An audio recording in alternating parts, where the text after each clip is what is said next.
Pulls all the tires. Fuck, it's hectic. No, Daytona they pulled. Can you imagine how shit that must be? Cam and them rode on Michelin. Fuck, That man. series in America is Dunlop. Yeah. They didn't run Daytona. You. I was just telling another AJ, he says, Hickman. Give me a favor. Yeah. That light. Oh, shit, yeah. You turn that off for sure. Little button. Hickman, Dunlop, Anstey, and one other major rider, all no tyres. And the problem we've got is that, like Dunlop I thought Dunlop was going to Metzler. Metzler are going to have to supply, but they don't have enough because they take enough from the UK to the northwest and then straight to TT. And they've got an allocation in their van or in their truck. Now they might not have enough. Can you imagine? They're going to be flying tyres in overnight, bro. Hey! And it's a change up from Dunlop to Pirelli is a big change. Different profile. Totally different setup. Are we going in pit lane or on the grid? As they roll up? Because we'll be live before they go into the grid. Okay. I'm just going to do a link, which we'll record anyway. Okay. Cool. Welcome, Yeah, perfect. Welcome to Aldo Scribante in Gqeberha. No problems. No problem.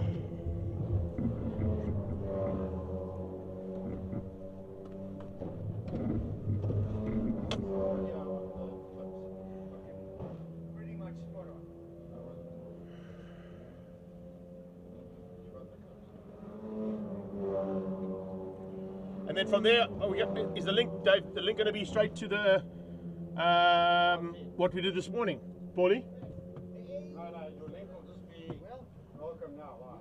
No, I'm saying welcome, and then when I finish, do I go to the interviews that we did this morning? Yes. So to the grid scramble. The grid scramble. Okay, cool. For these, yeah, because these are first. All right, cool. So I'll do the link to that.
One, two, three, four. 1, 2, 3, 4. Test 1, 2. Just tell him it's the...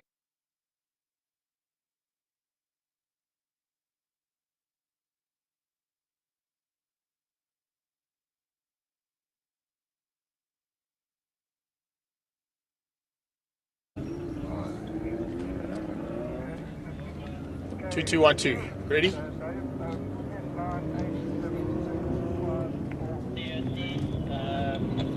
A big welcome to Aldo Scribante in Gqeberha. We're here for round 3 of the Extreme Festival, and cars are about to make their way onto the circuit for the very first race of the day. It's the DOE Formula Vs. They're going to be kicking things off here with an action-packed day expected. Single-seaters are in the house as well with the InvestChem Formula 1600s. We've got two-wheeled action from Sunbet ZX10R Masters Cup, and of course all of the saloon car categories fighting hard. Comcare Polo Cup. We've got G&H Transport Extreme Supercars and the Global Touring Cars and Super Cup combined. It's going to be an action-packed day. Let's go and find out what's going to happen out on the black stuff here in Gqeberha at Aldo Scribante. And remember, it is the Volkswagen race day. We're going straight into racing right now. It is DOE Formula Vs, and we're going to go into a great interview this morning that took place for the grid scramble that sorts out the grid for DOE Formula Vs. So we're down here for DOE Formula Vs grid scramble and the lucky draws. Fastest lap of yesterday went to Brandon. Brandon, you can come and get your prize there, buddy. Well done. Congratulations. Hopefully the fastest lap continues today. Let's see. Let's see. Thanks. Awesome stuff. And then the lucky draw is going to be like this. We're going to walk through the crowd and going to go, you know what, Pete? No. You can have one. This is a Westbank Challenge one on there. That's an old man. Representing the old brand there you can see, as opposed to the old talkies. Draw one. And then... I'm not allowed to get it, sorry. No, you're not allowed to. So I'm not going to give it to you. If I could give it to you, I would, but I'm not going to give it to him.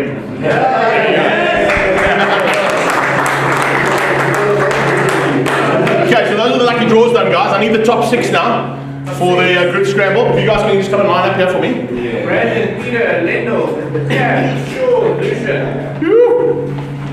Top 6. Hope I've got 6 envelopes at you. Hope there's 6 envelopes there. Yes, there is. I counted them. I already did those. That's sequencing. You can't have this one. You can't have this one either. You cannot have this one. You cannot have that. That's number 1. Thanks, man. All right, gentlemen, on the count of 3, please. 3, 2, 1, go.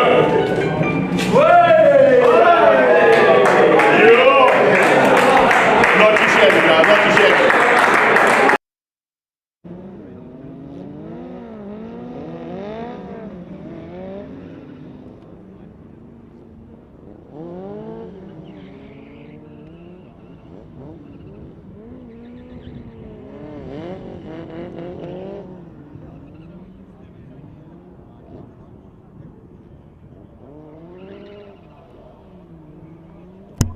A big welcome here to Aldo Scribante once again. Here now live on the track side as opposed to down in pit lane with that opening link. Hope you enjoyed all that little bit of fun and games that happens with DOE Formula V.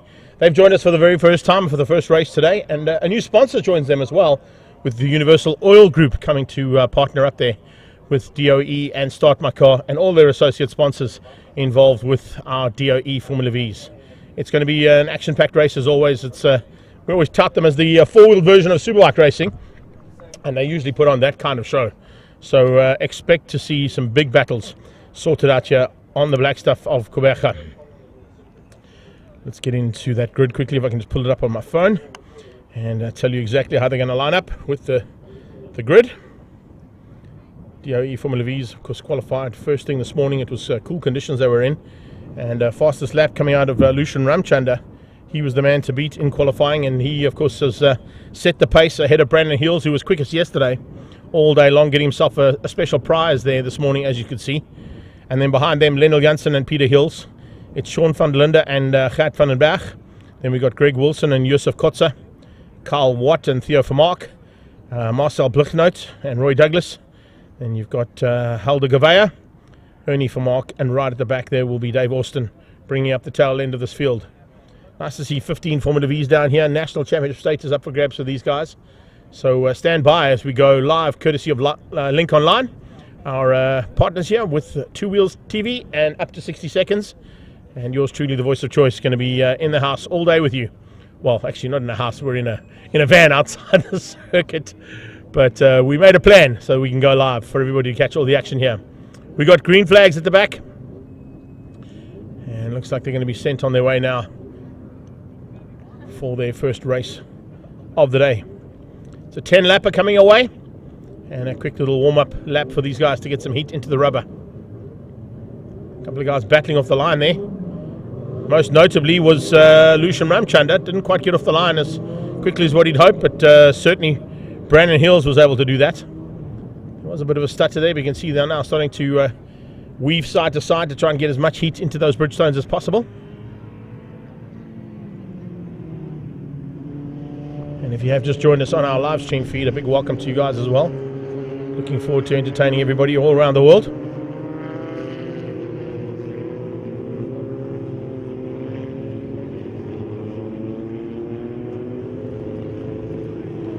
Going on the short straightaway into turn number 2, which is a set of S's, the Schaeffler S's. And then it's a small kink to the left-hand side. A little undulation there as the circuit heads down a little hill and up the other side, and heading basically to where these cars are now, up at the hairpin. And that's where we're going to see a lot of action here today, I'm sure.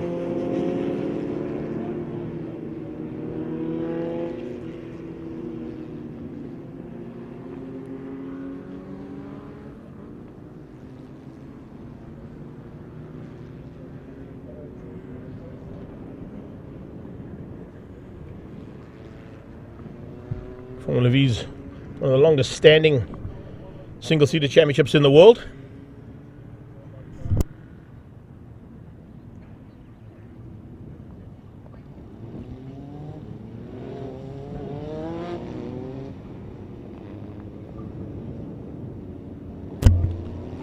And now heading up towards the final corner.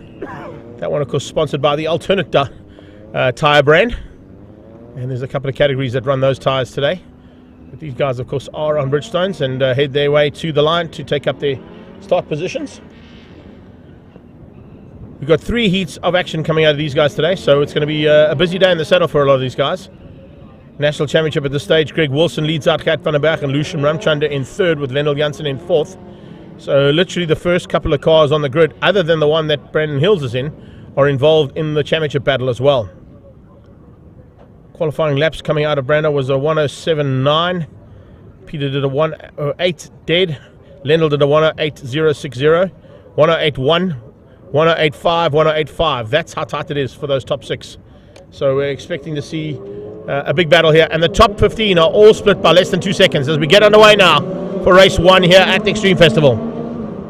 Looks like it might be Lushan Ramchandra who's got the ability to get the whole shot, but he's already under attack now from Lendl Janssen as they head down towards turn 1. It's a long shot down into turn 1. Let's see if they can keep it all together now and hopefully hang in for an opportunity there to get into the S's first. It is Ramchandra who leads things out. So Ramchandra is the man to beat into turn 2, and he gets the whole shot. And let's see if he can keep it all together now for the first part of this race. Coming out of the S's, the rest of the pack sort themselves out.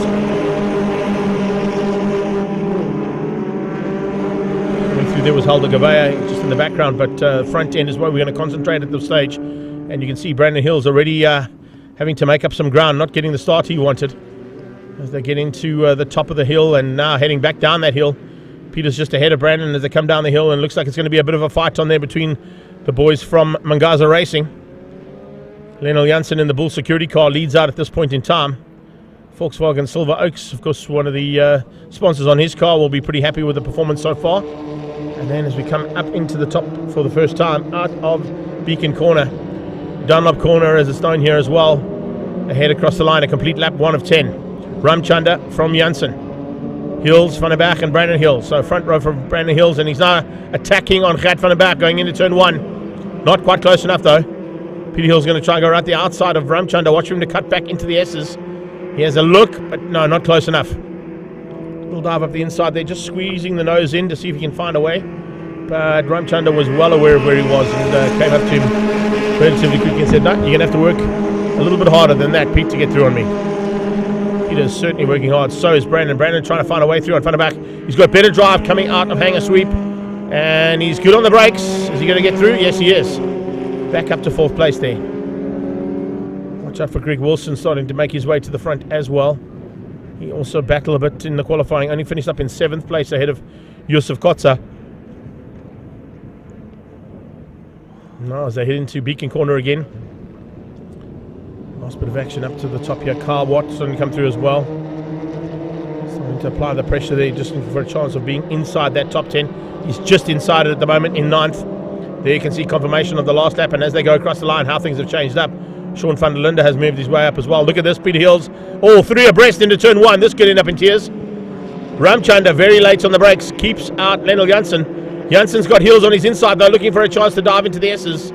No, not quite close enough to get in there. But 3 cars side by side down towards turn 1 is the kind of action that we always expect to see coming out of Formula V. That's arguably why you've got the likes of DOE, Techno SA, Start My Car, and now Universal Oil Group joining them as partners for these incredible little races that happen with Formula V all around the country. Janssen was quickest on that last pass, a 1:08.4, getting 1:08.6s and 9s, a 1:09.2 coming out of Brandon. So a little bit of work to be done there for the guys 5, 6 and 7th place.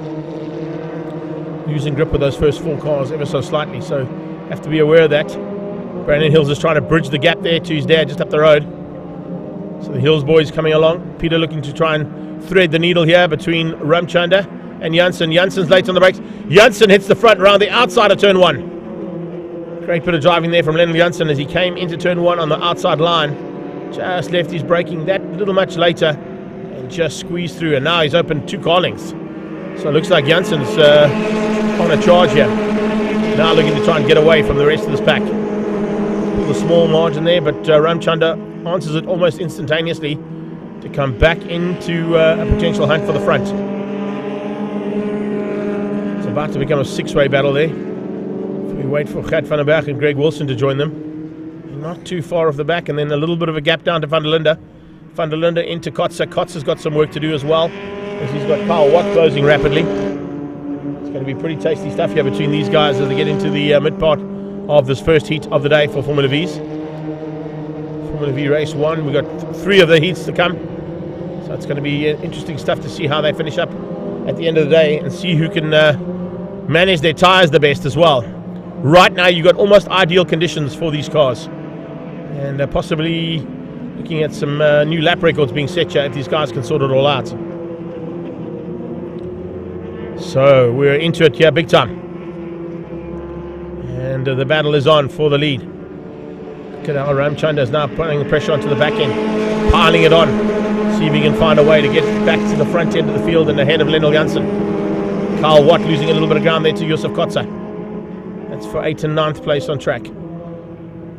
As I said, the first 4 now just evenly matched.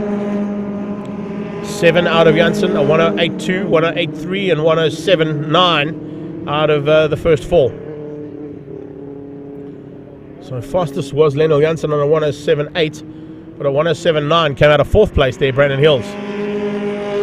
Watching for Wilson and for Van den Berg. Is there any way that the number 7 and number 1 cars can maybe join that pack? If they work together, they can. 3 abreast down towards 1 again. And this time, well, Hills has a big look on the inside. But Ramchanda saw him coming, shut the door. Didn't want to let him through there. But watch out for the drive out of the S's coming from Peter Hills and up towards turn 5. The hairpin at the top of the hill there is where Peter Hills is going to try and pounce. If he gets good drive here through Hanger, he might be able to have a go there at Lucian Ramchanda. He's got good drive. Is it going to be good enough though? If they come up the hole, Ramchanda sees him coming, goes defensive. Not going to give him any room to play. So the Liqui Moly car hanging on for 2nd. What's he going to do about that attack in a few minutes' time? Because Peter Hills is definitely going to have a go. He's certainly going to have a big look there at some point in time and maybe force a mistake out of Lucian Ramchanda. Ramchanda hasn't been having an answer to Lennel Janssen, who now continues to lead by that car length. It's not a huge margin to have, but in Formula V, due to the fact that they are so evenly matched and so close in terms of their race abilities and skills behind the wheel. Means you've got to have your wits about you. And same thing's happening here. Here comes Hills. Hills going to be late on the brakes. Yes, he is. He's exceptionally late on the brakes. Into turn one. We have a new second place. Well, he forces Ramchundra wide. He's going to come into two now. Oh, but Ramchundra's too good. Too good on the brakes there from Lushan Ramchundra to hang on into the first part of the S's. So Ramchundra just fending off the attacks coming from both the Hills boys now. It is slowing him up slightly, and he's lost another car length there to Lendl Janssen out front. So he's just got to concentrate on trying to go on the attack as well as play the defensive role. Not always an easy thing to do for a driver.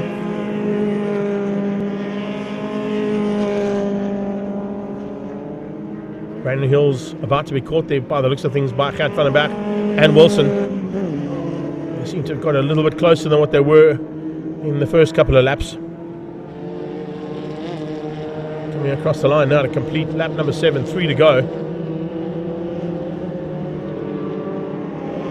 It's a bit of weaving from side to side there from Lendl Janssen, not allowing anybody to get into his slipstream, to use that slipstream advantage. Fastest lap there, 107.6 out of Gert van der Berg, down in 6th place. So Van der Berg and Wilson are certainly coming along for the ride. It's a pity that Sean van der Linde couldn't just stick onto the back end of them, because he'd probably be there as well.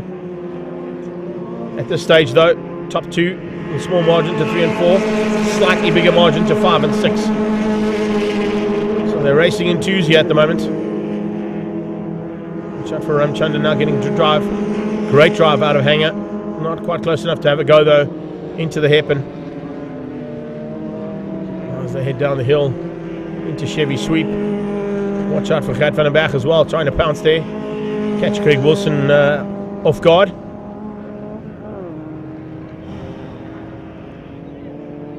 Here we go, up towards Beacon again. There's those late lines and late apexes coming from the first 6 cars on track. Trying to run the late apex and the late exit point. Getting as much drive down in these little Polo engines as possible. Ramchundra not close enough.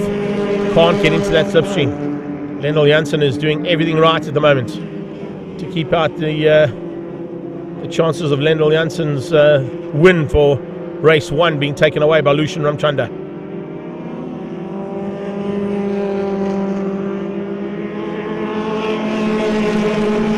Janssen running very wide lines, coming up on a back marker as well. Issues there for one of the cars. I think it might be Aldo Gqeberha that they're about to catch. So Aldo Gqeberha about to be caught and passed by these guys. Didn't expect to be anybody getting lapped in this race, considering the fact that the first, or all 15 cars were only split by 2 seconds. But there must have been some kind of an issue there. And if I look at the car, I was going to say it's similar colours to Sean van der Linde's car, so I was a bit concerned it might have been him, but it's not. Coming up on that second lime green car, it's the metallic lime green machine. As we go there, we got 2 to go for this one. The Hydro Clean car there being caught and passed by our leaders as they start their penultimate lap. Peter Hill's now in the slip for sure. Is he good enough to get past? He's going to try and force Ramchundra to a move. He goes wide and it comes back in right under that gearbox. Looking for a way through now, but can't find it. It's 3 cars now, basically nose to tail. You can throw away that slight advantage that Janssen had. He's no longer got it. Anybody of these top 4 can take the win. And listen, 5 and 6 are standing by for anything that gets thrown by the wayside. Our reigning champion is down in 6th place at this stage. He's going to be tinkering with that car, I'm sure, to get a little bit extra out of it for race 2 and 3. Very good, clean and clear race so far from all of the Formula V competitors, as they once again head towards Beacon for the last time. Second last time, I beg your pardon. So last time they'll come into this one will be on the next pass, and the flag will be waiting, but they've still got 1 more to go. Now let's see if anybody can get into that slipstream. Much better run onto the straight there from Ramchundra. He's a lot closer. Flag is out though. Okay, that changed up. Our timing monitor said we had 1 more to go, but clearly the flag has come out, and that's it. Apologies for that. We were going on what the timing monitor said, and it said 1 to go. So Lendl Janssen takes the victory. We'll get the confirmation of those results put up in a few seconds' time. There we go. Janssen from Ramchundra, Peter Hills and Brandon Hills, Gert van der Berg ahead of Greg Wilson. Great fight there from the top 6's point of view. And then Sean van der Linde will be looking to bridge that gap, get into that top 6, make it a top 7 fight for race number 2. Josef Kotze finished up in 8th ahead of Carl Watt, Theo Vermaak and Marcel Bluchnout, Roy Douglas, Ernie Vermaak, Dave Austin, and as we saw there, Aldo Gqeberha, the only car that got lapped in that last penultimate lap. And he drops down to 15th place overall. They'll be back a bit later on with more action from the DOE and Start My Car Formula V's, and a big welcome to their new sponsor, Universal Oil Group. I'm sure you guys enjoyed all that action. Of course, it gives us a chance to welcome everybody that's on the live stream as well. Thanks, guys, for jumping in and being part of our live stream coverage. Just going to run through a couple of comments we made there.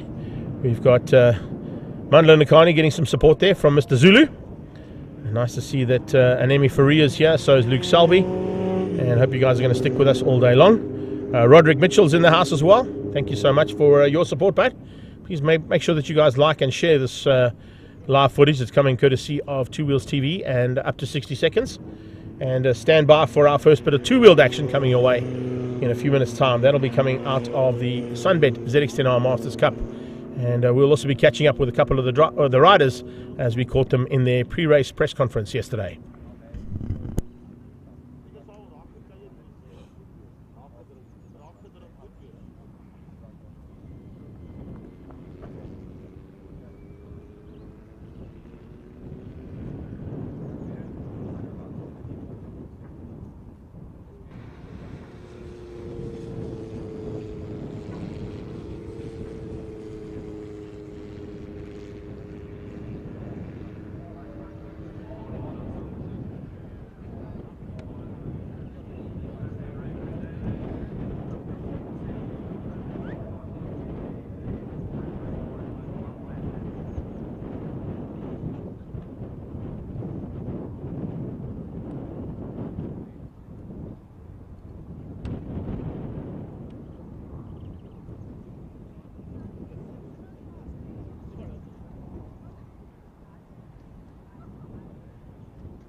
Sunbed ZX10R Masters Cup about to make their way into the circuit now. You can see them rolling out of pit lane.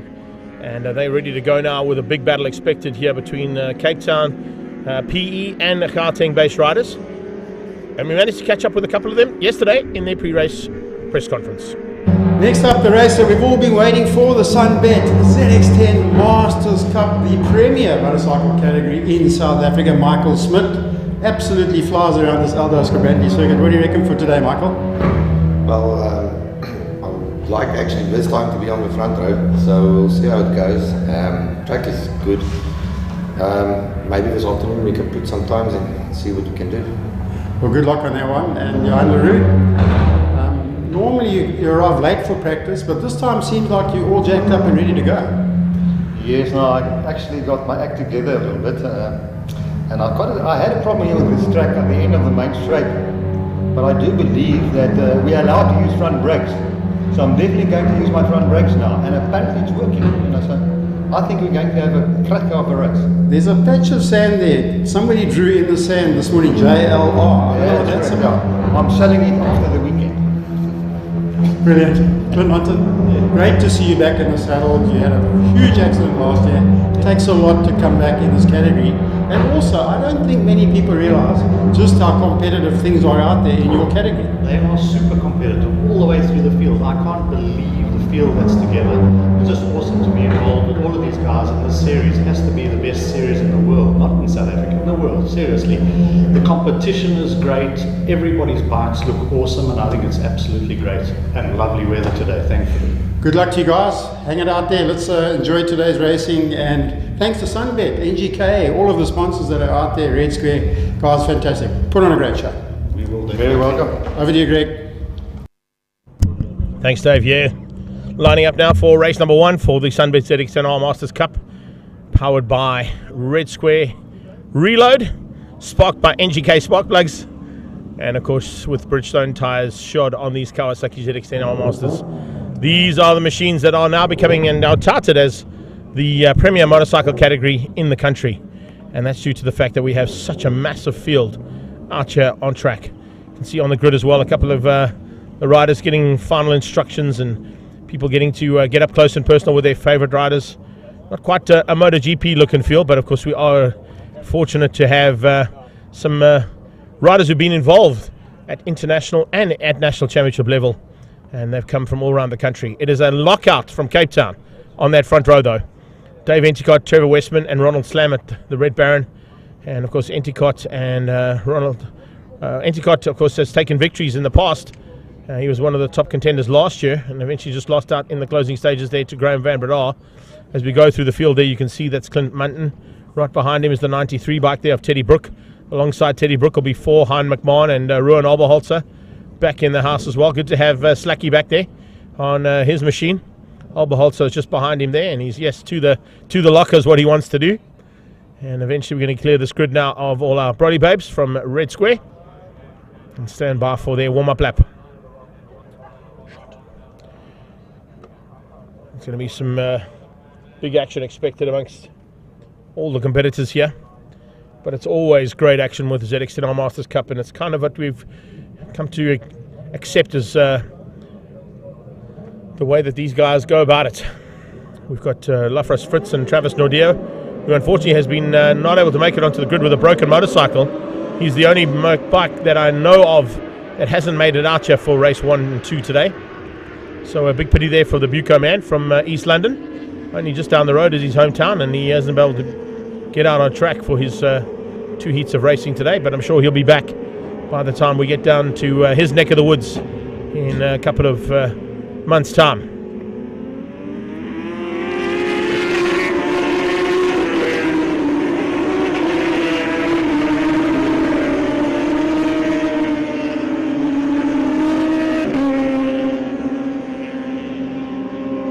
We've got to first head to Red Star Raceway at the beginning of July, and then we head down to East London on the 6th of August for Extreme Festival. So we'll be waiting anxiously to get to Red Star, and then of course hopefully to do well at his home ground like he did only last season. Savisa Temba's in the house as well, and a big welcome to all of the IM63 fans who've come through there. Great to see, of course, my good friend there, Stephen Galgocci too. making it a national championship attempt here for his first rookie season in the ZX10R Masters Cup. Running, of course, with his fishing business as his main sponsor. He, of course, is a big importer and breeder of koi and are based up in the Northcliffe area in Johannesburg. So he's going to be looking forward to a good day in the saddle as well.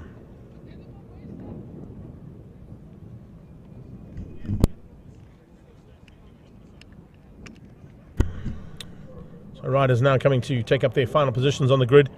We'll run through it once again. It is Enticott, Westman and Slamet, Lamb, Van Breda and Smit, Craig, Shelley and Munton, LaRue, Brook and McMahon, all 12 ready to go, and expect some big battles in that mid-pack as well as the lights are on and off, and we're heading down towards turn 1. Great start out of Enticott. Dave Enticott got off the line like a rocket ship, but so did Slamet. And here comes Munton. Look at Munton coming from the 4th row, making his way up into possibly 3rd or 4th place as they come into braking. Westman sweeping around the outside of Graham Van Breda. Van Breda losing out there to Trevor Westman, and the killer is on a killer run here, already moving himself up into 4th place. So Westman didn't quite get the start he wanted, lost out a little bit of room there. The 42 biker Jason Lamb, of course, local man loving life and absolutely enjoying himself back in the ZX10R Masters Cup hunt here for championship honours. Lammy's late on the brakes, and so is Slamet. Slamet sees him coming and shuts the door. Slamet was having a go there at Enticott, but Enticott hangs on to the whole shot and manages to possibly get through the first lap unscathed. He's looking to possibly be the man to beat you today. And there's Slacky having a little look on Oberholzer. Oberholzer and Slacky coming through there. Hein McMahon all over the back of Rowan Oberholzer. Late braking from Jason Lamb, also coming out of Westman. Westman trying to close down on Lamb. Didn't quite get up the inside though to get a go, but he's definitely going to be looking dangerous from the word go. Enticott starts and finishes the first lap at the front end of the field. But here comes Slamet, the Red Baron on attack. He has a big look into turn 1, but can't quite get there to make it stick. But it was very, very close there between the two of them as they came flying down towards turn number 1, now into the S's. And into the S's, that's where things can change up as well, dramatically. There's little maneuvers I need to make my live stream as well. A big welcome to Stringers and the Jansons. Kuemura to Thompson as well as we get into the first one. And look at this. It is absolutely mind-blowing race action right the way through. Trevor is, oh man, I was going to say Teddy Brook and Aubrey Murray are so evenly matched, but they're trying to close things down there on Clint Munton. Munton, of course, on the 14 bike there, under attack big time from the Abadan man. Johan LaRue, one of the oldest men in the field, and he's still able to run with lap times that are relatively evenly matched. Oh, a big moment! Jason Lamb with a massive moment coming out of that lob. Set himself up and got out the saddle there big time. And the back end stepped out there on that ZX10, and Lamb was able to catch it. Westman had the greatest view. Hopefully got an onboard camera on that. We'll get that for the TV production later. But Westman with a massive big eyes as his good friend there, Jason Lamb, had a little moment and possibly a change of shorts required out of turn number 8. Rob Craig has joined the party as well. He's not too far behind that. The second pack is led out by that man, Clint Munton, with Johan LaRue and Teddy Brook on his tail. That's 78 versus 68, battle of the 8s at the front there. Jason Lamb, as you saw there, coming out of Beacon and out of Dunlop Corner with a big moment. Bridgestone tyres on these ZX10s are now having to feel the effects of this first couple of laps. Looking in the background as well, watch out for Wayne Shelley, lone rider there in the 11th spot, just out of that top 10. But what you're going to see and what we find with this category all the time is that each and every one of the riders who are evenly matched in terms of lap times and riding ability start to form their own little packs. And as much as we see a race for the win and overall on the day and of race 1 here of Sunbet ZX10R Masters Cup, we're going to see little packs of riders having their own little fights and sorting out their own little battles too. Enticott hanging on. Slamet looking to pounce, but he's probably waiting a little bit later. Just picking up on Van Breda in 5 and Michael Smith in 6. Those are 2 riders in that top 6 pack coming out. Oh, and Lamb with another moment. Jason Lamb onto the outer skirts of... Oh, and a problem going into the beacon. Is that Enticott or Slamet? Someone's run wide. It's Slamet. The Red Baron has run wide. Something's gone wrong. He looks back and down on the right-hand side of the bike. There's something gone wrong on that motorcycle. So Ronald Slamet now with a big moment up into the hairpin. I thought he was caught on the brakes there. slam it out of the race and dropping down the wayside as he stops at the hairpin. Lamb comes through and he heads into the start of the next lap with 8 laps to go. It'll be 7 now as they pass through. So Lamb ahead of Westman. Westman ahead of Ambradar. Smitty behind that. You can see him pitching it in there. New colours on Michael Smith's bike as well, looking really good. Flicking it through the S's. Anticott now with a bit of breathing room. And maybe Lamb having to go defensive here could possibly allow Dave Anticott to get away. Anticott's got some work to try and hang on to the front end. But Lamb's got to do most work here to keep out the charge coming from Trevor Westman. Westman on the wayward bike. He's got a bit of pressure now being applied by Graham Van Bredar, who's closed the gap down on him on the Stefanucci stocks and Motul-sponsored Kawasaki. Now heading up towards Beacon one more time, up towards Dunlop Corner. Here they come. ZX10's absolutely hauling onto the brakes, and no changes there for the first 4. I thought we might see Westman have a little look there, but maybe onto the straight now as he gets the drive. He's seen 2 or 3 times that Lamb has battled to get onto that start-finish straight and get the power down. It was a lot better there from Jason Lamb that time out. Graham Van Bredar with a foot out, just settling the motorcycle into turn 1. Trying to hang on to this pack of riders ahead of him. All coastal riders, 1, 2 and 3. 2 from the Western Cape, 1 from the Eastern Cape. Then it's the man from Springs. Up in Gauteng.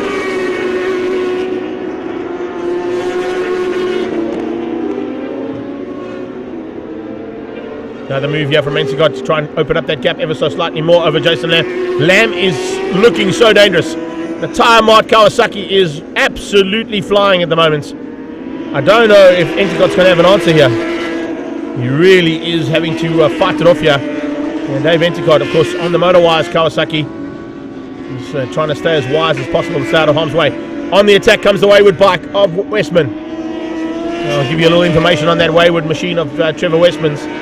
It's a good friend of his brother who passed away, and all the guy wanted was his brother's bike to be on a grid of a motorcycle race, and he gave it to Trevor Westman and said, you go and fly the flag high there for my brother, and we'll make sure that we cover all your costs for racing.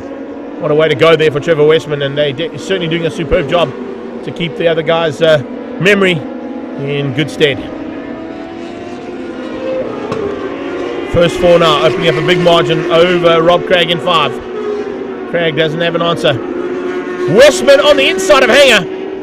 Wow, that was a brave move, but he's never going to make that one. Here comes the move though. On the inside from Lamb again.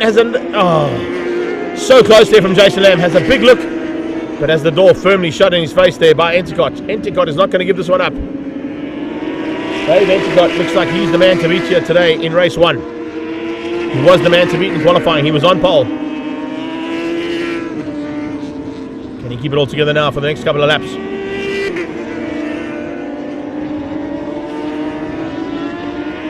So heading across the line and heading down towards turn 1 again. The riders are in full effect here, and so is the race. The race action has been absolutely phenomenal so far. And let's see if they can keep it all together now for the next couple of laps and see who's going to have what it takes here to win out the first heat of ZX10R Masters Cup. 12 lap race here for these guys, so slightly longer than the first one that we saw from Formula V. Riders in the mid-pack will start to feel those 12 laps. Lamb looking to go on the attack again, and this time he's a lot closer. Oh, nearly up the back end and into the exhaust pipe of Dave Anticott. Anticott saw him coming, had to go very late on the brakes. He managed just to keep him out. So it's Motorwise versus Tire Mart, Vincent Park. East London-based riders are having an absolute blast here. It's a big pity we don't have his compatriot out there, Travis Nordia, on the Buco East London bike. And here we go. Lamb under attack now from Westman. Westman under attack from Van Bredar. Once again, Jason Lamb, latest on the brakes into turn 1. Hangs on for second. It's allowing Anticott to get away this little battle for second. Anticott's opened up a small margin. He's just bridging himself a breathable margin there ahead of the fight for second. That fight for second, watch out for Graham Van Bredar. Last pass of 103.7, 103.5 and 103.6 from these 3 riders. The 7, 6 and 5 is basically in reverse order of what they're running. So the 5 came out of Lamb, the 6 came out of Westman, and the 7 came out of Ambradar. Westman around the outside of Chevy, trying to carry that speed up towards the final corner. Just unable to get up that inside and squeeze through on Jason Lamb. Watch out for Vambadar. Good drive onto the back straight. And onto this main start-finish straight now for Graham Vambadar. Can he get in the slipstream? It looks like he is. He's there. He's going to go on the inside line from Westman, but Westman is good on the brakes. Once again, Trevor Westman outgunning the champion into turn 1 on the brakes. Endicott controlling things though.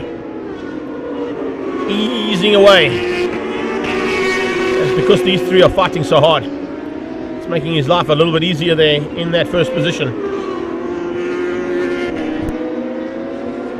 And not having to worry too much about what's happening behind him.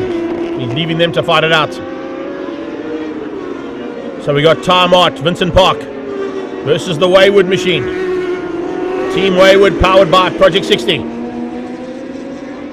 Stefanuti Stocks and Motul Kawasaki on their tail. Back markers starting to come into play. Will those back markers affect this race? Coming up on those back markers now. And you can see the first one they're going to be catching. Looks like it's going to be Steve Galgocci. Possibly Michael Vol. I'm not quite sure which one of the 2 it is. But back markers about to be caught here by our leaders. And they got 2 to go. 2 laps to go here for our leading pack. As they get into those back markers, will it affect this race in any way? It is Galgocci.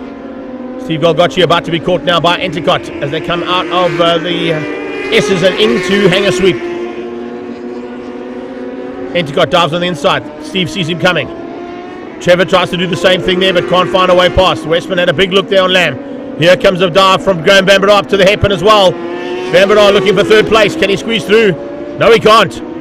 Westman keeps him out. Coming up on Galgocci now. They're going to have to try and find a way past him. Might affect the pace of these riders coming through. Look at Westman going high and wide around the outside. Going to try and split the riders as they go on the outside of Galgocci up towards Beacon. Lammy saw it coming. Here comes Vambadar. Vambadar dives through. Just gets ahead of Stephen Galgocci as they come into that final corner and start the last lap. 2nd place is where the battle is. 1st place disappearing at the front end. No problems whatsoever there from Dave Endicott's point of view. That Motorwise bike has not put a wheel wrong. Here's a move into turn 1, and it's Vambadar up to 3rd. Vambadar gets up into 3rd place. Brilliant ride there from him. Timed it to perfection by the looks of things. 67 in the way now. That is Jonathan Schwerwin. Jonathan Schwerwin now is the 2nd of the back markers about to be caught here. And you can see just how hard these guys are pushing. Schwerwin's allowed the leader through. Endicott has got past. Rob Craig's got through on Galgocci in the background. Look at this little battle. Here comes Vambadar looking up the inside. Couldn't quite make it stick. Galgocci now going through. Nice one to see the Koi man there getting a little bit of a time in the saddle and a bit of sunshine as well. There goes the leader up towards the final corner. Battle behind though, raging. Look at Vambadar. Vambadar looking for a chance now. Can he get on the inside? No, he can't. Back marker's in the way. Schwerwin gets in the middle of it. Jono just having to avoid the quicker riders coming through. Jason Lamb is going to get 2nd. The win goes to Endicott. And Vambadar hangs on for 3rd. Wow, what a finish to that one. Dave Endicott, Jason Lamb, Vambadar and Westman coming across the line. Rob Craig, he'll get the top 5. Michael Smith will come through for 6th place. There he comes across the line now. Brilliant bit of riding there. And then it's going to be, Johan LaRue, who beats out Munton. Teddy Brook. And then on their tail for the top 10, it's Wayne Shelley for Shop 74. Excellent race action there from our ZX10R Masters Cup. Oberholzer crosses the line. So does Slacky. He'll be taking up that 12th place ahead of Lafras Fritz and Aubrey Marais. Byron Rothko probably going to be coming through there for what is going to be 15th place overall.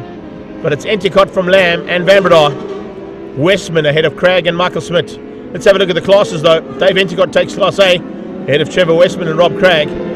Class B goes to Jason Lamb ahead of Graham Vambadar. And a long way down to Aubrey Marais in 13th for 3rd place in Class B. And Class C honours Johan LaRue, Clint Munton and Teddy Brook all fighting there for top 10 overall. Brilliant race action. Let's catch our breaths now and get ready to go for the next bit of race action that's out on track. And that, of course, is coming from the Gazoo Racing SA Cup. Looking forward to seeing those Yaris's back on track.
Amazing bit of race action there as well. Also to catch up with a couple of guys who've joined us from all around the world. Paul Dreyer from Wing Promotions, they're in the house. Thanks so much for the support there, guys. And Jolie Ihlenfeld as well. Pops is in the house. Looking good to see spectators on the banks. Yeah, that's for sure. It is fantastic to have all the speckies back here at the Aldo Scribante circuit. Good morning to Diane King as well. Hope you're enjoying all the action there. My protege there, Clark King, who will be hopefully joining us in the very near future for a couple of live events as part of the commentary team. I'm looking forward to that. Brendan Kelly, of course, is just above me upstairs. And Jason Lamb in this race, he wants a podium. Well, he's got the podium. He got 100% there for you, Bren. So thanks for that support. Tiny's joined us from Tiny's Pitbox down in Cape Town. McQueen came in as well. Yeehaw, some two-wheeled action. And then a little bit of a chat between them. Carl Hart looking for some support there from Jody Ihlenfeld. And John Tendershata and Linda Pretorius have just joined us as well. So a massive welcome to everybody who are here on our live stream feed, both on Facebook and YouTube. Hope you've enjoyed all the action so far. We're going to be bringing you more of that throughout the day. And of course the action is here courtesy of Volkswagen today. It's the Volkswagen Race Day here at the Aldo Scribante circuit in Gqeberha in the Eastern Cape of South Africa. So we look forward to some more action shortly from Toyota Gazoo Racing Cup. And those guys and girls will be out soon.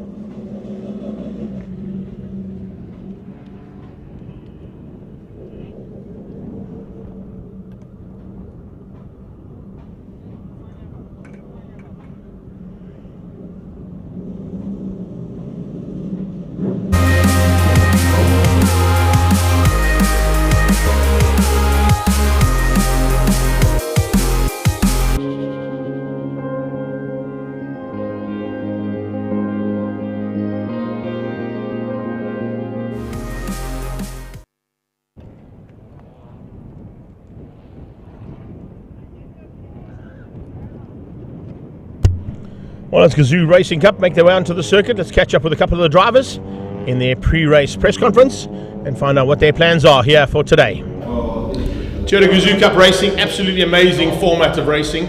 Starting on my right-hand side and his right-hand side, Thomas. Falconer, it's been pretty much a tasty run at the front for you so far. You've had a lot of competition, but it's kind of like chopping and changing between those top three.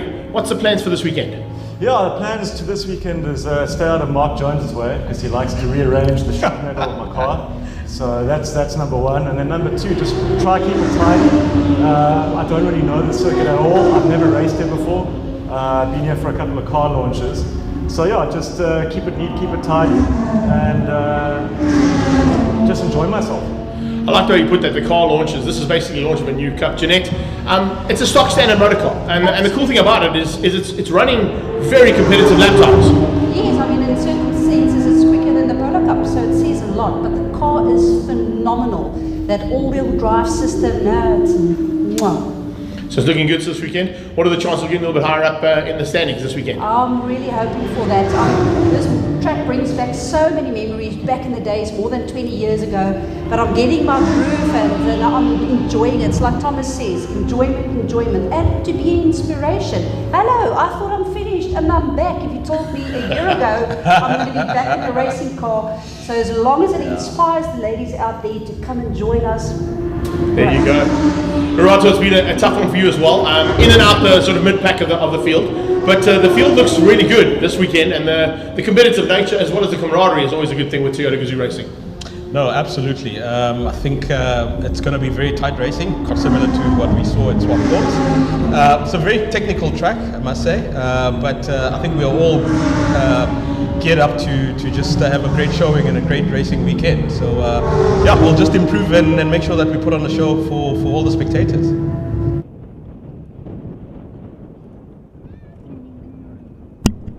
We had some action this morning. Mario D'Souza with a bit of a battle-scarred car. You can probably see a bit of duct tape and zip ties all over that thing, as they had to do some damage limitation after an incident that happened here in the warm-up session. A big welcome to Sean Hards all the way from down under.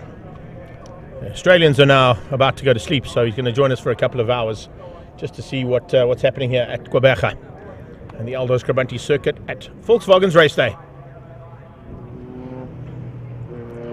Sousa's car with a couple of little battle scars there after an incident where he just put the wheel onto the slippery part of the exit point here of the S's. So you don't want to be running onto those rumble strips in the morning when it's still got a bit of dew or wetness on it. Can hurt.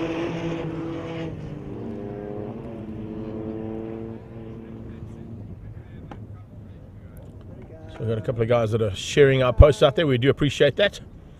Definitely want to try and grow the platform and the footprint that this platform is giving us for all the race action here from the Volkswagen Race Day.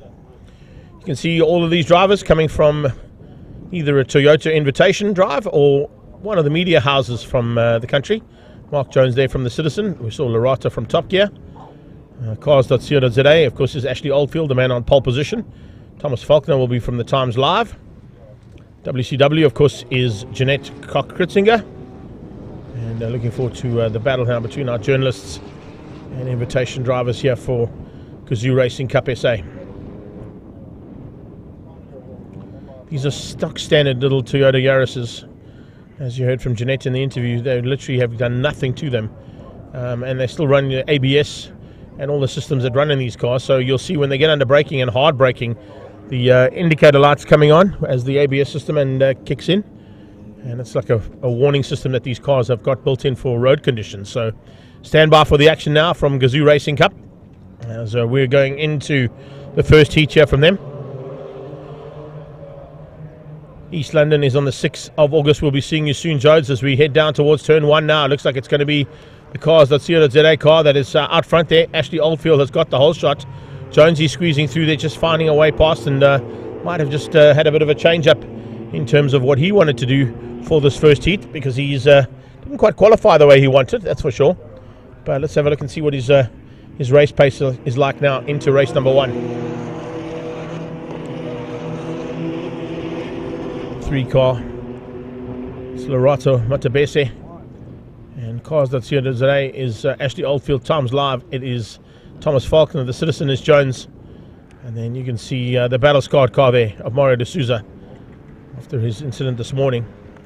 So first pack of 4, and then a little bit of a gap down to the second pack, led up by Jeanette Koch-Kritzinger, Sean Nurse just behind her, and then Lorato bringing up the tail end of the field right now in this first one. 8-lap race. This is the first of 8 to be completed.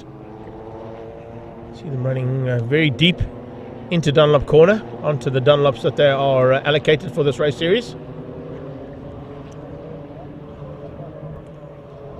Not bad there from Ashley Oldfield, first lap from a standing start.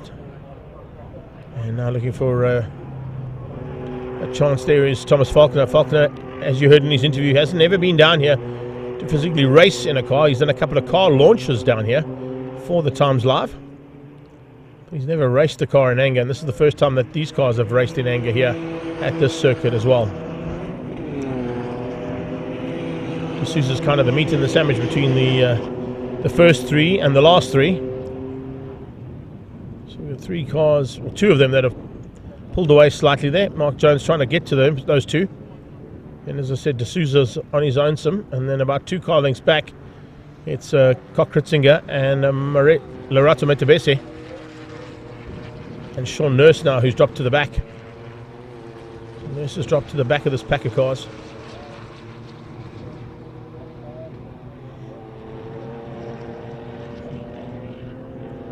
Falconer trying to get drive out of Dunlop.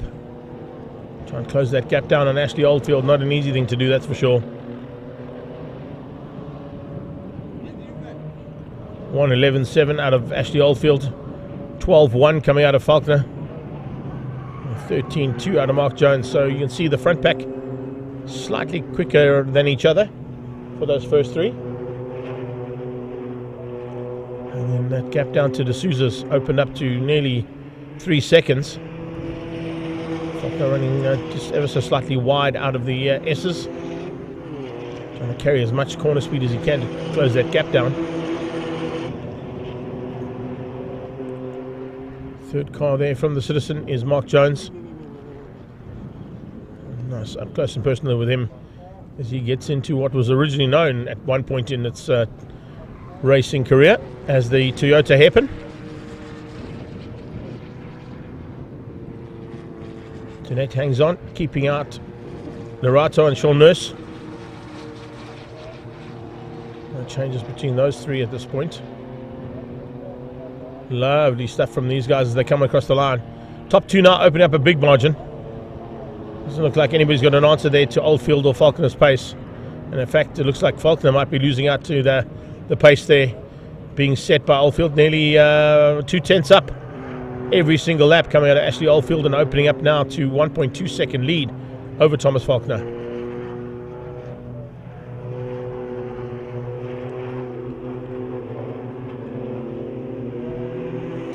Yaris Racing Cup here. Toyota brand getting behind this one. Setting things up for what could potentially be a big race series here in South Africa. Starting things out, getting a little bit of hype from our media crew and the media teams that are in these cars. Telling people about what's happening in this race series and how it's all working via their various platforms.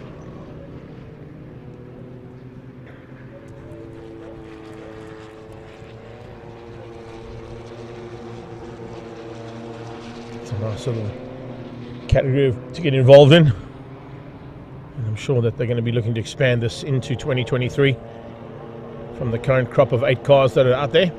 7 of them there this weekend. Another lap down and halfway stage reached. Oldfield from Falconer and Jones. D'Souza still there in 4th place. And in fact, looks like Jeanette is starting to close things down there on the back end of Mario D'Souza. So our lady driver there, who is promoting the fact that she wants more lady drivers to get involved in the series and in motorsport in general, is slowly but surely starting to reel in Mario D'Souza there for what is 4th place.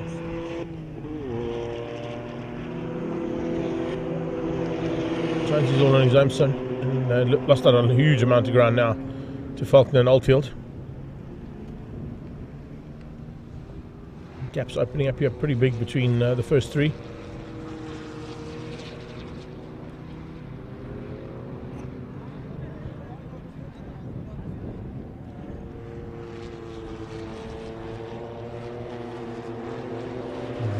Across the line and one more lap completed in this one.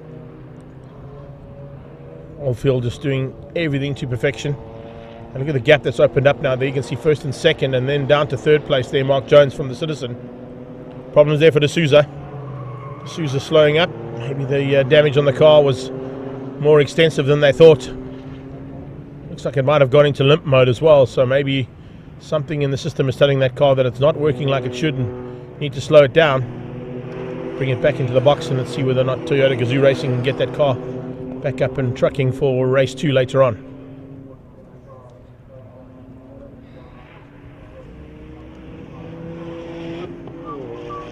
So Jonesy for 3rd.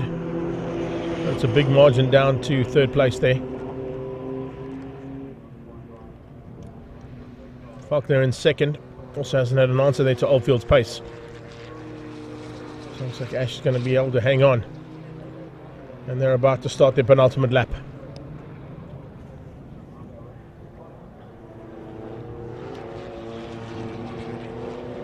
Two to go now for Ashley Oldfield.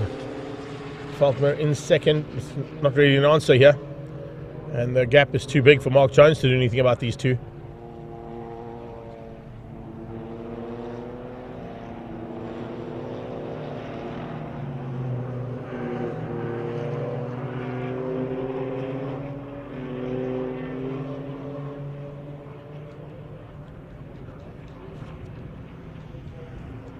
Let's have a look and see if we're going to see any changes here between the Times Live car in second of Thomas Faulkner or Cars.co today's car of Ashley Oldfield.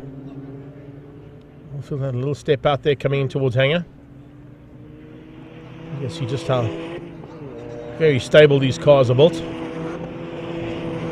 And the kind of pace they're getting is pretty impressive as well, I've got to tell you.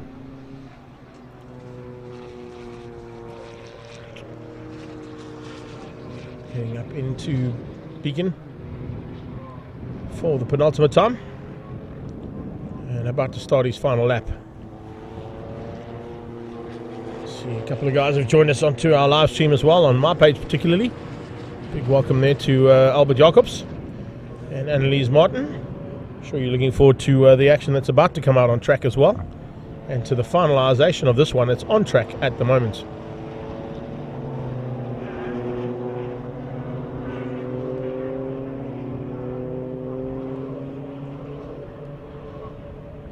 CompCare Polo Cup. I'll be down in pre-race waiting to go as we get to the last half of the final lap here of Team Gazoo Racing Yaris Cup South Africa. And not really going to be any dramatic changes here, I don't think, from these top three. Oldfield's got enough in hand. He could probably just coast to the line from there to beat out Thomas Faulkner for the first win of the day.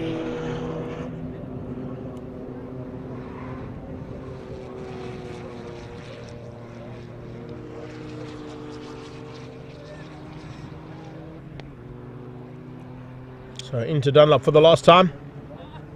Checkered flag will be waiting here for Ashley Oldfield from Cars.co today. And he's going to take that first victory relatively easily over Thomas Faulkner in the Times Live Gazoo Racing Cup SA Yaris.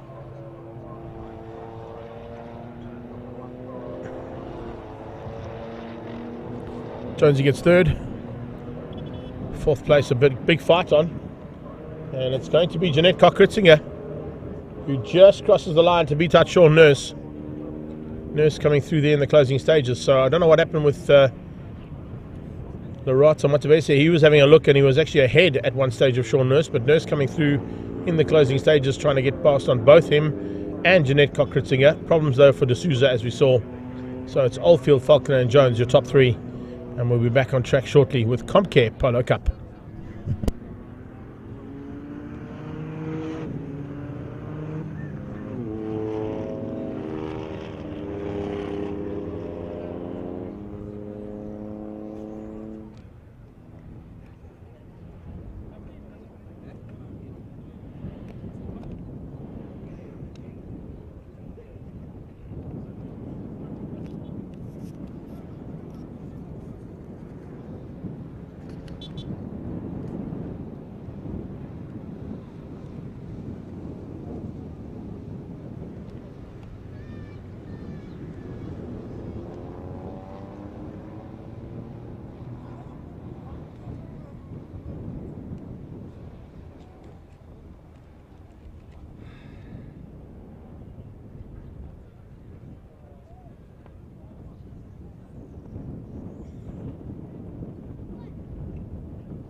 On the Volkswagen Race Day, it's Comcare Polo Cup that are up on track next, and all courtesy of Comcare Medical Scheme, Dunlop Tyres and Ferodo, the number one in brakes.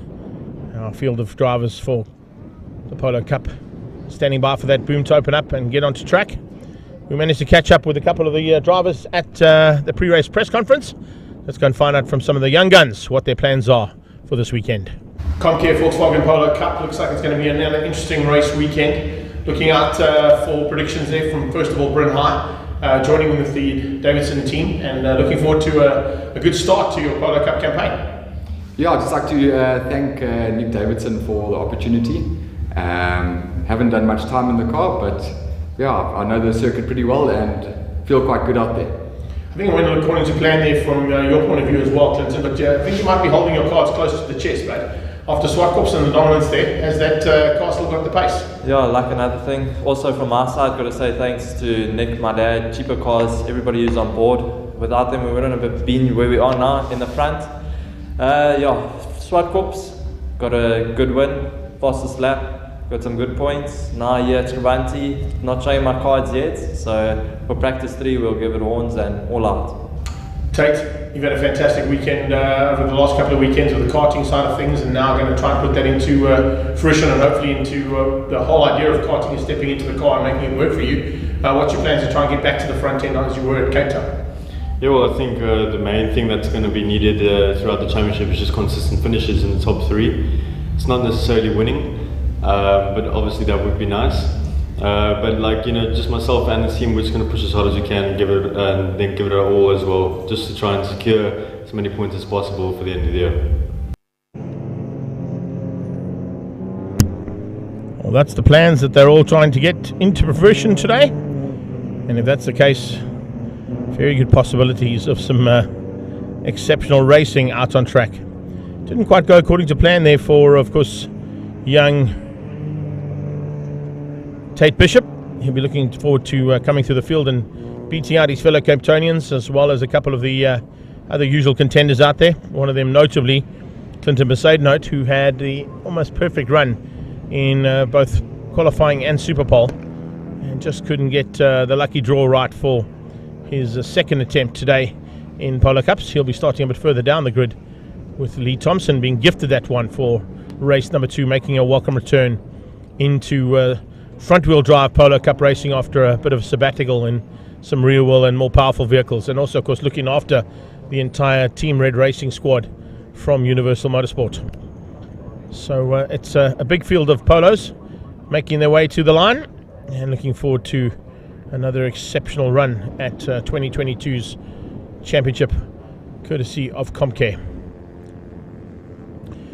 On track as well, we can see, we've just spoken about Lee Thompson, but also just a big welcome to Clayton, Dylan and Leo, who are all watching on our live stream, and looking forward to seeing what their dad can do on track here today, after a great effort there to be at the front end in both qualifying and the Super Pole. He was second in qualifying, he was second in Super Pole, so he'll be second on the grid as well, as we come to line up there for the first heat of the Comcare Polo Cup.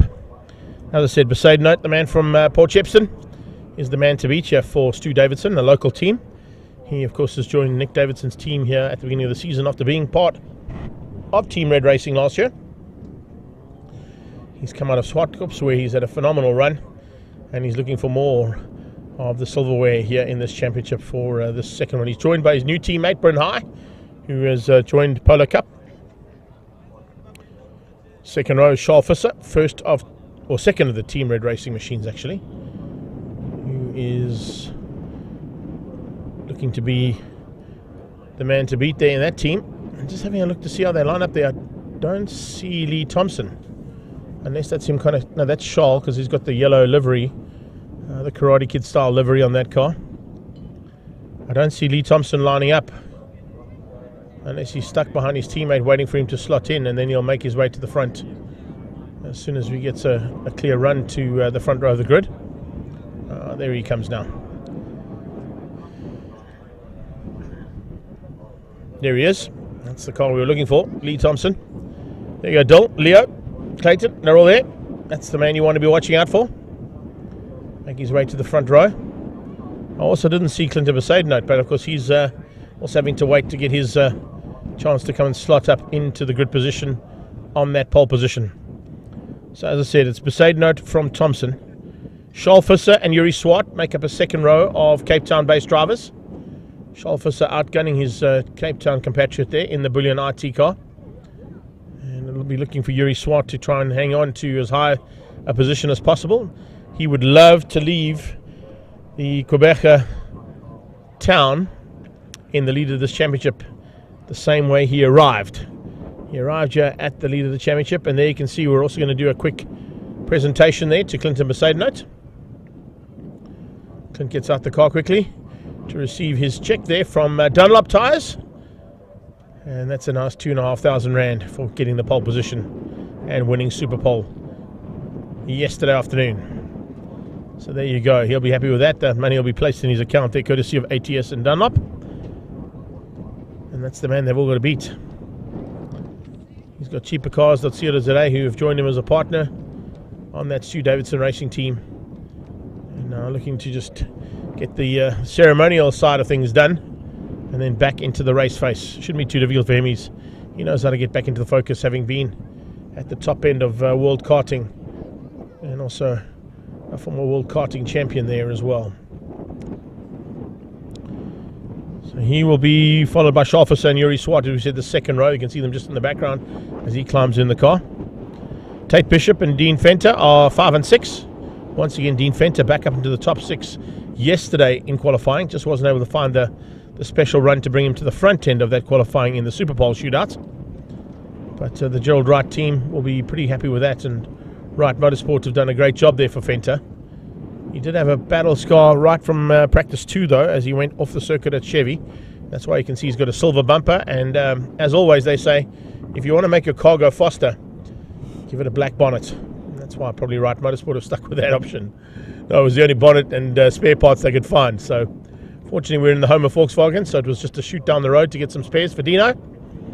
And a little wave there from him as he gets ready to go. Then we got Natium Samanga from Squadra Course.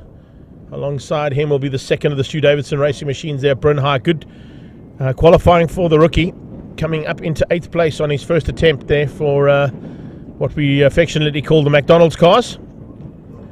Davy van der Merwe and Giordano Lupini. Gio a bit further down than what he'd like to be, of course, down in 10th place, and same thing can be said there for Davy van der Merwe, although he was a little bit under the weather yesterday with some flu. He said to me this morning he's feeling a lot better, and hopefully it's not going to hinder his performance at all today. As they make their way around now on their warm-up. Behind Van der Merwe will be his teammates, 1 and 2. That is Jagger Robertson for Team Red Racing, Big Boss Auto and Liqui Moly. And alongside him will be Ethan Kutsia for Team Red Racing. And behind them it is Cara Hill and Jason Loosemore, also out of the Universal Motorsport squad, but running in the security fencing and alarms CC colours as well. And Cara Hill, of course, in the Calyx colours. And then right at the back will be Lonica Martins. That's probably her worst qualifying ever in her machine there for the Denmark Steel team. And XO, or XM as we like to call him, Zolela Njambuka on the 16th row, or 16th position on the grid. Interesting to see though, it's about a 4-second split between our top 16 cars on track. It's a lot bigger gap than what we normally have in Polo Cup, but if you look at the first couple, we've literally got the first, what are we down to, 11 threes, the first 12 cars are split by a second. So first 12 cars by a second, and then down to about 2.4 seconds between the entire field.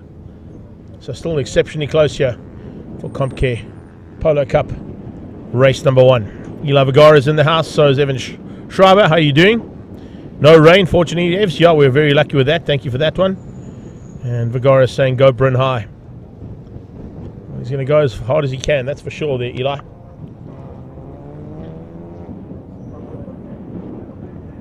Okay, so the Wright Motorsport car comes through there with Dean Fenter at the wheel. They're about to come and take up the positions there Remember that the top 3 in the championship have only got 4 push-to-pass mechanisms to use. Everybody else out there will have 5. So Yuri Swart, Charles Visser, and Davy van der Merwe. Not Davy van der Merwe, beg your pardon. Tate Bishop will have 4 push-to-passes. Everybody else will have 5 of them. So it's a slight advantage to the cars who are not in the lead of the championship. As we stand by now for green flags at the back and red lights to come on at the front for the start of heat number 1 here of Comcare Volkswagen Polo Cup. It's the Volkswagen race day, and we've got some guys and girls here ready to go for some big action. 12 laps coming away here for heat 1. Lights are about to go on. We've got a green flag at the back, and here we go, ladies and gents. Great start coming out of the Team Red car. Lee Thompson off the line. He managed to possibly outgun the Stu Davidson car, and looks like Thompson might have got the drop. Yes, he has. He's got a nose ahead there of Clinton Besaidnout as they head towards 1, and he's going to hang on for the whole shot. Thompson whole shots into turn 1. Visser into 3rd. He's got Yuri Swart right on his tail, and Tate Bishop already trying to force Swart wide as they go into the S's. Has he got through Tate Bishop and Swart? Yes, he has. Tate just slots through into, he doesn't. Oh, look at the comeback coming from Yuri Swart. He's got, oh man, it's just a line-up behind there. Who wants to get through? They're all lining up. Fenter got a terrible start. He's under attack there from Davy van der Merwe as they come up through, hanging for the first time. A couple of cars putting wheels on the dirt, including the front end. Oh, Clinton Besaidnout. Besaidnout going on the inside of Lee Thompson. Thompson shut the door and Besaidnout just kept driving. Clinton Besaidnout forcing Lee Thompson off the road. Thompson now drops back down to about 15th place. Something went dramatically wrong there. Lee Thompson went on the defensive, and well, it was a big move there from Besaidnout. He said, I'm going to keep coming. Besaidnout tried to force his way through, and Thompson wasn't having any of it, and he turned him on his side. Here they come. Thompson's got the line. Oh, and he turns in to take his normal line, and Besaidnout's on the grass. Besaidnout lucky to catch the car and bring it back on and slot back into 2nd place, but it's Charles Visser who leads across the line for the first time. Besaidnout is 2nd, Yuri Swart is 3rd. It only took 5 corners, and we already got massive amount of action heading into this first heat of Comcare Volkswagen Polo Cup. Oh my goodness, this is going to be a good one. This is the kind of race start we like to see here at the Volkswagen race day. Visser looking in his rearview mirrors as he came out of the Schaeffler S's. He was a little bit concerned about how close Besaidnout is. He's going to try and go defensive and keep out Thompson, trying to make up some ground now. He's late on the brakes. Yuri Swart follows him through. Here comes a move on the inside from one of the Team Red cars. I think it might be Jager Robertson. No, it's Ethan Kutsia and Bryn High side by side. Thompson now trying to force his way back. Giving a bit of retribution there to Bryn High, thinking it might be the same car, but it's actually not. He is now bumper to bumper with Bryn High as he comes around the outside of him, heading towards Dunlop corner. Top 3 now, trying to get away. Yuri Swart following Besaidnout, following Visser. Besaidnout, the Port Shepstone meet in the sandwich between the 2 Cape Town boys as they complete the 2nd of 12. Tate Bishop in 4th. He's got Davy van der Merwe behind him, who's got a hard charging Natim Samunga in 6th. Behind that comes Jager Robertson, top of our rookie category drivers there, ahead of Fenter and Ethan Kutsia. Teammates there sitting at the moment in 7th and 9th place respectively. Gio down into 10th place in the 2nd of the Bullion IT cars there. His teammate up the road in 3rd. That's the way we kick things off here for Polo Cup, and at the home circuit on the home race day. Nothing wrong with the way that we've started this race meeting, that's for sure. Brandon Smith just jumped in. Here we go. On the brakes, and everybody chopping and changing, watching for Dean Fenter trying to come back into the hunt there as well. He's fighting there with Jager Robertson, trying to return the favour there on the rookie. As they head towards Dunlop corner, top 3 just stay evenly matched for now, but it's going to be exceptionally close by the time we get into the closing stages. Remember, Charles Visser has got 1 less push-to-pass mechanism than Besaidnout has got. He'll be thinking about that, will Clinton Besaidnout. He'll be saying to himself, well, let me just hang in there. Maybe I can get close enough and put that push to pass, the extra one I've got, to find use, because the man behind me, in fact 2 men behind me, and the one in front have got 1 less to use. Bit of a chess game amongst those push to pass mechanisms. It's basically a DRS system on a similar vein to what they run in Formula 1, where you get a little bit of additional power for a couple of seconds, and it just allows you a chance to possibly make an overtake or just squeeze through to attempt to foil an overtaking maneuver. Fenta's on the back end of Jagger Robertson. He's got Coetzee behind him, and then Giordano Lupini. Gio looking to try and get back ahead of Ethan Coetzee if he can, as they head up towards the hairpin. Behind Gio, there's a bit of a charge coming on there as well, coming out of Lee Thompson, who's trying to make up ground, trying to get back to the front end. It's not going to be easy on a track like this where the cars are so evenly matched, and with a gap that's already opened up there. Lee Thompson being unceremoniously taken out there by Besaidenote in turn number 5. The hairpin is where it all happened on lap number 1. Everything seems to have settled down ever so slightly. Good possibility of a push to pass here coming from Yuri. Yuri's gone for one push to pass to go through and see if he can make a move there on Besaidenote. Besaidenote sees him coming and goes defensive. Visser sees Besaidenote, does the same thing. He's going to force Besaidenote around the outside. And well, Clinton Besaidenote is stuck in. Watch the cutback though. Great cutback from Besaidenote. Is he good enough on the brakes? Yes, he is. Oh, superb driving there from Clinton Besaidenote. Went wide and cut back almost instantaneously. Clips the inside curb. He takes the lead of the race, and Besaidenote now ahead of Visser. Visser from Swart. Tate Bishop has got Vanamava all over the back of him. Davy Vanamava in with a chance here of a possible podium if he can get a little bit closer up and higher up on the positions he's in right now. Down in 5th after it went a little bit dismal, with him feeling a little bit under the weather yesterday. He's certainly turned his luck around here, and he's got Tate Bishop in his sights. Bishop has got Yuri Swart in his sights, but he's got to bridge that gap slightly. And Swart is going on the attack for Davy Vanamava's teammate, Charles Visser. What a run here from these first 5 cars. Absolutely brilliant race action right the way through, as always. Here comes Umpi. Umpi looking for a chance now. He goes on a push to pass to try and get through there on Charles Visser. He's used it and he's got past. Easily to see that push to pass mechanism being used there by Yuri Swart to get through. And it looks like Giordano's trying to do the same thing here on Jagger Robertson. Lee Thompson's coming along for the ride. Thompson going to dive through there with Gio and see if he can squeeze out the youngster, his teammate. He's pushing Gio and he's forcing Gio into some maneuvers that he probably doesn't want to make. Watch for them coming out of the S's now. That's Dean Fenter. The next pack is where they're going to be. Yeah, there we go. Jagger hangs on. Thompson's right on his tail, and then it's Coetzee. Oh man, Team Red Racing in the house with Bryn High behind them, and all trying to find a way through there, as you can see on the hard charge coming from Giordano Lupini, the second of those brilliant IT cars. Thompson dives on the inside. Oh, he tags his teammate. Thompson gives Jagger Robertson a little tap. Comes out of the hairpin. They both manage to survive and stay in position. Yes, they do. Coetzee almost loses out as well, and here comes Loosemore. Jason Loosemore now on the attack, trying to find a way through there on the second of the Stu Davidson Racing cars, Bryn High. Bryn High looking for Loosemore on his outside. High goes on the inside, trying to squeeze out Ethan Coetzee. Tags him as well! Oh man, there is big battles on there. Bryn High loses out though. The little tap there between himself and Ethan Coetzee has forced him off the track on the exit point of Dunlop.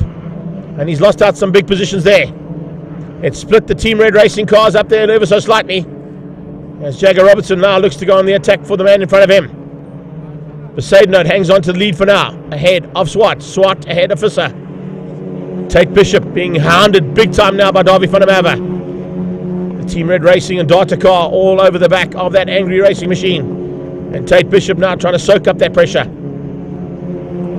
Just in the background, keep an eye out on that Squadra course machine of Natiam Samanga, who's looking to close things down. There's a big move on the inside from Davy. Davy gave a little bit of a rub there between himself and Bishop as they come down towards Chevy Sweep. There's a big look there, but not able to make it stick. Can he ever go now up towards Dunlop? Has he got the drive? Has he got the ability to get on the inside of that angry racing machine? No, he hasn't just yet. So Tate Bishop hangs on. Davy Vanamava behind that, and look at how Natiam Samanga's waiting to pick up any of the pieces behind that. Then you got Fenter. Second pack still lit up by Gio. Gio hanging on ahead of the hard charge coming from both Thompson as well as Jagger Robertson. Another lap completed. We got 5 to go still in this one. 7 down. 112 ones, 112 dead, 112 dead, 112 dead, 112 1. That's how the first 5 cars have gone across the line. Besaidenote absolutely loving life at the moment. Very lucky to survive that incident between himself and Lee Thompson. Thompson was the worst for wear there. going defensive on Clinton Besaidnout, and he had to drop back down to about 13th place. He's made his way back up into the top 10. In 10th place at the moment is Lee Thompson. Here he comes to Bullion IT's Giordano Lupini. Behind that, the battle between the Master and the Padawan. Going with a bit of a Star Wars analogy there. Lee Thompson, of course, is the man who has done oodles of race experience, and that's why he's been able to squeeze through and get ahead of Jagger Robertson. Take nothing away from Robertson's racing career so far. Champion in NX Legends. He's also been a massive contender in the BMW M Performance Parts Racing Series, and in a couple of the other saloon car categories that Big Boss have allowed him to have some fun in. And Big Boss Auto and Liqui Moly, his associate sponsors there as part of the Team Red Racing squad. It's Stu Davidson out front with Clinton Besaidnout at the wheel though. Cheaper Cars and Stu Davidson the sponsors on that one. Bullion IT in second with Yuri Swart behind that car's wheel. And Swart looks like he's going on the attack here. Swart looks like he might have some late race pace. And are we going to see an answer here from Swart to try and maintain his lead in this championship and not allow Clinton Besaidnout to get closer to him? The win will definitely bring Besaidnout closer, but it won't bring him into the top 3, I don't think. Not due to the fact that Visser and Tate are just behind him. So Visser and Tate also managing their championship well here, with a 3rd and 4th place possibly on the cards for the two of them, which should keep them in 2nd and 3rd respectively in the overall championship hunt. Final bit of braking there coming down towards Dunlop. Second pack is Davy van der Merwe trying to attack Tate Bishop. Natim Samanga behind him for Squadra Course.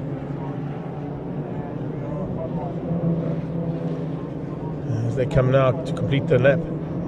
Bishop from van der Merwe, Samanga, Fenta. Gio still ahead of Lee Thompson. Lee Thompson ahead of Jagger Robertson. And then you've got Jason Loosemore and Ethan Kutsia. Lonica Martins has made her way up to 13th. Bryn Hayes had some problems. He's dropped back. That was due to the fact that he had that little touch between himself and Ethan Kutsia coming out of Dunlop. Hasn't been able to recover from that though. So Swart heads into hangar one more time. The 3rd last time he's got to do that. As he heads up into the hairpin. No answer just yet there from Besaidnout. Is Besaidnout waiting for a little bit later on in the race? Remember, Clint Besaidnout will have one extra push to pass over the two cars he's battling with at the moment. Has he used both of them though? The extra one. Has he used that extra one, I should say, by this stage of the race? Or has he still got one in hand there that could possibly surprise Yuri Swart? Late braking coming out of Nsamunga, who closes in on the back end of Davy van der Merwe. Van der Merwe in the Data and Team Red Racing car coming to complete another lap here and put them onto their penultimate one. Frantic start to this one. A couple of mid-pack and middle of the race incidents, and still a couple of incidents and possible fights to be sorted out here for honours in that top 10. This is going to be exceptionally close. I'm telling you, there is not much in it here, and it looks like a little bit more pressure coming now from Visser, and the pressure starting to be felt. Besaidnout runs wide and drops a wheel on the dirt. Besaidnout under. Oh, he's under Big Trapper. He gets a bit sideways and starts to slide out of hangar. Besaidnout is having to go defensive here big time on Visser as Visser goes on the attack. Charles Visser looking for a way through here, forcing mistakes out of Besaidnout that usually don't come into play. Clinton Besaidnout is normally pitch perfect and will not make any worries in terms of that car that it doesn't have to. But having to run wide on 2 occasions there means he's having to push that car probably beyond what its capabilities are right now. Has he got one left? Can he close that gap down? Swart is going to get this one. Swart is going to hang on here. Here comes Visser. Visser's gone for one late ditch effort here and he's got through. Visser moves up to 2nd place. Besaidnout to 3rd. Dropping down to 3rd place there for Clinton Besaidnout. Visser just forces his way past there. He had one push to pass left and he's got through. Oh, very late there from Besaidnout into the S's. A little bit of contact, yeah, between the two of them as they came into the S's there between Besaidnout and Visser. Visser feeling it, but he manages to keep him out. Tate Bishop has pulled away ever so slightly now from Davy van der Merwe. Top 3 coming into the final stages now, up onto the brakes, into the hairpin. This is fantastic race action here. Late braking, you can hear in the background, and let's see what's happening with there with Tate Bishop as he hangs on. Natim Samunga trying to find a way past as well, but can he find it? No, he can't. So it's Yuri Swart who's going to do everything right here. He didn't quite get qualifying right. He finished down in 4th place. But here he comes to the line for the win. Kind of had to not really fight for that win. He had to get to the front, yes. But it was kind of gifted to him. But he'll take that any day of the week as he comes through for the checkered flag. He'll take the victory there. Winning out over Charles Visser from Team Red Racing. Stu Davidson in the cheaper car.co.za machine of Besaidnout comes through to finish up in the 3 spot ahead of Tate Bishop. Darby van der Merwe finishes in 5, Natim Samunga in 6. Dean Fenter and Lee Thompson recovers to 8th place. There may be a little bit of a chat there between himself and Tim Besaidnout down in the pre-race and Park Vermey area. Thompson in 8, Giordano Lupini in 9, Jagger Robertson, top rookie in 10th ahead of Jason Newsmore. Much improved Jason Newsmore there in 11th. Great drive from Lonica Martins to come through up to 12th after starting down in 16th. And then Ethan Gutsia beats out Zolele and Jambuka, and Bryn High and Cara Hill 15th and 16th on track. So that is first heat of the CompCare Polo Cups in the bag. What a race there from those guys. Absolutely brilliant stuff. Up next, we're heading into the InvestChem Formula 1600s. They'll be out on track shortly.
Volkswagen.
InvestChem Formula 1600s and some top guns here. Looks like we're going to be in for a great weekend. Starting with you, Troy.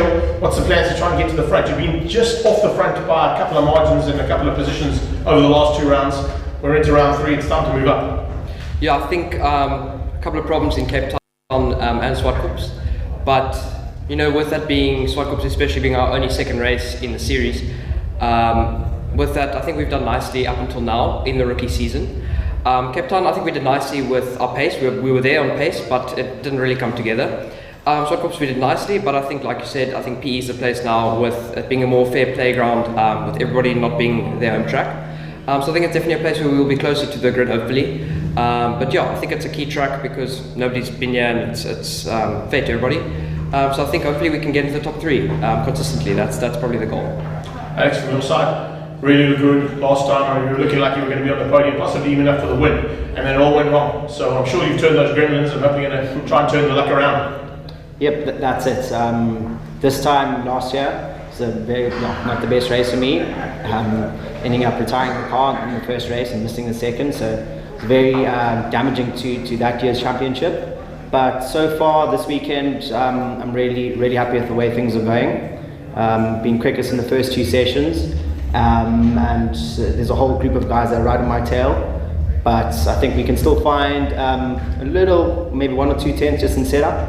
But happy with the way things are going, and just need to carry that through to the final session today, and then qualifying tomorrow morning, and then who knows if the races. That's a different story. It is a different story. Jake, from your side, the story's been literally up and down the whole season long. I'm sure you're also looking to turn that luck around and hopefully put the car. You seem confident after the first session this morning.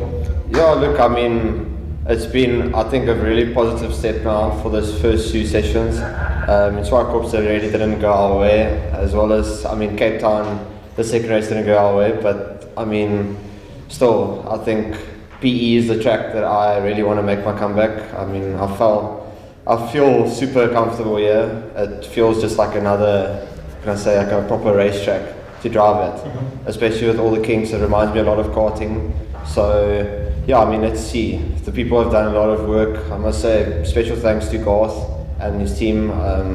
Yeah, I'm really happy that the car is right now. Well, we're on grid and ready to go now for the race proper for the Investchem Formula 1600s. Remember, this is the biggest prize fund in South African motorsport. 250,000 Rand for the winner. A test in a Formula Renault, a test in a global touring car, and potentially exactly what happened with our outgoing champion from last year, a ride and a race for Team RDSA and Investchem Chemical Logistics for Andrew Rackstraw, who was the #1 pilot last year and has now gone on to take up a position in the global touring car grid, which we'll see later on today.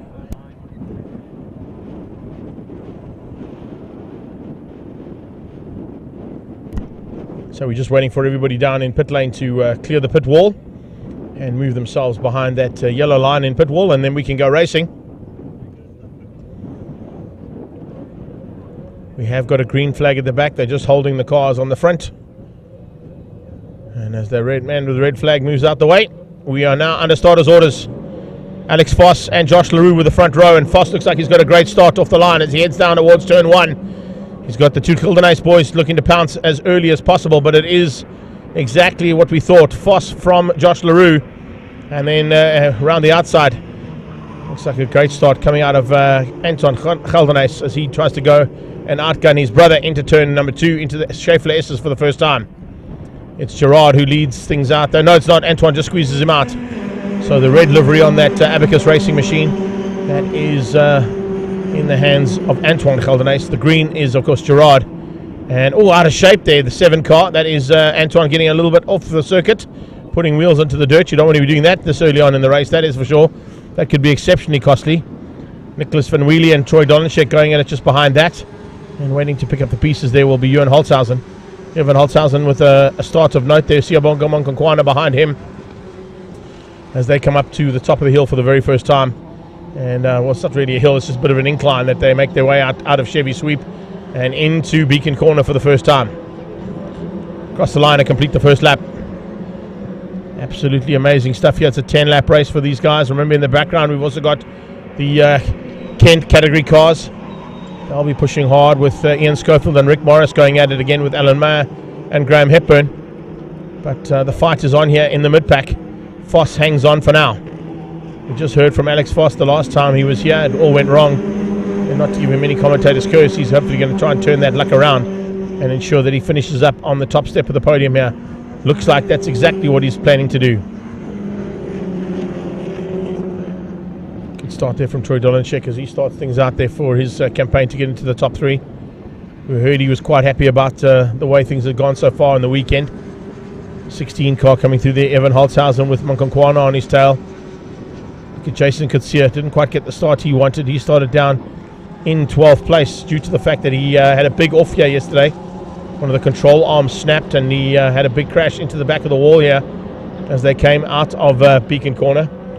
So a bit of repair work had to be done on that car overnight. They've got it sorted out, but he's had to come in now from the back of the field. He was quite happy and feeling quite confident, and then it all went wrong in the final session, so didn't quite work out there for him in terms of qualifying. He qualified alongside Teo van der Laan, who's coming off a phenomenal outing last weekend at the Vernichen Kart Circuit in the National Karting Championships for Rock Cup SA. So top 5, 6, 7, 8 now heading towards the hairpin. Jason Kutsia has a look on Monkonkwana. Monkonkwana shuts the door.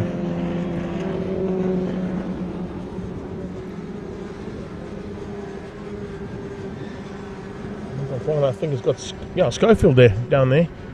Andrew Schofield a little bit lower down than what we expected there. His dad Ian leading things out there.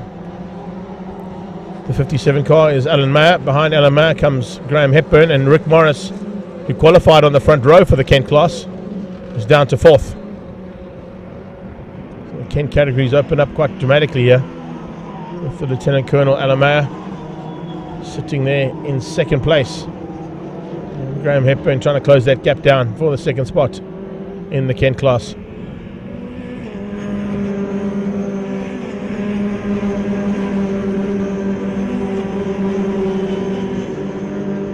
Scof coming off a win at the Classic Conqueror, only a couple of Ks down the road in Neisner 3 weeks ago.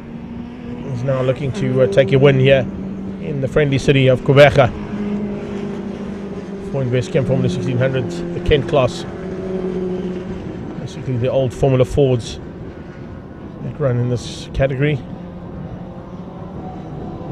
Formula 1600s at the front end, of course, are the Duratec cars that run in Europe as Formula Ford, but with no Ford association to the brand. Investchem have taken on their own and called them the Formula 1600s.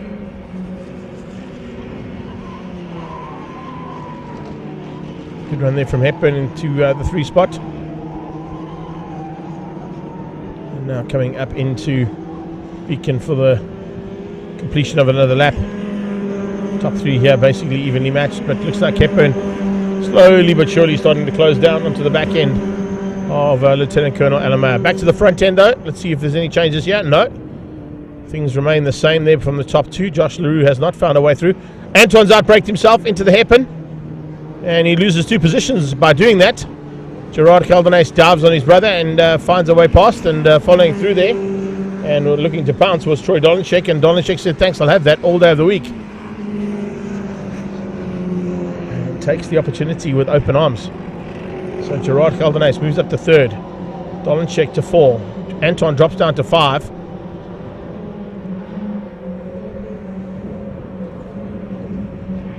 He falls into the clutches there of Nicholas Van Wheelie. Evan Holtzhausen still in 7th with Monkonkwana in 8. Kutsia is 9, just inside the top 10.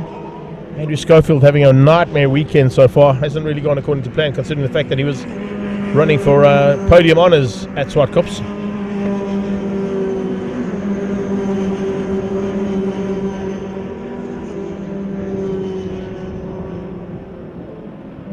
Some late breaking out of Josh LaRue, but no answer yet to the pace being set by our lead car, Alex Voss.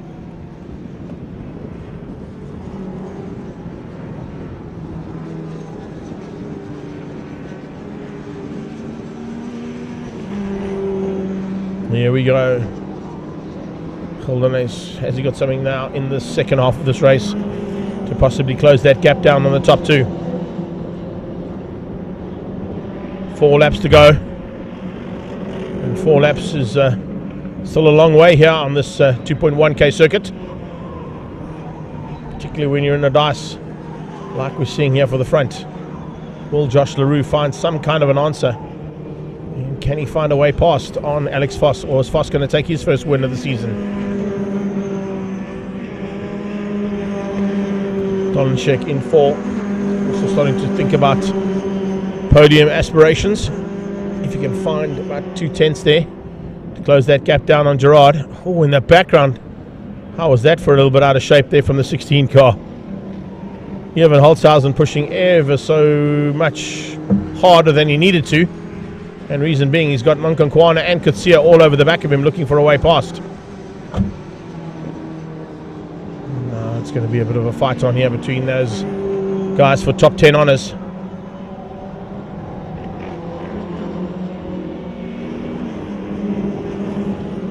Top 10 honours are up for grabs here, that is for sure. 1 and 2 possibly up for grabs. Here's a move from Josh LaRue. LaRue opens up the door and no, has it kind of a sliding door effect there. Just you're not getting through here from Foss's point of view. Foss is going to try and hang on here for these next 3. But there's exceptionally more amount of pressure being applied now from Josh LaRue's point of view.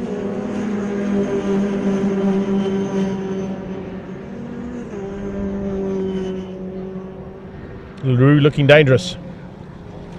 Can he find a way past? Can't just yet, but he definitely had a big look there into turn 1. Watch him carry corner speed out of Chevy up towards Beacon and to Dunlop. And let's see if he can find a way out of that Dunlop curve to get the drive onto the main straight. Here they come. Slipstream time. Is he close enough? Looks like he might be. Very good possibility he might be. He's coming up on Rick Morris. Morris might get in the way here. You can see Rick Morris watching those rearview mirrors as they head down toward turn 1. Realizing it's the lead cars coming, he just waves them by. Oodles of experience there coming from Morris's point of view, staying completely out of harm's way. Nicely done, actually. Got right off the circuit. Didn't necessarily have to get off the track there, but thanks, Rick. Appreciate that, buddy. Take nothing away from Rick Morris. Let me tell you something. If you have been a single-seater fan, or you've been watching single-seater racing here in South Africa or in the UK, there's a man who in his racing career had the honour, and of course not a lot of guys had that honour, of going out and beating the late great Ayrton Senna. And Rick Morris is certainly one of those guys who can have that accolade as part of his CV. So he knows exactly where to put a race car when he's in a big dice like we're seeing here for the lead, and he also knows where to put it if he's not involved in any of the race action and wants to stay out of harm's way. Right, we're about to start the final lap now. Are we going to see something here from the second car of Josh LaRue? LaRue heads towards turn 1. Foss holds onto the inside line, blocks that line and doesn't let LaRue through. There are 2 more overtaking opportunities. One is up at the hairpin and they're about to catch the Lieutenant Colonel Alan Mayer, possibly by the time they get there. Hepburn could be in the way as well. Schofield still maintains the lead. No worries at all there for Schof as he heads towards Dunlop to start his final lap. Leaders are up towards the hairpin, and once again it's defensive driving coming from Foss. Foss hangs on, but LaRue is all over the back of him. Look how much closer Gerard Gelderhuys has got as well, using those back markers to close that gap down. 1 corner to go. Foss at it. Absolutely brilliant stuff. And he continues to lead things out to the line. Chicken flag is out and Foss gets it. Foss gets the victory. He takes his first win of the season there and beats out a very fired up Josh LaRue and Gerard Gelderhuys, who were right on his tail. The gap at the end, 0.432 of a second between the first 3 cars. Schofield heading towards the line now. Well, not towards the line, he's got half a lap to go, but he could basically switch the car off and roll to the line from there. He's got such a big margin. He really hasn't been troubled by Alan Mayer or Graham Hepburn. Pity Rick Morris had some late race troubles there. But as I said, Scove coming from a victory at the Classic Conqueror on Classic Car Friday at the Somali Hill Climb. Comes and takes the first victory for the day there for the Kent category drivers. So let's have a quick squiz at those results there for in Westchem Formula 1600s. Alex Foss taking the victory over Josh LaRue and Gerard Gelderneys, your top three. Troy Dolenchek hang on for fourth ahead of Antoine Gelderneys. Nicholas Van Wheelie was there in sixth. He beat out Evan Holthausen, Siabonga Monkonkwana and Jason Kutsia, with Andrew Schofield and Teo van der Laan making up the 11 cars in the Duratec category. In the Kents, it was Ian Schofield beating out Alan Mayer, Graham Hepburn and Rick Morris. And that brings us to the end of that one, as we get ready to go now for the next bit of race action on track. And that, of course, is coming from the G&H Transport Extreme Supercars. We'll be back shortly with action from our big supercars.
All this action from G&H Transport Extreme Supercars proudly brought to you by G&H Transport.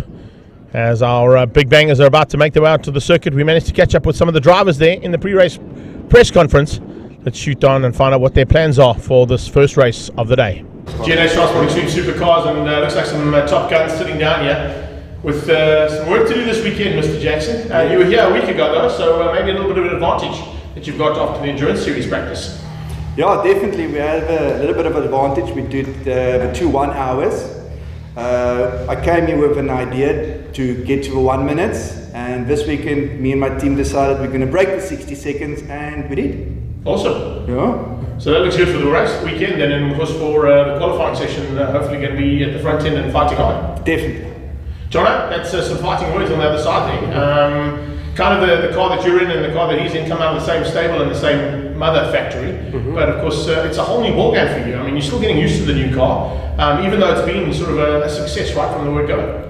Yeah, look, I mean, the car is going well. I mean, obviously my competition being Charles and Marius have got quite a lot more recent track experience here, so I wasn't here 2 weeks ago. But yeah, I mean, so far bedding in nicely, and yeah, hopefully we have a good run today.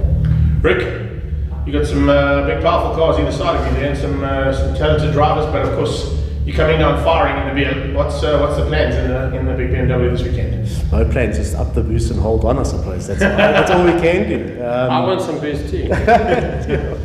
So no, it's I mean, these guys and those cars in a class of their own.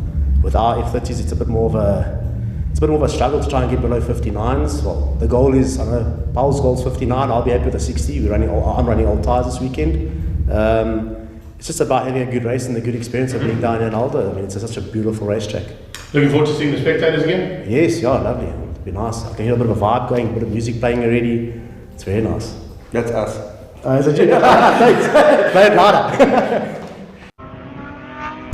There is a big vibe here at the circuit. It's fantastic to see the spectators back around the circuit, and of course they are hungry for motorsport down here in the Eastern Cape. They absolutely love the action that's been provided today by the Extreme Festival here at Aldo Scribante. Big welcome return to spectators in full force on the sidelines, and I'm sure all of you are enjoying all the action as out. Being entertained, of course, by my fellow commentator here live at the track. Mr. Brendan Kelly is bringing all the soothing sounds on the sideline, and of course hopefully you guys have joined us on this live stream on a few occasions as well. because if you are out on track and you've got a smart device, remember the idea is to get onto the live stream as well, so you can see any of the action that might happen on areas that you cannot see around the track at the same time. So that's what we'd like to be doing. And hopefully Brendan's passing that information on as well. I'm going to send him a message and just tell him to remind people that they can watch on the live stream at the same time as they're watching the live action in front of them.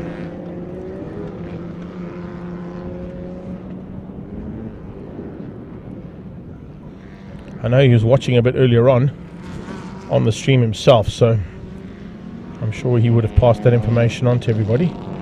But let's send him a reminder, shall we? Let's go and find Brendan Kelly. I'll find him.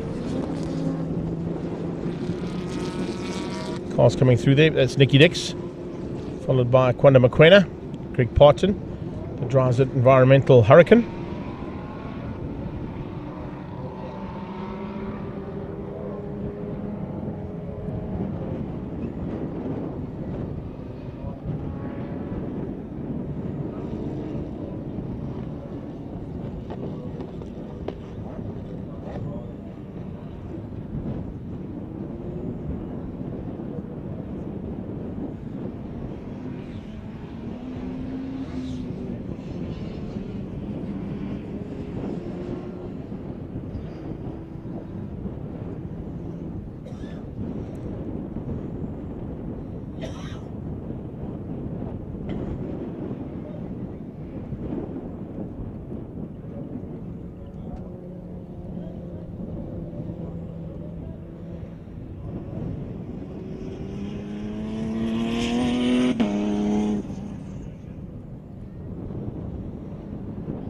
Extreme Supercars that are lined up there. Jonathan Dutoy on the front row, ahead of Charles Oranges. Bit of an in-house fight there between the Class A Plus category cars, and both out of the same stable. Sort of a collaboration there between Trans Africa Racing and the Stradale Motorsport squad. Marius Jackson will be behind them. Looks like problems there for Modak at the back. So unfortunately there for Imad Modak. A little bit of problems for the Double M Racing machine. He's getting a chance to come and take up his position. But behind Jackson we had Rick Leroux, Paulo Leroux, and then you've got Greg Parton, Kwanda Mokoena and Nicky Dix. It's Imad Modak, the man in shot right now, who's going to make his way up into the 9th spot of the grid, just ahead of Gianni Giannicaro. And then it's Ian Riddell and Mansour Parker ahead of Mark Dutoy and Anmar Kutsia in the Jive car. Anmar, of course, running a BMW CI bonnet and M3 grills, so it had to have a slight official BMW zip tie modification to get those grills in place.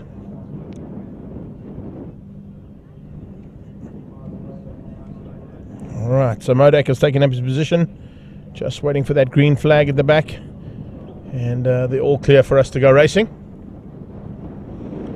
Interesting to see that we had 57 5s coming out of the top two cars there of Jonathan Dutoy and Charles Oranges. Are we going to see a possibility of the first 56-second lap here today? It's almost ideal conditions. There's a little bit of a breeze compared to what we had this morning.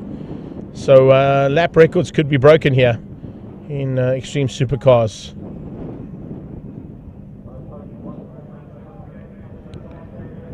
So we got Class A Plus in first and second place on the grid. Heading up GT3s is the second Audi of Marius Jackson. Class A is headed up by Rick Leroux. And of course we've got the GT3 of Greg Parton, the Lamborghini Huracan, down in 6th place, looking to fight with Marius Jackson. So G&H Transport Extreme Supercars making their way down the main straightaway now for their warm-up lap. It's a rolling start for them. It's already tucked in behind that Polo GTI, official pace car today for the Volkswagen race day.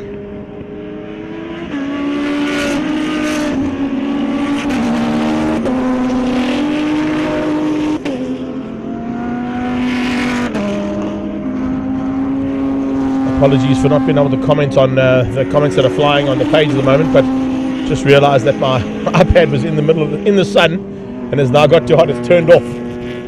My iPad turned off, it's too hot. It's been sitting in the sun the whole time, that's why. It's okay, it'll turn back on now. So I'll get some comments flying as soon as it cools down and turns back on again. But, we're here in the Two Wheels Peugeot 10-seater as our official studio for today. And all this action, of course, being brought to you by Two Wheels TV and up to 60 seconds as part of Round 3's coverage of the Extreme Festival. Polo GTI moves into the pit lane, and it's now up to this big pack to sort themselves out and get ready to go for race action in Extreme Supercars Race number 1. Dutoy and Aranji's on the front row. They're going to be fighting hard. And Jonathan Dutoy is going to have his work cut out for him as the lights go out and we go racing down towards turn 1. Dutoy with Jackson on his tail as they go into turn 1. Around the outside comes Charles Aranji's. The Paget Racing and Stradale Motorsport Audi R8 dives in, tucks in behind the Lamborghini Huracan. And it's big lap times expected coming out of those 3 cars. Rick and Paolo Leroux come through in the 2 BMs. In the background, watch out for action between the drivers in the background. And out of shape is the Alfa Romeo car 60. Ian Riddell, unfortunately, with a bit of a problem. Riddell just getting a little bit out of shape there in his Alfa. And he manages to catch it, bring it back on track, but not where he wanted to start things, that's for sure. Combined Racing's 2 BMWs now in full flight in 4th and 5th place. So we've literally got Italians leading out the Germans at the moment. Oh, and a big moment. Is that Jackson?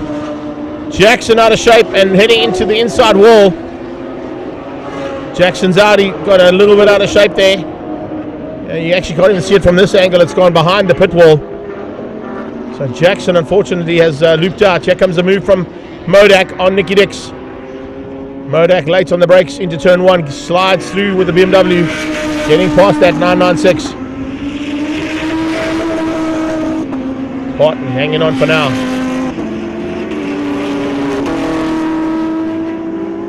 So here we go into the hairpin. Lambo versus Audi. There were 2 Audis. The one has looped out with Maurice Jackson at the wheel. Second Lamborghini currently squeezes out the 3 German brands. 2 BMWs and an Audi between the 2 Lamborghinis.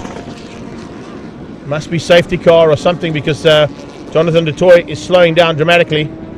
I didn't see any safety car boards out, but I assume they're out. And it's possibly just to give them a chance to come back into start procedures. Is it safety car? It's a red flag. Wow, a red flag. I'm not quite sure why the red flag was called, but the red flag has been called there, and that means we're going to come to a full restart. I'm not quite sure why we've got a red flag. I know that the Audi, there you can see it just in the gap between that Jojo tank and the building, and Jackson's car is in the tire barrier.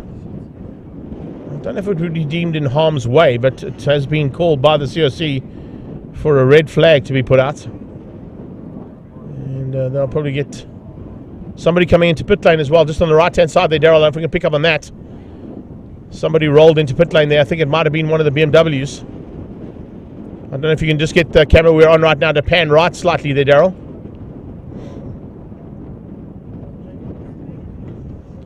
Yeah, camera 5 that we're on right now could just pan right and see if that car went in. I did see a car just caught the wing of it going under the weighbridge.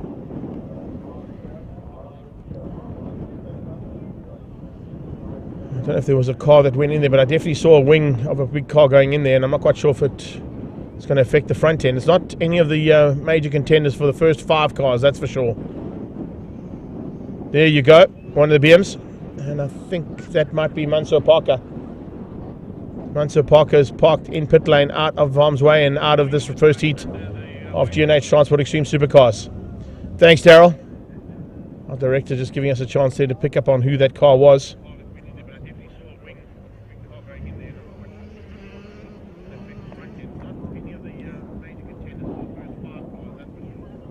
Oh, can you believe that, eh? Didn't expect to see Jackson lose it like that. I don't think he's injured in any way. I think the car just might be in harm's way, and that's why they've called for the red flag. They've got the car back on track. Having a quick look underneath the car to make sure everything's okay. I wonder if we get a chance to possibly even restart. if he does, he probably has to start from pit lane. I don't think they're going to allow him to take up his position at the back of the grid. He might have to roll into pit lane and start from the pit lane.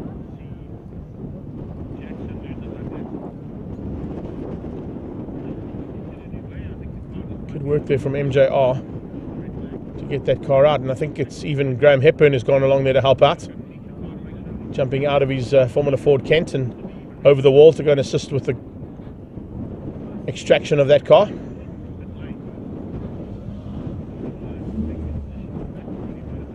They're going to have to get him back into pit lane, I'm sure. So he won't be allowed to start at the back of the grid, having to resume his position. So he gets going again. Doesn't look like anything's broken on that car, but he will have to go into the pit box.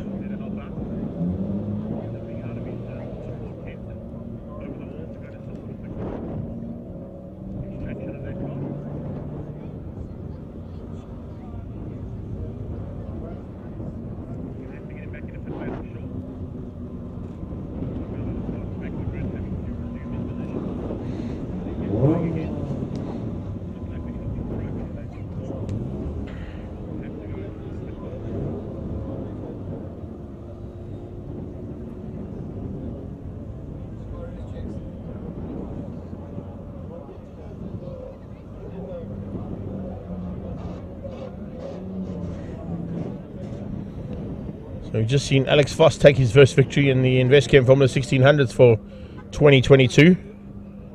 And we're now back under starters orders for the second start of the G&H Transport Extreme Supercars. We had only completed one lap, so they've gone back to the full 15 laps to go. Interesting thing we need to watch out for now is whether or not these guys have fueled enough for another extra couple of laps.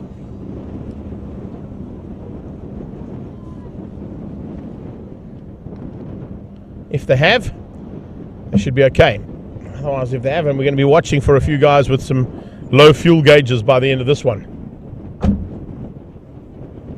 Our official pace car for today in the Volkswagen race day is the Polo GTI. And it'll make its way around to take up its position at the front of the field here.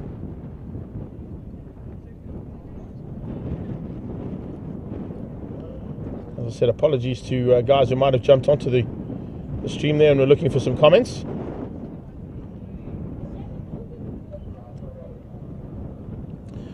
A question there from Jody Ehlenfeld. Yes, Ben Morgenroot is still competing.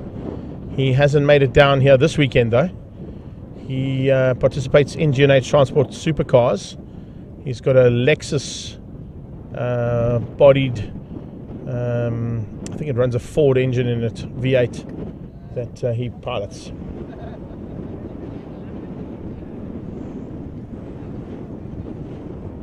I'm not quite sure why he didn't make it down yet, because he normally goes really well on the coastal circuits, but deciding to skip this one.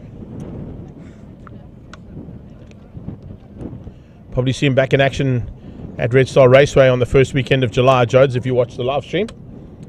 That's when we'll see another chance of Ben Morgenroot behind the wheel of his Morgenroot Auto Lexus.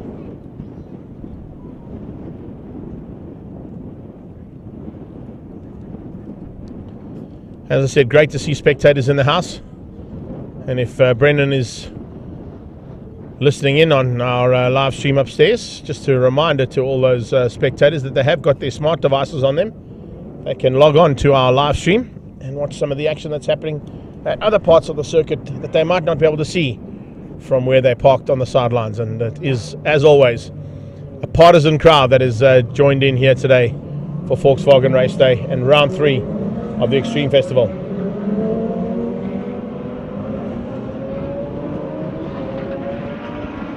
This has got to be our biggest field of supercars in the country, and definitely the biggest amount of spectators we've seen so far this year at an Extreme Festival.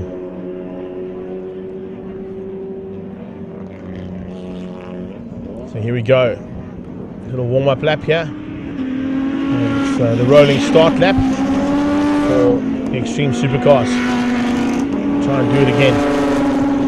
Jackson, as I said, if he gets that car sorted out, might be able to start from pit lane.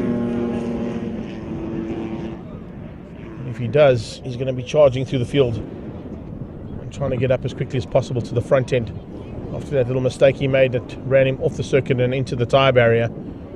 It's basically at the same area that we saw Aldo Scribante lose the back end of his all-conquering Porsche at 997 twin turbo that he runs, and we thought we might see that one in action here this weekend, but seems both him and Dane Angel have decided to stay out of it. It's a little bit windy. Yeah, the wind has definitely picked up there, Pete, but we're about to see some action, and the heat of the action pick up as well. Looking to see possibilities of some lap records being set in Supercars here this weekend. It's almost ideal conditions for those, and we're already seeing some 57.5s this morning in qualifying from both the Toy and Arunjis as they drop the hammer again down towards turn 1. Tono de Toy under attack now from Charles Arunjis. Trans Africa Racing and Stradale Lamborghini versus the Paget Racing Stradale Audi R8. Rick Leroux versus Paulo Leroux into turn 2, the Schaeffler S's. And looks like Rick has just been able to outgun Paulo there. BMWs that are for combined racing in 3 and 4. Then it's the Dryzen Environmental Hurricane of Greg Parton, who's under attack now from the second of the Audis on track at this stage. Not a GT3 running Audi, but a GT4 spec Audi there. Paulo and Rick side by side. Rick going to hang on to the inside line only just, but Paulo forces him to side-by-side action there between the two Loureros. BMW boys will be happy about that. And I know a couple of them will probably be watching this from the sidelines from the BMW M Performance Parts Racing Series. Big camaraderie in that pack of drivers, that's for sure. Saw them in action only a couple of weekends ago at the Regional Extreme Festival. Kwanda versus Nicky Dix versus Imad Modak. Imad having a good run there. Didn't quite look like it was going to start as a good run because he battled on the warm-up lap to get the car fired up. Now that it's firing, he's starting to cut through the field nicely. That comes. Let's see what happens now. This will be the first full sprint lap that these cars are going to be able to do. As we see Stanton Amanis, Trevor Drake and Warren Lombard who've jumped in to watch some of the action.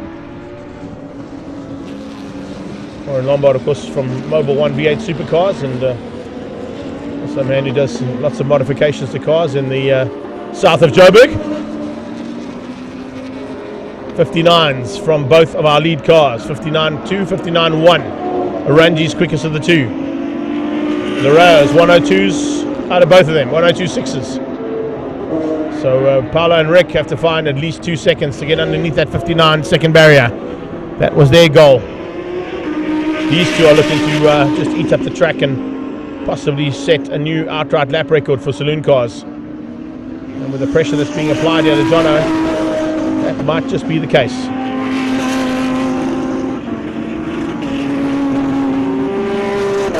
Morangi sitting comfortably there, right behind his stablemate. 2 cars out of the Stradale Racing stable.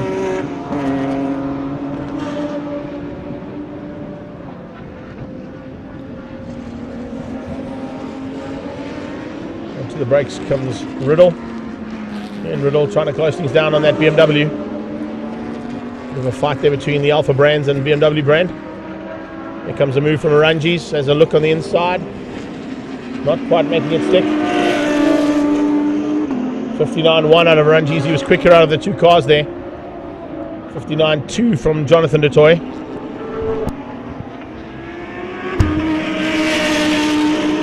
So DeToy versus Arunjis. As I said, both of them are coming out of the same stable. Oh yeah, of course, just a reminder, the Supercars actually don't make it to Red Star Raceway for the next National. They'll be at Swartkops on the 11th of June. So thanks, Tanya, for that reminder. I don't have the full calendar with the categories racing. I'm going with what we've done in the past, but yeah, there was a bit of a change up for that one. So GNH Transport Extreme Supercars will be at Swartkops on the 11th of June. And not making it to the National at Red Star Raceway. which happens on the 2nd of July.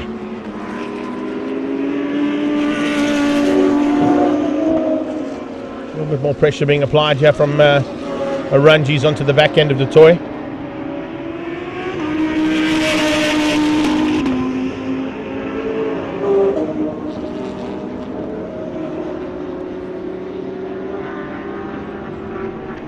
Another look on the inside. Jono saw him coming. I think Oranges just wants to have a bit of fun here. He's not going to let Jonathan du Toit have all the fun in the sun, particularly when you've got a nice partisan crowd here at Aldo Scribante. Parton trying to close the gap down onto the two BMWs. Big Parton doesn't have to push too hard though, because he is kind of currently leading his own category and class in this one. So not to have to push too hard. Oranges doesn't have to push that hard either, but he's giving Jonathan du Toit a very good run for his money here. Making him work a bit harder than what he probably would like to. It's a super run from these two cars. Both of them now into the low 59s and continuously in those low 59s. Change up into the hairpin though. Oranges hits the front. So Oranges eventually finds a way through. And he's now made his way up into the lead of the race, demoting Jonathan du Toit back down one position.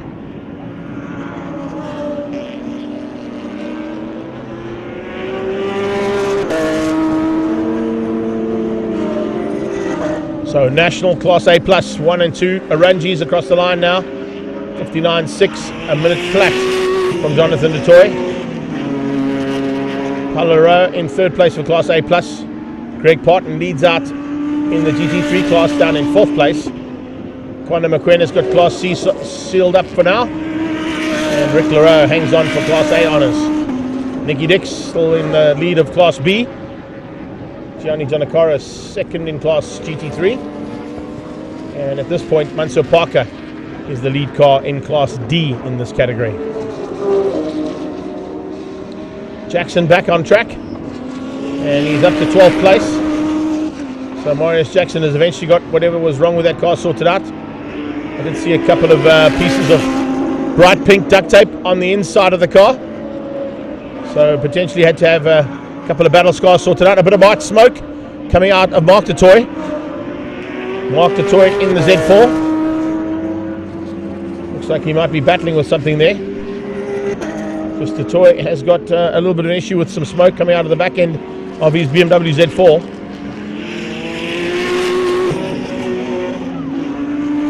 That could be costly for Marc du Toit. Jackson starting to size through some of the back markers there. The 20 car of Mansour Parker and Riddle having their own little fight as Jackson comes back into it. It actually looks like he's been caught by the leader. He has. The two Audis now right up close and personal, and Charles Orange is trying to find a way through on them. Riddle gets out the way. Jackson, is he going to give this up without a fight? No, he's not. Jackson goes on the inside of the BMW and tells Oranges to follow him through as they come out of Dunlop.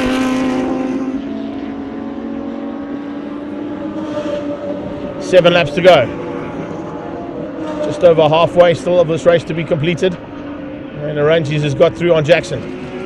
If you look at that second Audi with that pink duct tape, it looks like he's taken those compression. Oh, and Riddle with a big moment down into turn one. The Alpha's gone off there twice already, and that's the third one, and that was the biggest one. So Ian Riddle just getting it completely out of shape, under braking down into turn one. He gets back on track though. There's a lot of runoff there, fortunately, for the Alpha. He was able to catch it and stay on track and get back onto the grey stuff here at Aldo Scribante. Going back to that comment I was about to make about the Audi, it looks like it's got those pink compression plasters all over the back end of that Audi as he had to do some repair work after going off track. Mansour Parker in the drive car, running that CR bonnet and M3 grills, having to do some slight modifications to get those grills in place yesterday.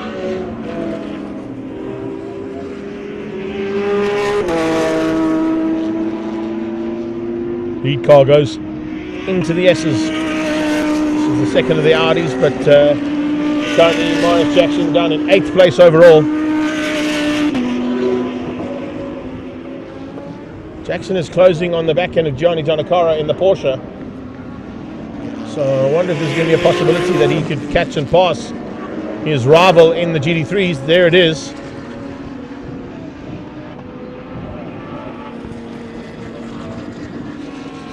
South Africa Racing and Sudale and Lamborghini Hurricane about to come and catch the both of them. Jackson's through.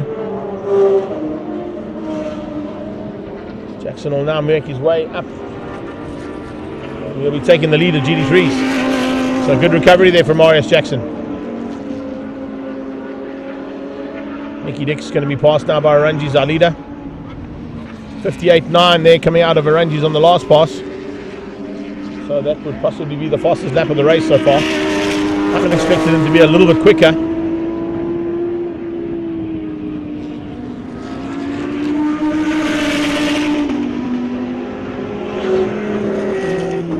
Up into turn 4 going on. Here comes the Lamborghini trying to find a way through there on Jackson. It's Jackson going to make it a little bit more difficult for him.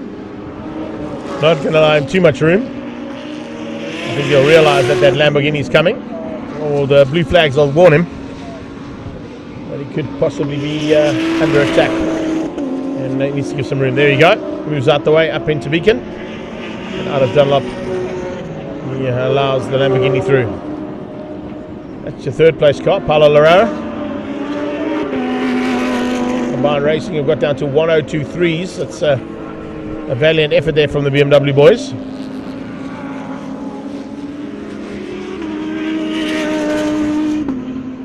Greg Parton, 4th overall in the Drives It Environmental Hurricane.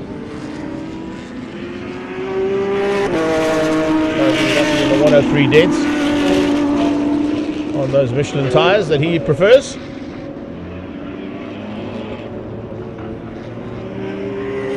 Park about to be caught now by the leading BMW. Nicky Dix also getting a lap down by both Aranjis and Dutoy.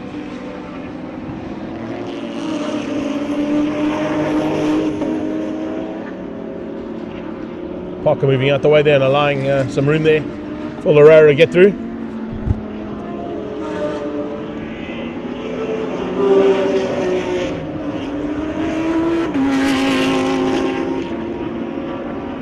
Continuing on his merry way there is Paulo. Overall podium, and overall podium in the class as well. To his championship hopes a lot of good. Fighting against some bigger and more powerful cars, that's for sure, in that category. Parton squeezes through, gets ahead now of the Master Creed Alpha, Ian Riddle. 3 to go for the leading pack of cars.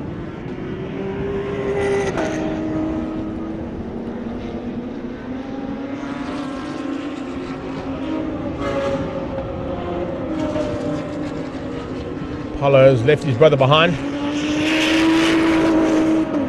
Gianni Giannakara in the Valve Fluid Systems Porsche this weekend. His Lamborghini in for repairs. Fortunately got an opportunity to drive the Porsche for the weekend.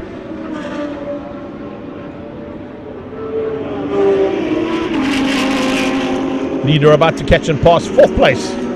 Greg Parton on track. With 2 laps to go as they have already started their penultimate one.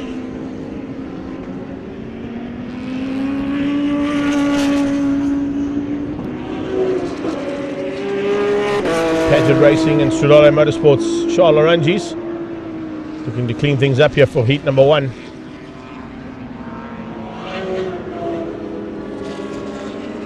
Parton in 4th and of course leading his class. There shouldn't be too much of an issue there for him. Parton looking for the GT3 honours here today.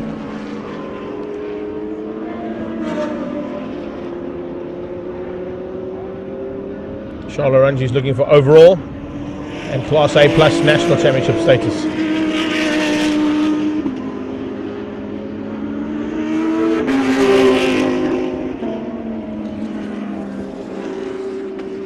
Gets through on Parker. Orange now heads down to Chevy Sweep for the last time.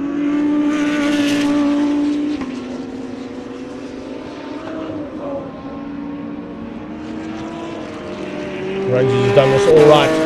Literally sat behind Jonathan du Toit for a while, waiting for a late opportunity to get past. He got past, and he's opened up a huge advantage, which has turned into the first victory of the day there for the G&H Transport Extreme Supercars.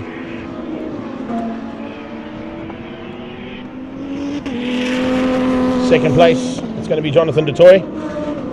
Du Toit takes that second spot.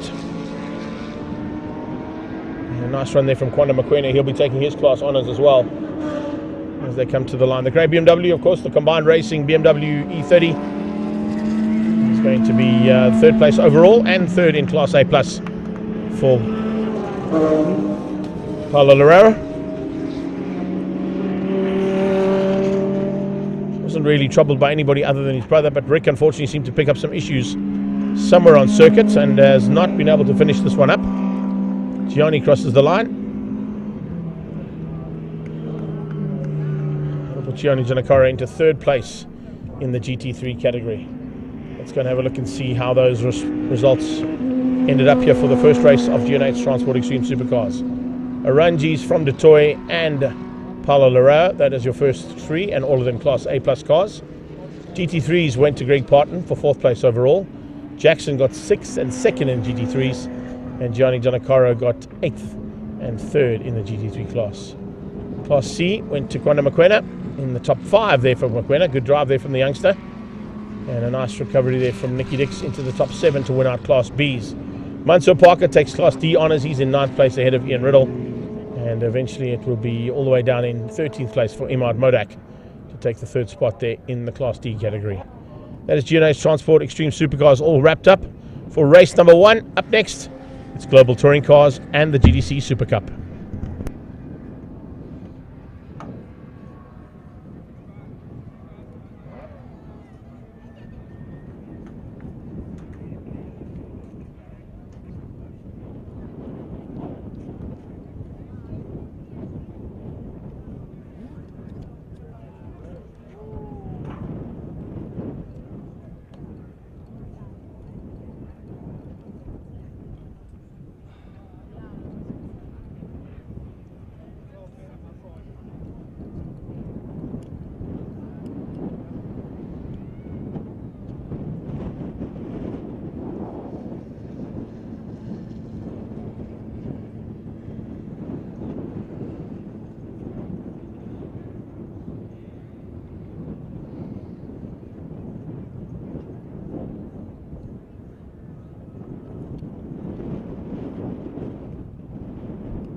Global touring cars making their way onto the circuit for the GDCs and GDC Super Cup category, and we managed to catch up with some of the drivers at their pre-race conference yesterday. Let's go and find out what their plans are.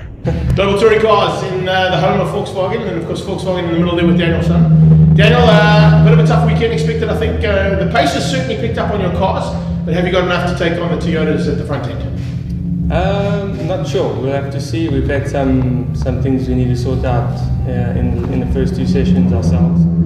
So yeah, we'll have to see how the weekend progresses in the last session in qualifying. But yeah, up to now we've had a rough start to the season, but looking to turn it around. Speaking of rough starts, a rough start in Swartkops for one of the heats there for Sauer. Getting up close and personal there with Mr. Rackstraw and the Audi, but you certainly had pace, and I think you've got some pace down here this weekend too.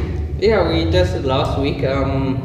We feel that we quite good here at this track, and yeah, we'll see this last final session in qualifying. Jules, reverse grid man, coming out of nowhere. Hopefully we can turn around in the first race as well. What's the Ford going to do this weekend? So far we're looking quite strong with pace. We were quickest in practice one, struggled with a little bit of a misfire in practice two, but trying to shake the reverse grid specialist name, you know, really need to get the qualifying sorted a bit on the car. The race pace on the Ford is brilliant, just needs to try and extract more out of the new tyres, which seems to be working this weekend, so we hopefully looking good. Daniel, it's Volkswagen race day. Is it time for a win? Yeah, I think so. I think Brad certainly needs a good run, and obviously John and myself are looking to turn around the season, so hopefully we can have 3 cars in the front. Stand by for action now from Global Touring Cars and the GDC Super Cup. As they're rolling around there, Robert Volk will be on pole position alongside Brad Liebenberg. Great turnaround there from Team Red Racing's point of view, and the Hype Energy car to get that Golf GTI 8 sorted out. Brad has always been very strong here at the Gqeberha circuit of Aldo Scribante. So not a lot of surprises there to see him at the front row. And if you look at the times, it's basically 1/10 between the top two on that front row between Volk and Liebenberg. Saud Variawa and Daniel Rowe. Rowe definitely found something special. They were down in the 2s, 102.0 and a 102.1 between Variawa and Daniel Rowe. And they looked like they were ready to go for race action. Julian van der Walt also finding that pace he wanted to get up to 5th place. And he'll be looking for a chance now to possibly spoil the day there for the rest of the pack at the front end of the field. Remember, it's a slight gap in the field that you're going to see amongst these drivers. Rolling start for Global Touring Cars and for the GDC Super Cup. And GDC Super Cup is headed up by Team Red Racing's Jeff Kruger. He's had his bourbon eyewear on there by the looks of things to get to the front end. And he's now ahead of the hard-charging Jason Campos, who set the pace all day long yesterday. Leighton Fourie and Keegan Campos make up the second row. Keegan Masters from Team Perfect Circle and Arnie Neveling from the Paget and Stradale squad come in into 14th and 15th place on the grid. But of course that is the third row of the grid for the GDC Super Cup. And then we go to Calvin Diaz and Roy Campos, who heads out the all hard-charging Masters class. And he's ahead of Andre Besaidnote and Nick Davidson, local man here at his home track, who wasn't able to, unfortunately, get everything sorted out in his run to try and get to the front end of the Masters class in GDCs.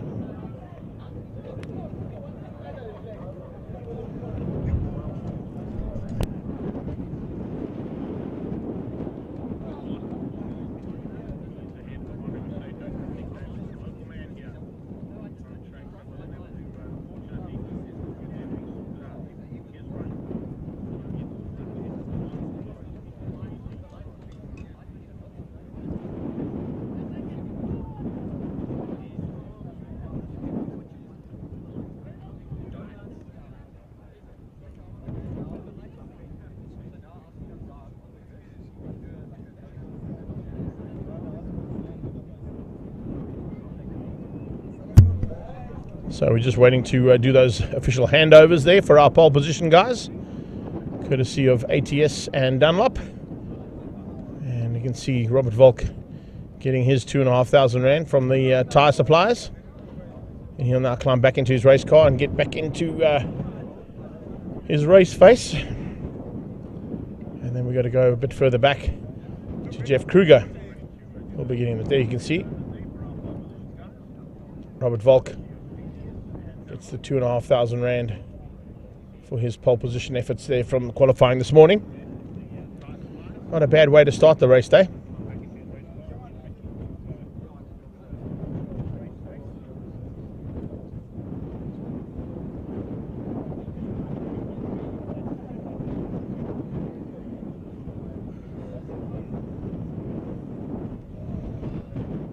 Henty van der Merwe has just joined us as well. He was happy with his boy's performance after it didn't work out so lekker this morning for him. Paul Lutey's in the house as well. He's just sent me a message, and I hope he's enjoying all the live coverage. Looking forward to seeing us at the next one. He couldn't make it out from the UK, so Paulie, thanks for that message, buddy. Much appreciated. I hope you enjoyed all the action that you've seen so far, and I'm sure that you'd be sitting on the sidelines there in the UK itching to get behind the wheel of your car to be involved in this pack. And this pack this morning in GDC Super Cup is so evenly matched. Paul, if I let you know, pole position from Jeff Kruger was a 104.8, and we go all the way down to Calvin Diaz in about 8th place for a split of 1 second between those 7 cars. That's how tight it is. Michael van Rooyen will be looking to improve as well.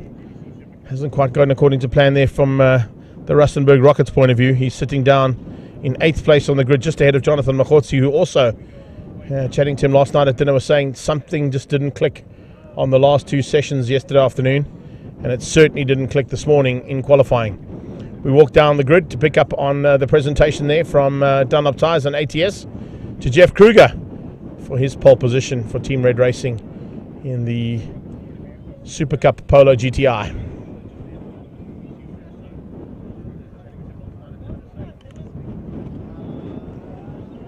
Alongside him is going to be Jason Campos, who was, of course, our two-wheeled specialist at Swartkops.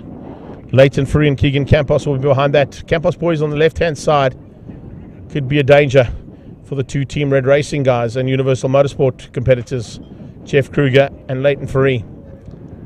Express Hire, Team Red Racing and Armorel are the sponsors there behind Leighton Free's efforts. He, of course, is the championship leader coming into this round. So definitely looking for a chance now to extend the lead in this championship and start to think about how this could turn around from back-to-back titles out of Polo Cup into Super Cup. Keegan Campos already looking pretty tasty. Keegan Masters alongside Arnie Neveling. Then you've got JP van der Walt and Donnie van Niekerk. I like that. Paul Lutey from the UK, one of the drivers involved in the series, sent us a message, as I said, but now going on and say he's unfortunately been stuck at a wedding, and he snuck out of the wedding to come and watch some of the footage. So we love your work, Paulie. And don't forget to bring some of that shortbread when you come back, mate. That was top quality stuff.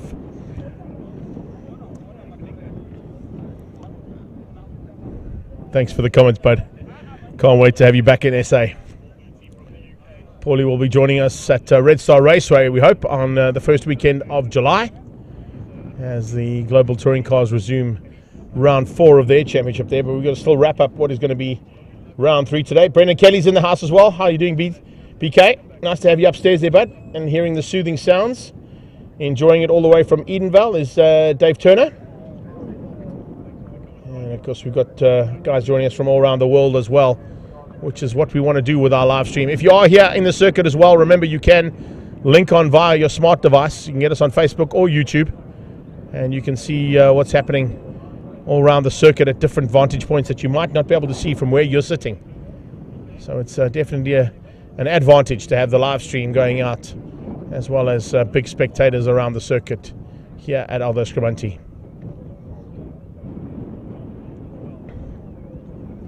Just going to clear the grid, and then we're going to have lots of stuff. I can't wait. Those shortbread biscuits are unbelievable, mate. So looking forward to another pack of those as you get back to us at Red Star Raceway. But let's get back to the racing now, as Robert Volk leads our GDC. Alongside him is the Hype Energy Universal Motorsport Golf GTI 8 of Brad Liebenberg. Saud Variawa and Daniel Rowe, the second row. Team Gazoo Racing Toyota Corolla Volkswagen Motorsports GTI 8 of Daniel's son, Daniel Rowe. It's a huge pack of Super Cup competitors.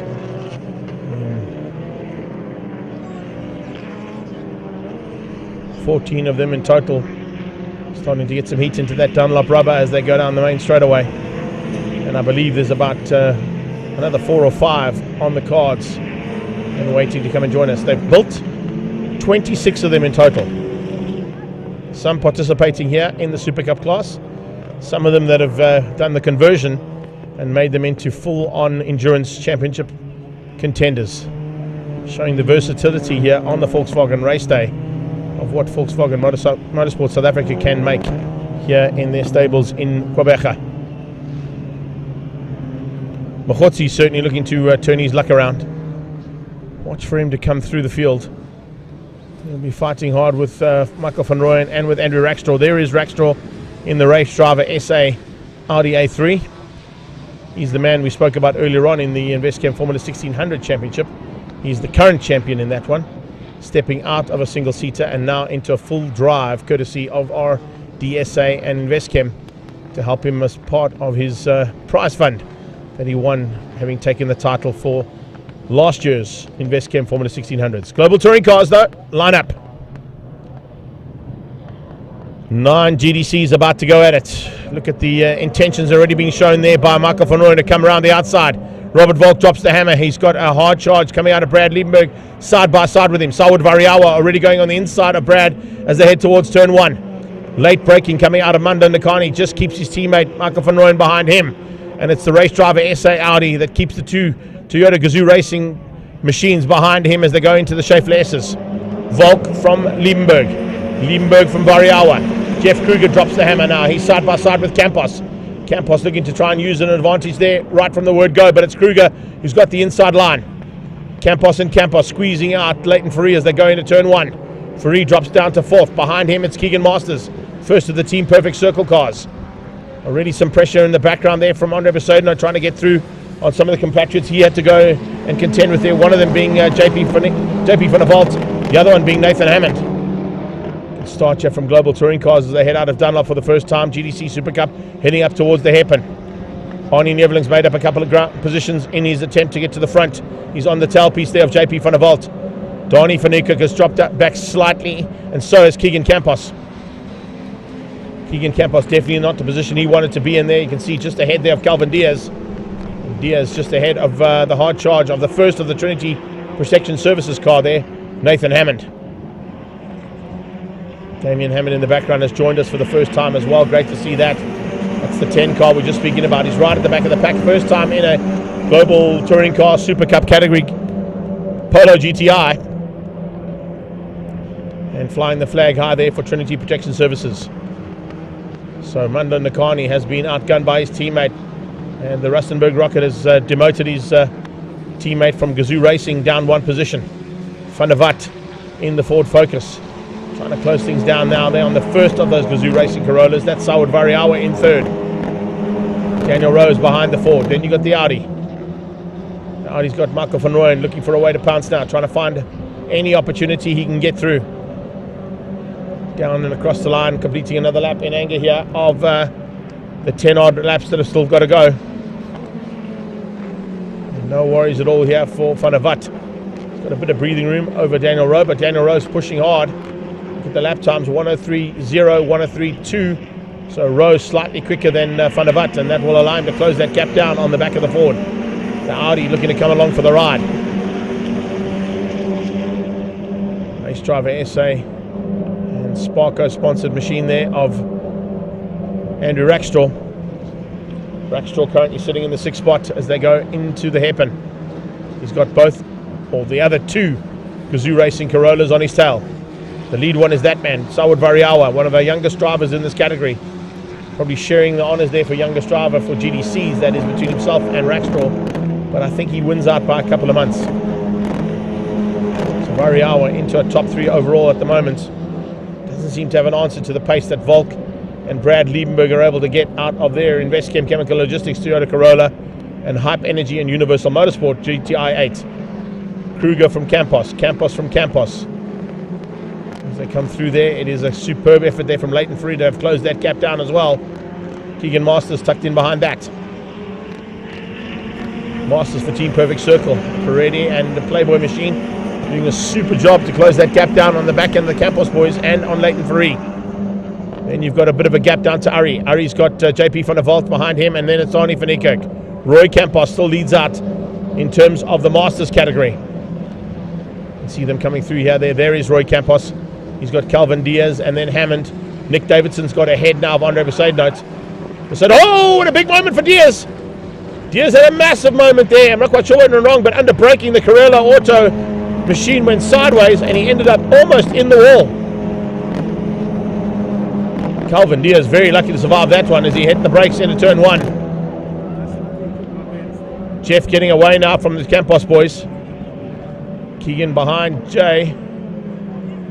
And Jason Campos just maintaining good pace, but not enough to close the gap down on Kruger. Leighton Free sitting in 4th. He's got Keegan Masters starting to close down on him. Masters almost there, about a car and a half to go before he's right under the wing there of the rookie in this category, and the man who leads the championship in 4th. They cross the line. In the background, watch out for Roy Campos and the Hammond boys going at it. Volk is having a fantastic fight there with Brad Liebenberg for the lead of GDCs. Daniel Rowe starting to up the wick. He's decided it's time to have a go here at this Chemical Logistics Ford Focus. Great run to the line here from these guys. And, looking now for a chance to possibly spoil the day. They're into that time period where they've got to try and look at the longevity of the race, the longevity of the day. Who's going to have what it takes in the closing stages? How have they used their advantages, or their tyres to their advantage, I should say? Are these Dunlops now going to be working hard?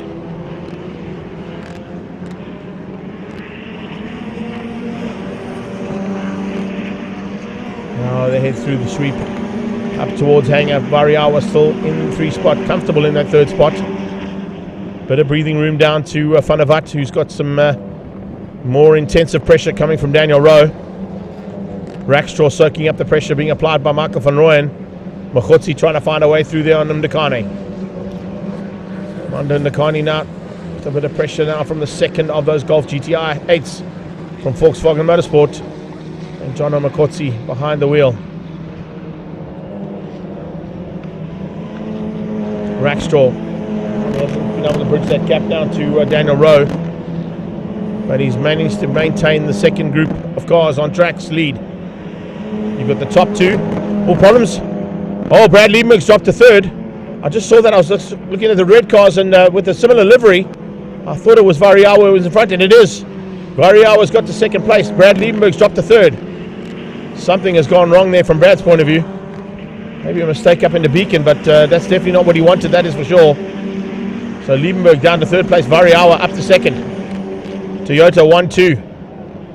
GTI at the moment in 3 and 5. The Ford Focus spoiling the day there for the Toyota full run at the front end. Liebenberg dropping down after a mistake, probably into Beacon Corner. We didn't get that one. But Brad Liebenberg now into 3rd place and now trying to come back at Sawad Variawa. Calvin Diaz about to be caught now by the leading cars in GDC. The lead car of Robert Volk is the man that could potentially get through on him in the very first time. Behind that, you can see just how hard they're having to push. As they fly through there, we go back to action in the GDC Super Cup. And oh, it's big action. Leighton Free getting a little bit out of shape there with the pressure coming from Masters. Free with a big moment there as they came through, and Masters applying the pressure onto the youngster. Free put 2 wheels on the dirt, was able to keep it on the track though, and fortunately survived that one. He's trying to get to the back end of Keegan Campos, who's just up the road there from him in the Corello Turn 1 and Campos transport car. His brother Jason trying to do the same thing to Jeff. Jeff Kruger doing everything right at the front there, looking for his first win of the race day. Kruger definitely the man to watch out for in this championship, looking to spoil the usual contenders run. He just missed out on winning this championship last year, remember, after an epic battle with Brad Liebenberg all the way through 2021. Leighton Fourie, his stablemate, is the championship leader, but he's down in 4th. So Kruger is definitely going to do some damage to that lead to his teammate. Close the gap down. Keegan Masters could spoil it even more if he's able to squeeze through. Van der Walt and Van Niekerk going at it. The Titan Stunts and GW car of Donnie Van Niekerk fighting hard to find a way through there on the Platinum Wheels iProtein. And of course now with wheelie.co.za on the side of his Universal Motorsport stabled car. JP Van der Walt, the man who's just come from the hill climb, as the winner of the road class category there, and King of the Hill in that class back to back.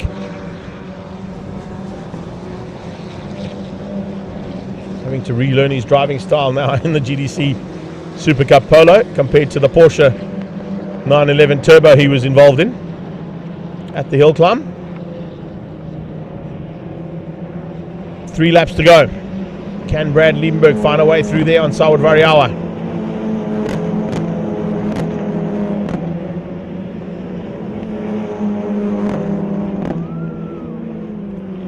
Into turn 1 and out they go. No worries at all for those two. Just controlling things in terms of their abilities where they are right now. Maybe not wanting to show his cards too soon. I think Brad might be looking to have a pounce. Further back, battles here for the Masters category as our lead cars start to come into that battle for the Masters. Watch out. Oh, somebody's run wide and some smoking gun coming out of the hairpin. So we got Gazoo Racing Corolla of Saud Variawa. Closing him down is the Hype Energy Universal Motorsport machine of Brad Liebenberg, and now Volk into the battle for the Masters. Look at that awesome battle for the Masters. All 3 of them there behind Hammond. Hammond is the first car with a yellow checkered flag on the bonnet. That's Trinity Protection Services car. Roy Campos leads out over Nick Davidson. Here comes on to Mercedes Note. Mercedes Note having a big look on the inside and could possibly get ahead of Nick Davidson for 2nd place in the Masters. But here come the leaders. That could spoil this whole bit of ball game here for the Masters. Campos, Davidson and Mercedes Note. Mercedes Note going to get squeezed out by Robert Volk. Gives him a little bit of room just to get through. But now Nick Davidson's going to feel the same effect up towards the hairpin. That might... Oh, and Mercedes Note's off! Mercedes Note's off on the right-hand side. He's had a big one. Oh, no, Mercedes Note with a massive moment there going off the track as we see a change-up. Campos under threat, though. Davidson was very, very close to have a go there, but he had to give way because of Robert Volk coming through. And they're about to start the final lap, and Honor Mercedes Note went right off. There he is back on track, fortunately. But it was a big moment there for Honor Mercedes Note as he came out of hanger sweep. Volk is through now on Campos. Variawa's got through as well. He's now into the thick of that Masters battle. Brad Liebenberg trying to use that Masters battle to his advantage as they head down the main straightaway. Hammond late on the brakes. Here comes Volk. Volk will be looking to slide through somewhere and get ahead of this Trinity Protection Services GTI 8 Super Cup Polo. Just the GTI, not the GTI 8. The GTI Polo there, that Super Cup car. Shouldn't be too much of an issue there for the Toyota Corolla to squeeze through. He does. Saud Variawa coming along for the ride, looking to try and use the advantage of that back marker. He comes up on the inside of Hammond. Hammond gives him some room. He gets through. Volk, I think, should have a clean run now to the line if Variawa can just find something special here or hope for a mistake out of Robert Volk. Highly unlikely. Volk once again clean and clear at the front, stayed out of harm's way and heads towards the checkered flag. Variawa in 2nd, Liebenberg still in 3rd. And waiting for that checkered flag to come out. Robert Volk is going to take the first victory here for Global Touring Cars. He comes through for the win and looks like, oh, in the background, is that Rowe? Rowe's got through. Daniel Rowe has just got through on the last lap to take Brad Liebenberg to the line. So Daniel Rowe puts a Volkswagen GTI 8 onto the podium for Global Touring Cars. Kruger from Campos and Campos. No changes here for the top 3 in the Super Cup class. Background, watch out for a bit of an attack coming on Leighton Fourie. Leighton Fourie now with some pressure being applied, and you can see he's going to have to fight hard. He's got Keegan Masters all over the back of them there for Team Perfect Circle. Team Red Racing leads things out. Checkered flag on standby there for the Universal Man, as Kruger's going to win out over the two Campos boys. Masters has dived on the inside, coming through that shot. Watch to the line. Has Keegan Masters got through? Yes, he has. Masters gets through. So does Ari. Arnie Neverland gets through, and Leighton Faree drops back. What happened there? Leighton Faree with some problems coming out of that final corner and loses out both to Masters and to Arnie Neverland. So how was that for a little bit of an end up of that one? Volk from Variawa and Daniel Rowe. Brad Liebenberg from Rackstraw and Michael van Rooyen, and Indikani beats out Jonathan Machotsi for GDCs. It was Kruger from Jason Campos, Keegan Campos. Keegan Masters diving through there on Leighton Faree into the last corner. He beats out Arnie Neverling, who also managed to get ahead of Leighton Faree. And then JP van der Walt comes up to make up the top 15. Just out of that top 15, of course, we'd also would have seen that it was Roy Campos who won out over Nick Davidson and Andre Besaidnote for the Masters category. And that is Global Touring Cars in the bag for their first race of the day. We've got a small break in proceedings now, I think, for lunchtime. We haven't got confirmation on that one, but I'll try and get confirmation on that for you. And then, of course, we go into the second part of the day's racing, which will be happening in about 20 minutes' time if we do stick to the program. Looking at the program right now, let's have a squiz and see. It is 1:30 on my watch, and that means we are about 20 minutes delayed. And lunchtime and circuit break will be about 20 minutes is what they've said. And then we come into race 2 for the DOE Formula Vs. We'll get confirmation of that. I'll come back to you in a few secs.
DOE Formula V's making their way back out onto the circuit once again for race number 2 of 3.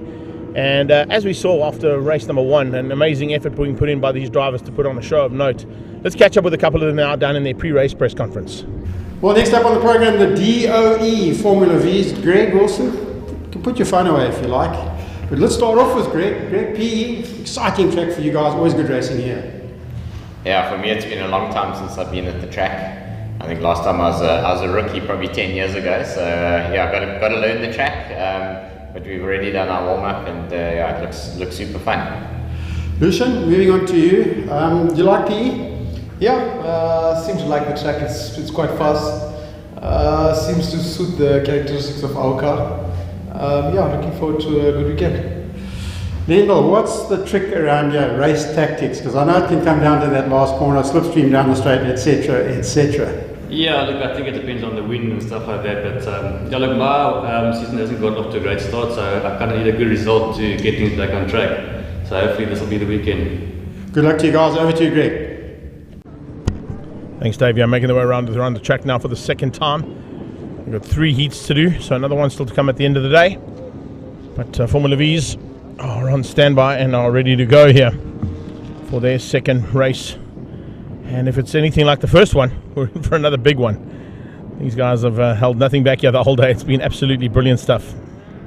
And to see the race pace that they found, and of course the spectacle that they always put on here for the partisan crowd that are back here in the house. And it's a partisan crowd that have been entertained for the first half of the day's racing, there's no doubt about it. Every single class has not failed to deliver. They've put in some of the best race action we've seen here for a long, long time in the city of Gqeberha at Aldo Scribante.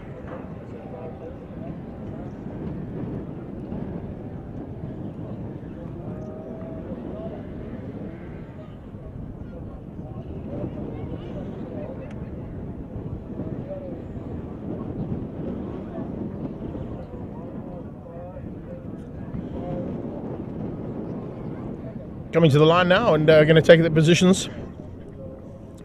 Lucian Ramchanda and Peter Hills in the front row.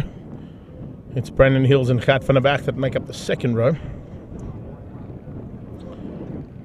Beg your pardon, Len Janssen and Lucian Ramchanda in the front row. Then the Hills boys on the second row.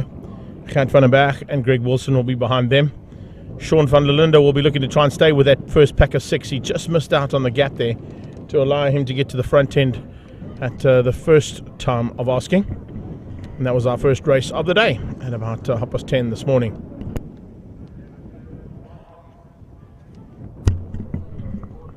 Let's see if he can maybe turn his luck around here for race number 2.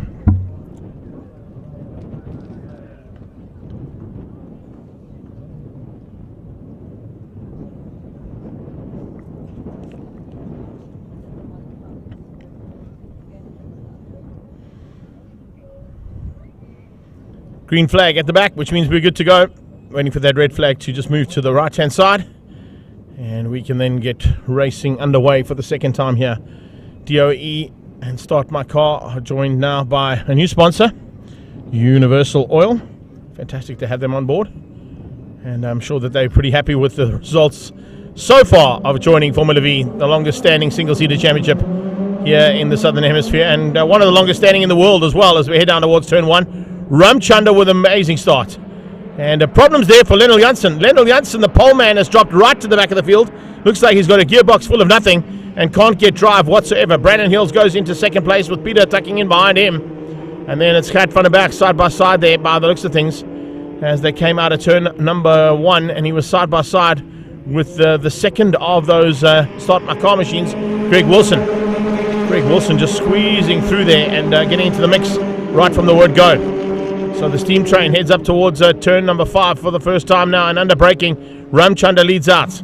Hills and Hills are second and third. Then you got Wilson from Van den Berg as they come in there. Nice start as well coming out of Theo van Mark. Much better start there from Theo.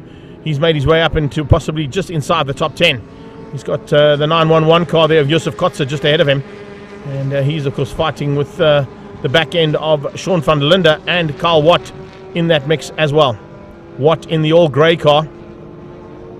Here for Mark, that's the yellow and red machine squeezing out of Dunlop corner and onto the main straight to complete lap 1 of 10. Ramchundra is the man to beat, and nice run there from a standing start from Ramchundra to lead out over Brandon Hills. Brandon Hills trying to go around the outside of him into turn 1. Has he got enough? Yes, he has. And Peter's going with him. Peter Hills and Brandon Hills around the outside of turn 1. Can they make it stick so that they demote the what was leader, Lucian Ramchundra to third? They can. Brandon Hills finding some spectacular grip on the outside of turn 1, and Peter followed him. And the two Hills boys now are 1 and 2.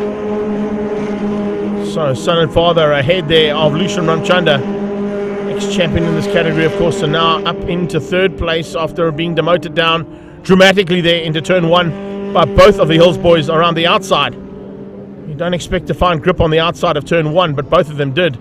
And they're now 1 and 2 on track as they come out of Chevy Sweep. Third place Ramchundra, already and instantly under pressure from Greg Wilson.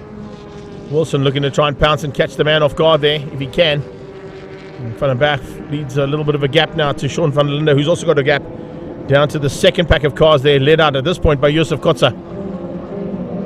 Kotzer from Watt from Vermaak. Marcel Buchnout on his own, down in the background. Oh, that is superb stuff. Thank you very much.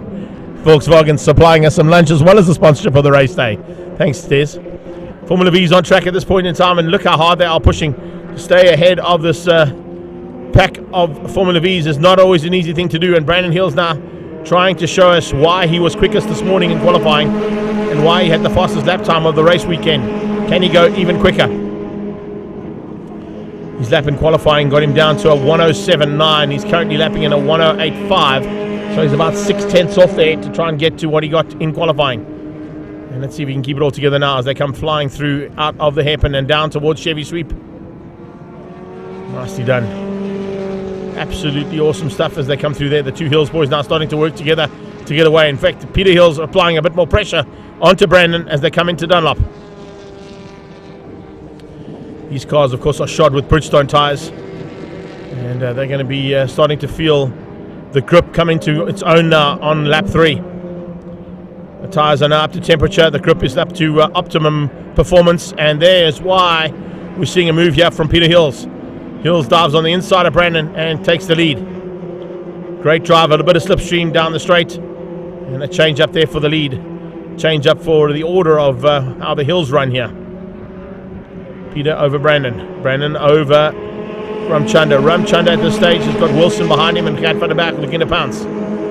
So almost everybody except for Lennel Janssen in the main pack are back there again in race 2. Lennel Janssen unfortunately didn't quite work out for him. He got off the line and something must have broken on that car because he has not got going at all. And Janssen's going to be concerned about that. He had great pace and of course came through for a victory in race number 1. A comfortable one at that. They come into the final corner again to complete another lap in action. And it's action aplenty and more about to start kicking off here. Van den Berg and Wilson trying to close that gap down on the back end of Ramchundra. It looks like Josef Kotzer starting to close onto the back end of Van der Linde too. There it is, that second pack down the main straightaway. Kotzer from Kyle Watt. Watt from Theo Vermaak. Theo Vermaak now slowly but surely closing onto the back end of Watt. So 4 cars fighting for what is now going to be 7th to 10th place.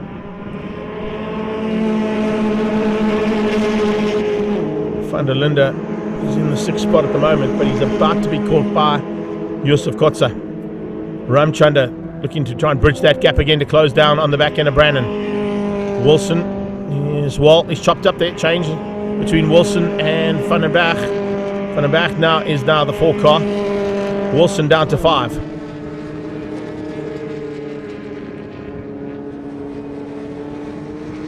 Carl Watt wants pie on Josef Kotzer, but Kotzer at this stage is just bringing that 2-car train along to the back end of Sean van der Linde.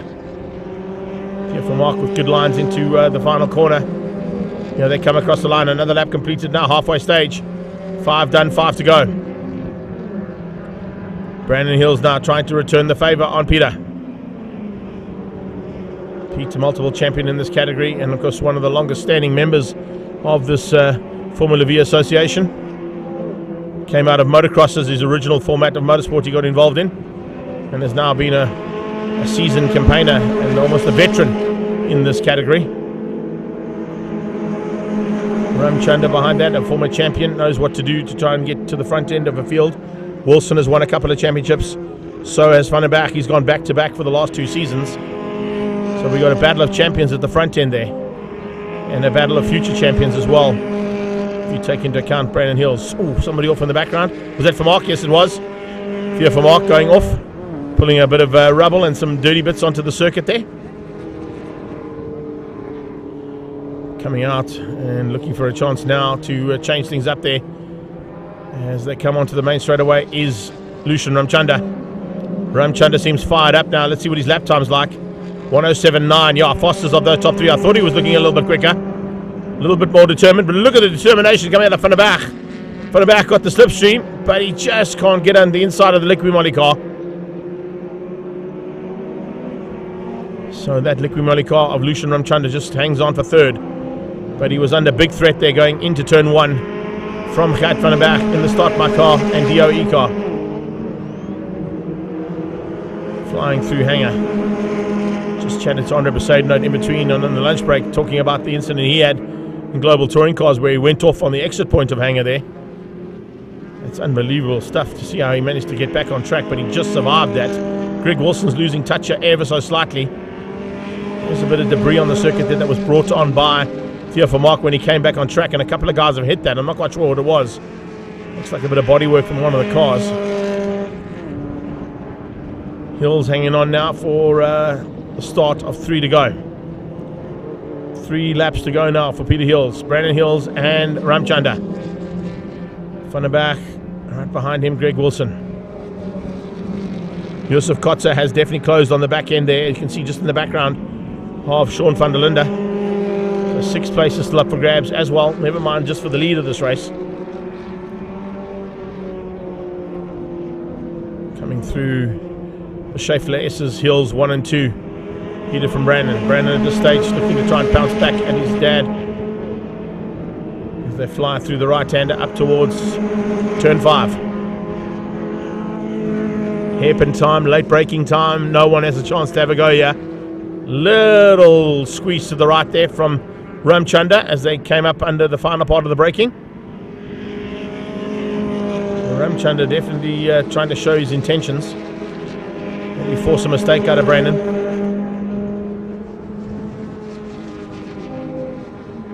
Good run here from Brandon.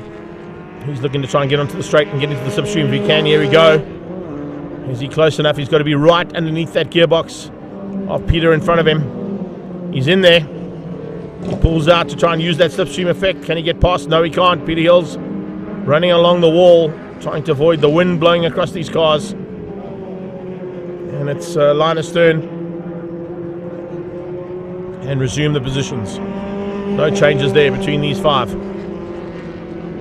With 2 to go.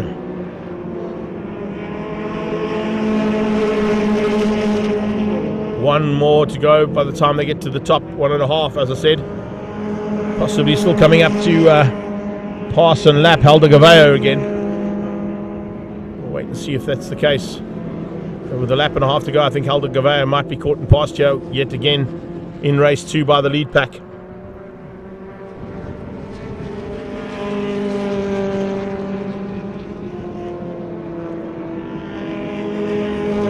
Up into Dunlop for the penultimate time.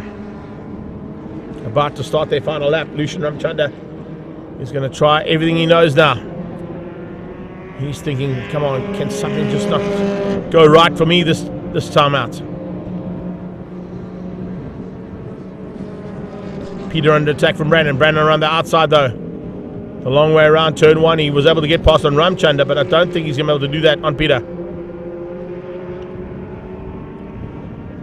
Peter Hills now coming up on that back marker. Maybe he's going to use the back marker to his advantage. Brandon waiting to pounce until that back marker comes into play. So it's Hills and Hills versus the back marker. Oh, Brandon Hills with a massive moment. Came up on the back of the back marker, tried to take an evasive action, and he spun out. Ramchundra moves up into 2nd place. Van der Berg is now into 3rd, and he's looking at attack on Ramchundra. Brandon Hills with a big moment. Went to try and get past the back marker, and there was no room. And he spun out all on his own. He's got back on track, fortunately, but he's lost out a huge amount of advantage here and a possibility of a podium. Peter Hills is going to come through for race number 2. Victory goes towards the Mangaza Racing Team, and he takes the win. Ramchanda in second place for Liqui, and it's Gert van der Berg who takes the 3rd spot there, beating out Greg Wilson, his stablemate. Oh, Brandon Hills will be destroyed by that. Finishes up in 5th place, just ahead of Sean van der Linde, Yusuf Kotze, Carl Watt and Theo Vermaak. And we're waiting in the background there for Marcel Bluchnout to come and make up the top 10, but there he comes. And as he crosses the line, there you can see top 10 honours. Hills from Ramchanda, Van der Berg and Wilson. Brandon Hills will be kicking himself. They're in 5. Van der Linde 6, 7 is Kotze. And it's Carl Watt, Vermaak and Marcel Bluchnout ahead of Ernie Vermaak, Roy Douglas and Dave Austin, with Aldo Scribante going 1 lap down and being lapped. So that's how we finish up our second heat of the DOE Formula Vs. It's always awesome race action that we get out of them, as you saw. Next up, here we have a little look as our little replay camera gives us Brandon Hills spinning out, catching the car and coming back on track. Unfortunately, though, it demoted him down to 5th place after looking like it could be up Hills 1 and 2. We're going to have a small circuit cleanup before we get into the second heat of the Sunbet ZX10R Masters Cup.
Back on track now with Sunbet ZXNR Masters Cup, powered by Red Square Reload, sparked by NGK spark plugs, and shod on Bridgestone rubber. It's going to be a big run again, and expect another big battle between these guys as well as we get into it. It's a Cape Town lockout on the front row, and they're going to be fighting hard to try and beat those Cape Town boys. Wayne Shelley just ahead of Clint Munton. Clint Munton actually getting a jump start on that first one, so he got demoted down. Hopefully won't get it on the next one in the Sunscam machine. Didn't quite go according to plan there. It was perfect off the line from his point of view, but according to the COC he was a little bit too quick off the line, so they'll be looking to just tone that down slightly. Johan Leroux, MC Hammer as we like to call him, to the lock is what he wants to do. He's going to be alongside Teddy Brook on the Brook Refrigeration ZX10R. The full bike out there, of course, is going to be pushing hard as well. We're behind McMahon. Great to have Slucky back again, and he'll be looking forward to a big battle in the ZX10R Masters Cup. Ruan Oberholzer, he's had a fantastic weekend so far, looking for more of the same here in race number 2. And then it's going to be the 28 bike of Lafras Fritz, the Rutpin Racing man. He looks like he's looking up for a big challenge here. Bike 50, and that is of course piloted by Jason Langeveld. He's just ahead there of the 7 bike of Jan Fourie, and Fourie will be looking forward to a welcome return to racing. Ian Harwood, a man from TRP and Bridgestone. He's the man that, of course, supplies us with the rubber. He also can supply you with some Berwick leathers, gurney boots, and aero helmets if you need to. If you need your mags sorted out, that's the man to chat to. Mag Magics, Byron Rothwell. Further back there, we're going to pick up on Michael Wall, who also looks like he's up for the challenge here. He'll be just ahead of Aubrey Murray. And then, of course, it's IM63, the man himself, Safisa Temba. There we go. Sfiso looking to represent the IM63 brand. The Wheelie King. Hopefully we get a wheelie out of him in the second race there. Always good to chat to Henk Scaling. Right, so this is the warm-up lap here for these guys. They will make their way around one more time to get some heat into that Bridgestone rubber and get ready to go for the second race of the Sunbet ZXNR Masters Cup.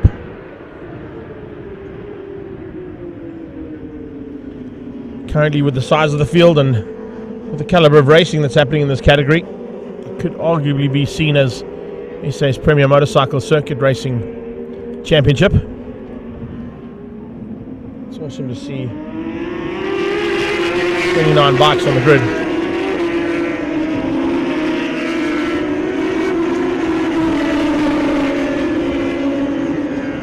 I'm sure that you're going to be in for a big fight here.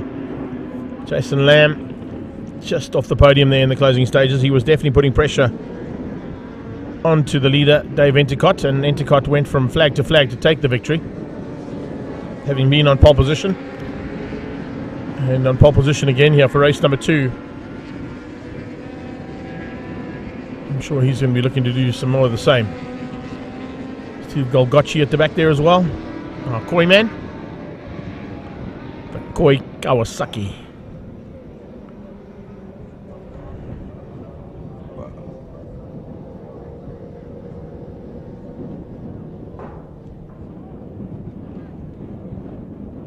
Right, so here we go. Coming to the line now to take the positions in anger and resume the battle for ZX10R Masters Cup action once again. Landy Sinners in the house. One of our top lady riders who should be on the grid, of course, but taking a sabbatical there to look after her youngster that was born only a couple of months ago. She'll be looking forward to getting back on the bike, I'm sure, shortly. But here we go. 5-second board. Lights about to go on. We are racing down towards turn 1. It's a much better start from the middle of the road there from Trevor Westman. Westman now looking to try and lead things out, but Entercott has got the drop and he's going to try and hang on. Round the outside comes Graham Van Bedar into second. So up to second place there for GVBD. He's got Jason Lamb right on his tail. The rest of the pack comes streaming through there. Good start there from Sifiso Tembo as well. Moving up a couple of positions up ahead of Harwood as they come through there. Jason Lamb is in third. It's Robert Craig who's up in the fourth place. Great start there from Robert Craig. The Cape Town base rider there on the Mad Max bike. Matrix Consulting and Mad Max Kawasaki. Possible change up for the lead. Here comes Van Breda. Late on the brakes up into the hairpin. Jason Lamb tried to follow him through, but they couldn't get through on Enticott. Enticott hang on and just keeps them out for now. Where is Westman? He's dropped down behind Michael Smith. Didn't quite go according to plan there for Trev. Looks like he was off the line well, but then he just couldn't get through the gearbox as quickly as other riders out there. Here they come to the line. Completing lap 1 of 12. And across the line they go. Big one, 10 lapper. 10 lap race this one.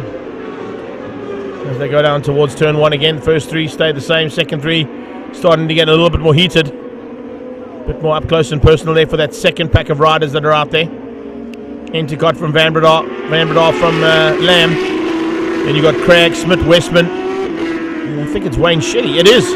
Wayne Shelley up into what is 7th place on track. What a run there from the Shop 74 Kawasaki. Once again, late braking from Van Breda into the hairpin. Can't make it stick though. As he looks once again on the inside of that Motorwise Kawasaki. He cannot find a way through, and he couldn't in the first one.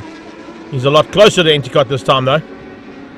And I'm sure that between himself and Peter Lapskakny, they would have done some little tweaking to that Stefanuti Stocks and Motul sponsored Kawasaki to get it to fire a bit better. But Jason Lamb is also up for the challenge. The Tire Mart Vincent Park Kawasaki is right there as well. Here he comes out of the slipstream. Is he good enough on the brakes to go to second? He could go to first. He has a big look into turn 1 at first, but just decides, no, maybe not this time. Up ahead of Van Breda, multiple champion in this category, is good enough for now. So Lamb into second spot. Jay's having such a good run here. He really is going well. And the East London-based rider is just loving life. Here comes Westman on Smith. Smith, oh, and a massive attack there from Trevor Westman. A wayward bike looking to try and find a way. Oh, Jason Lamb hits the front. Jason Lamb was so late on the brakes. He had a big moment on the front end as well. And he just hangs on. Absolutely brilliant stuff there from Jason Lamb. He hits the front and takes the lead. First time we've seen Lamb at the front end of the field, and the first time we've seen Enticott bettered by anybody. So it's Lamb who leads out now over Enticott. What a late bit of outbraking maneuver there from Jason Lamb into the hairpin to get that one sorted. He leads across the line for the first time. Out of 13 laps, no one's been able to get ahead of Enticott. They've now found a way. So Enticott into second place now on the Motorwise bike, into the clutches of Graham Van Breda. Van Breda possibly going to look at a pounce now, catch Enticott on the downward trend. Is he going to be able to make it stick? No, not yet. Motorwise Kawasaki's going really well here this weekend with Enticott on board. As they come out of hangar up towards the hairpin. Here comes the maneuver further back there. Rowan Alberholzer trying to close things down. He's just on the back end of Clint Munton. And the second pack of riders have kind of dissipated slightly. Westman's got through on Smith. He's got away. Craig's dropped behind Smith at this stage. So a bit of a change up there for 5, 6 and 7th place. Westman now the far bike. 6 is Craig. 7th is Smith. Another lap down, and Jason Lamb starting to open up a bit of a margin. Getting away now from Enticott and Van Breda. Further back, fight there between Harwood. Lafferts Fritz is in there as well. Munton on his own. Oberholzer's on his own. Then you've got Slacky, Han, McMahon. That's the battle for 11th to 13th place. But the battle for the lead is now in the hands and being shown the way around. We've got to change up a second. Van Breda's got to second. He has. Yeah, there we go. Confirmation on that. It's Van Breda to second place now. Westman closing in on Enticott. The wayward bike starting to catch the back end of that Motorwise Kawasaki. Smitty from Craig. And then it's Shop 74's Wayne Shelley and Johan LaRue going at it. Battle of the fours there.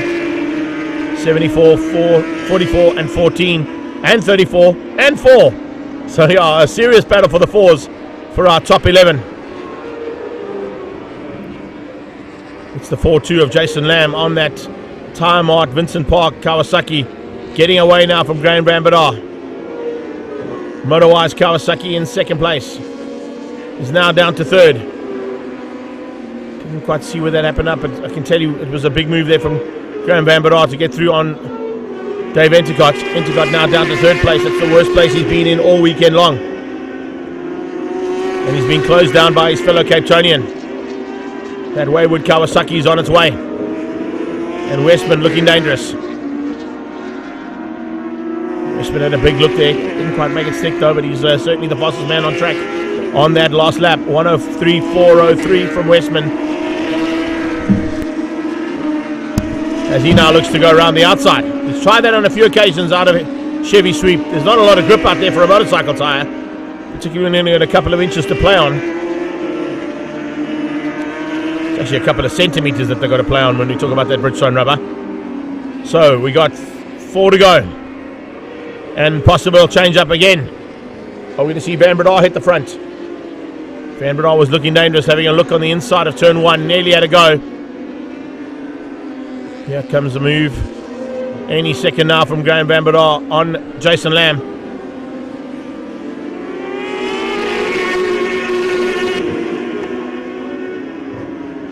So it's the time out. Vincent Park Kawasaki versus the Stefanuti Stocks and Motul sponsored Kawasaki. Wayward Kawasaki trying to dive on the inside of the Motorwise one. And a little bit of mistake there from Enticott. He knows it. He shakes his head as he comes out of turn 5. There you go. Trevor the Killer Westman will kill you in that opportunity. You can't give Trevor an opportunity like that. He will make you pay. Enticott comes back at him though. Has a big look into the final corner. And now as they come out of that one, they come firing down the straightaway. Brilliant stuff here from Graham Bambadar, who's at the front as well. Here comes Lamb back at him though, under-braking into turn 1. Jason Lamb hits the front again, and he manages to hang on. So it's Lamb versus Bambadar for 1 and 2. It's Westman about to join that party. Westman has ticked them off one by one, and they've got 2.5 laps to go. This is an absolutely amazing run here from Trevor Westman. He really has gone better and better as we go through it. Looking for a chance now to pounce as they get into the closing stages. Westman now looking the most dangerous man on track. He was quickest on the last pass. He's right there with Bambadar. Jason Lamb looking to try and outgun all of these top contenders. But with Graham Bambadar right on his tail, he's going to make it very difficult for him. Bambadar around the outside. He now tries to do the cutback. Watch for the slipstream now. Is he close enough to get onto that slipstream? He's right there underneath that exhaust pipe with 2 laps to go. We saw Bambadar being outgunned on the slipstream by Jason Lamb. Jason Lamb is so late on the brakes. And here comes Westman. Westman around the outside trying to cut back on Bambadar into the S's. He had a big look there. Is he close enough? No, he's not.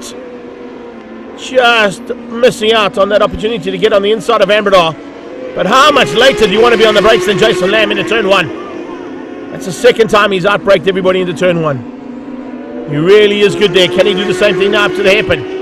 Here comes Enticott back into the picture as well. 4-way battle here for ZX10R Masters Cup. Another phenomenal effort here being put on by the premier racing category for two-wheeled side of things in South Africa.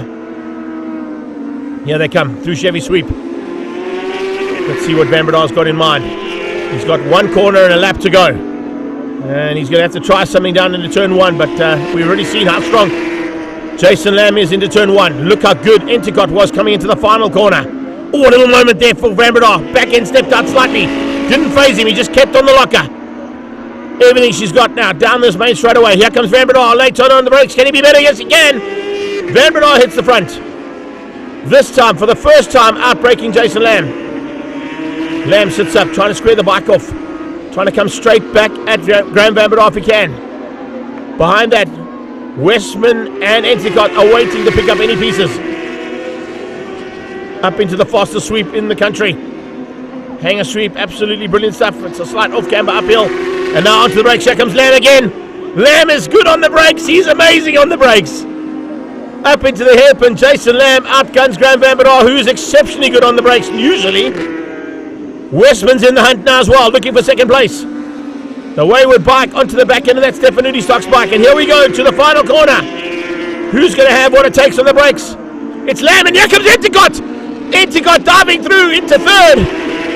Graham Van Bedar's looking to try and keep him out. They're going to the line. There's going to be absolutely nothing between these first four. What a race. What an amazing finish there. Jason Lamb takes it. Van Bedar comes through 0.03 of a second behind him. And Enticott 0.2 behind that. The first four were split by almost, 0.03 of a second. Absolutely amazing stuff. We're not done yet. We've still got some action in the background as Byron Rothwell's going at it as well. Looking to try and wrap up the final positions here. Lefris Fritz, and a big moment there. Oh, that was huge. Aubrey Murray with a massive moment, nearly going right into the back of the 28 bike. He looks back to see what went wrong. And that's how they finish up the second heat of ZX10s. Wow, we thought we'd keep the best for last. We certainly didn't fail to disappoint there, did we? So there you have it. ZX10R Masters Cup, the Sunbet ZX10R Masters Cup, powered by Red Square, sparked by NGK and shot by Bridgestone. It's Jason Lamb who takes the victory from Graham Van Bedar and Dave Enticott. How closer do you want it? You don't get much better than that, that is for sure. Well, from there we're going into Gazoo Racing Cup. The Toyota Gazoo Racing Yaris's are going to be on standby. We'll be back shortly with more action here from Aldo Scribante and round 3 of the ZX10R Masters Cup. From there we move on, of course, and head into the Comcare Volkswagen Polo Cup Race 2. We've still got Formula 1600s to come your way from the InvestChem side of things. And then here, have a look at this. A massive, massive moment right in the closing stages there. How Aubrey avoided the back end there of Lafras Fritz. He actually clipped the back tyre and got a little bit of a stoppie almost going on there. It allowed Byron Rothwell to squeeze through. But watch when he looks over his shoulder now going, is anybody else coming through? Sure, so there you have it. A little bit of action right in the closing stages there from the ZX10R Masters Cup. As I said, up next, Toyota Gazoo Racing. Polo Cup still to come your way. And then the second heats of all of our categories from the InvestChem Formula 1600s, G&H Transport, Extreme Supercars, Global Touring Cars and Super Cup. And of course the final race of the day will be the third and final heat of DOE Formula V. We'll be back shortly.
Toyota Gazoo Racing Cup SA, make in the front row. Sean Nurse slightly higher up than what he was in race number 1. He's in third place, just alongside Mark Jones from the Citizen. And then it's Lerato Matabese from Top Gear, Jeanette Koch-Kritzinger from W2W. And then behind them will be Mario De Souza in a slightly more battle-scarred car than the other cars involved in this category. But they have got that car back on grid. And well, hats off to the Gazoo Racing squad for getting that all sorted.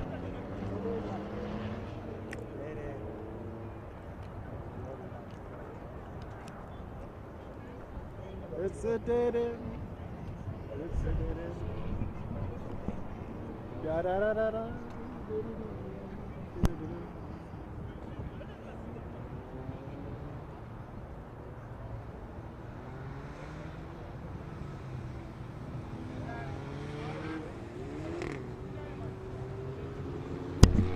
So if you've just joined us for the first time, Gazoo Racing Cup, I beg your pardon, is a single make formula. Toyota Yaris are the choice of vehicle, and Toyota Gazoo Racing, of course, getting behind the initiative here to bring this little cup into play. Most of these drivers are full-time racing journalists, and looks like problems for the Top Gear car there, for Lerato Matabese pulling into pit lane. So something must have gone wrong on that warm-up lap there for him, which means we're down to 6 cars. And let's see what's going to happen now with these first 6. We had a great battle initially there between Oldfield and Falconer, and lights about to go out. They're waiting for those lights. They'll drop the hammer then. These cars lapping on very similar lap times to the Volkswagen Polo Cup category cars. Stock standard road-going versions of the Toyota Yaris. And it's all motor journalists behind the wheel, led out by Cars.co.za's Ashley Oldfield. Oldfield ahead of Falconer as they went into turn 1. It looks like it might be the Citizens' Mark Jones who just got ahead of Sean Nurse. We'll get confirmation of that. You'll see for the Citizen versus SN. There you go. Then Jeanette and the 47 car is De Souza. So it was definitely Lerato Matabese that pulled into the pit lane on the warm-up lap. So an issue there for his Yaris as he got onto the warm-up. SN Automotive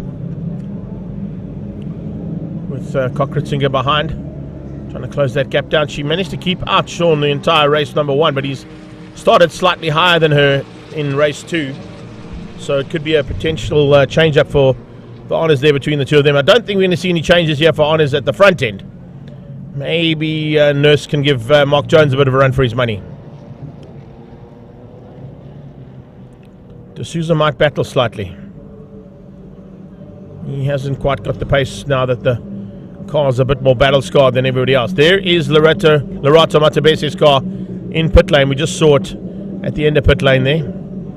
Maybe he'll get the go-ahead to resume and get back on track. You can hear the ZX10 Masters coming behind our commentary booth. What a battle they just put on.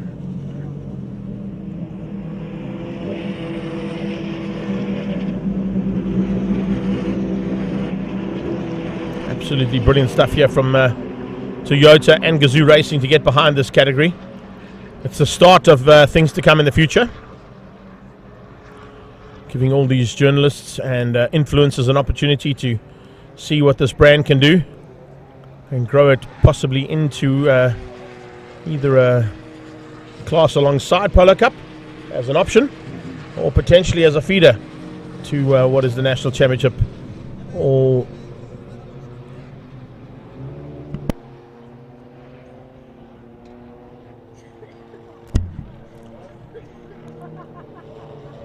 second lap of 8, and running wide is Jonesy. Off the track completely there was Mark Jones, but able to get back on track fortunately. And just in time by the looks of it to keep out Sean Nurse's attack. Nurse looking for that third place. He'd be pretty happy if he can get ahead of Jones.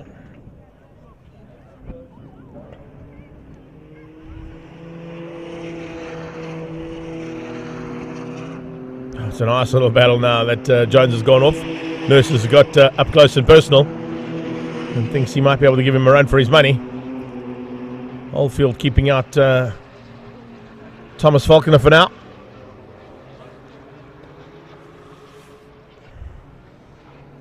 Top two have opened up a bit of a gap between themselves and opened up a gap to these two.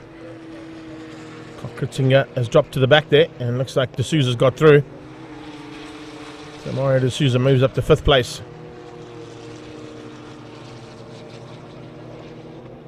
Jeanette want to try and return that favour if she can.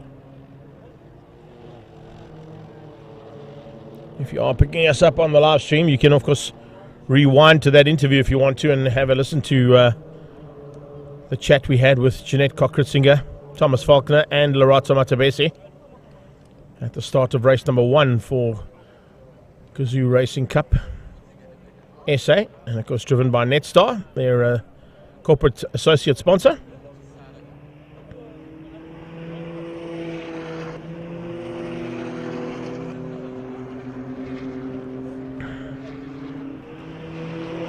As they come through in back into hangar. Fastest corner on the circuit as they head through there. There's big pressure on the back end of Jones. Jones has to go defensive. Sean Nurse had a big look. Didn't quite get through though. Nurse trying to come back at the man from the Citizen. Make him have to work double time to keep that 3rd place. And that's exactly what he's doing right now with the halfway stage about to be reached.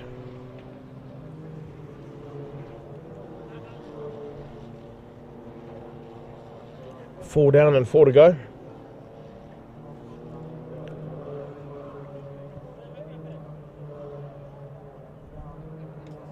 Now Nurse just doesn't seem to have problems. Was that Matabese? Matabese back on track, so the Top Gear car back on track. I was going to say, it looked like it could have been one of the leading cars. Unfortunately, with the livery that they run, and they're exactly the same livery, other than the sticker on the bonnet and the race number on the side, which is not always easy to see. It looked like it might have been one of the leaders there that could possibly be dropping back, but it wasn't. It was Lerato Matabese that's been back on track and a couple of laps down.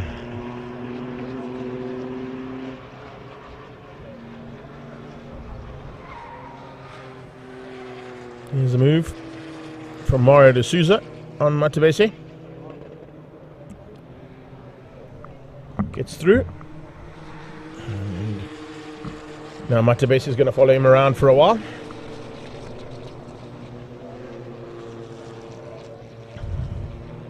Jonesy hanging on for now, but Nurse is all over him. Sean Nurse definitely wants to try and get up onto the podium if he can. That is Oldfield's pace at the front. Interesting to see how he's been able to get that car to work just that much better than everybody else this weekend. Take nothing away from Thomas Falconer, who's a seasoned racing driver himself, as well as a renowned motorsport journalist for the Times Live. And now heads through into the closing stages here of Gazoo Racing Cup SA. Late braking, still out of Ashley Oldfield, trying to maintain that gap, but it has come down slightly between himself and Falconer. 11 7s and 11 9s out of those top two. The rest of the field down in the 13s.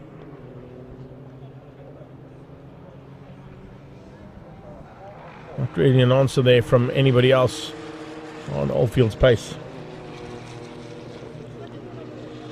D'Souza's car on the right hand side looks pretty good. If you see it from the left-hand side, it's not that great. So top two now, onto their penultimate lap.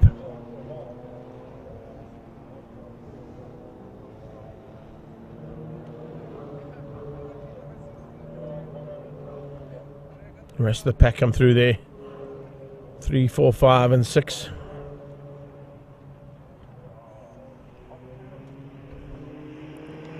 Cars.co.za leads out over the Times Live. Showing the prowess of these little cars and how good they could be. Imagine getting 30 of these cars on the grid. And even on a similar vein, about 15 to 20 that we have in Polo Cup, it'll be pretty awesome racing, that's for sure. Possibly give people like the likes of Toyota Gazoo Racing's Corolla driver in Global Touring Car, Sawad Variawa, a stepping stone to come from karting before he gets into the main saloon car categories. And then from there head into possibly Polo Cup and then Super Cup and then to the full-blown Global Touring Cars. Last lap. And the gap, 1.8 seconds, should be manageable from Ashley Oldfield's point of view.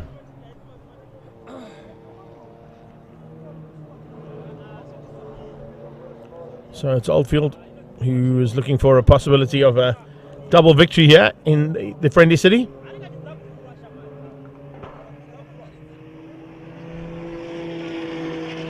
Literally has not put a wheel wrong all day since qualifying on pole.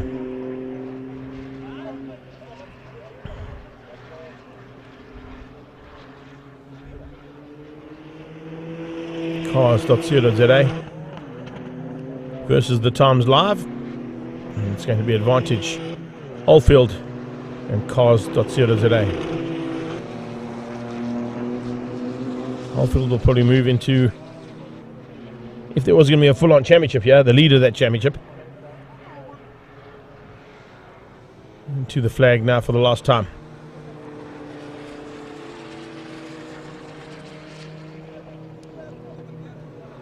.112.0. Oh, how was that for a last lap?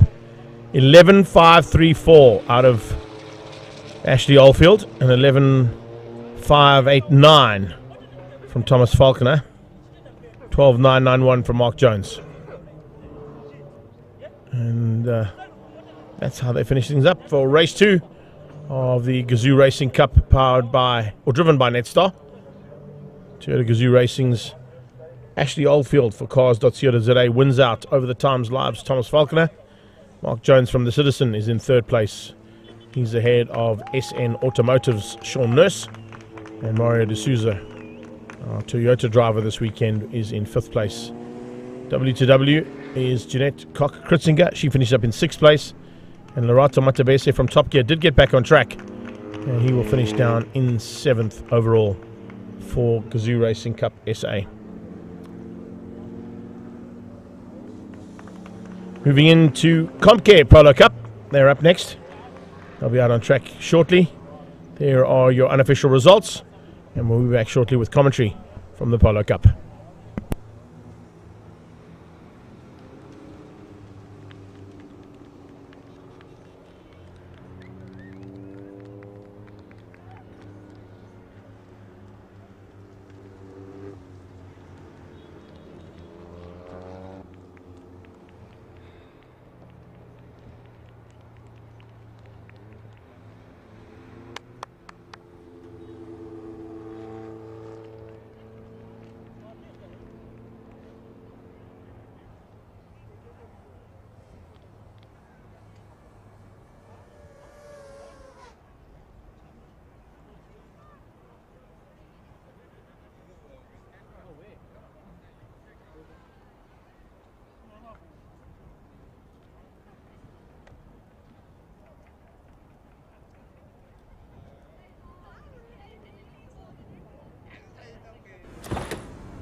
Gqeberha Volkswagen Polo Cup back on track now for race 2 and their final heat of round 3 of the Extreme Festival. We've seen a battle royal at the front end of this field, and it got a bit hair-raising at one point as well. So much so that Lee Thompson lost all his hair after that incident with Clinton Besaidenote up into turn 5. And Besaidenote is definitely the man who's being marked as a target for this championship, and a man looking to wreck everybody else's championship as well if he can. He wants to try and get this one in the bag if he can for the season, and he's definitely trying hard for it. However, he's going to have to try a little bit harder from the second heat because he's only starting from the second row. Lee Thompson, the protagonist and the man he was involved with, I wouldn't say protagonist, there was a bit of both from two drivers there. But chatting to Lee afterwards, he wasn't happy about the situation that happened up at turn 5 between himself and Besaidenote. He's on pole though, after being gifted that one yesterday after a lucky draw that happens for race 2. It's your second fastest laps from qualifying, and the top 6 in that second fastest lap go to a lucky draw. Everybody else pulled out what was 2 to 6th place, and the last envelope was left hanging with Lee Thompson, not even in the building. He came back, picked up the envelope and realized, oh, by the way, it's pole position. Not a bad place to start for a man who knows what to do in both a single-seater and in a saloon car. And there the man we're talking about right now, Lee Thompson, for Team Red Racing. The captain of the squad, we would have to say, looking after all the junior drivers behind him and helping out with our global touring car competitors in Team Red Racing. Yuri Umpiswat will be looking for a chance to take a second victory here today, cementing his championship lead with the first victory he took in race 1. Tate Bishop and Charles Visser will certainly be looking to try and get up close and personal there with Yuri if they can, and spoil the day here for Clinton Besaidenote, who was looking for a victory. Didn't quite get there in race 1, but in race 2, can he do it? Dean Fenter was there or thereabouts, but didn't quite get the start he wanted in race number 1, so we'll expect to see him go a little bit quicker and hopefully stay in the hunt at the front end there. Dino is always a very quick and competitive driver. He's got Charles Visser alongside him. Visser, of course, will be looking for a chance to possibly take a victory like he did in Swartkops in the second race. It played into his hands in the inverted grid. Davy van der Merwe also looking to improve. He got right up to 4th place in the first one, so looking for a chance now to go even higher than that one, but he's starting from 7th on the grid there for the Data and Team Red Racing squad. We got green flags at the back, and our pace car has already made its way down towards turn 1. Behind Davy van der Merwe will be Natium Samanga for Squadra Course.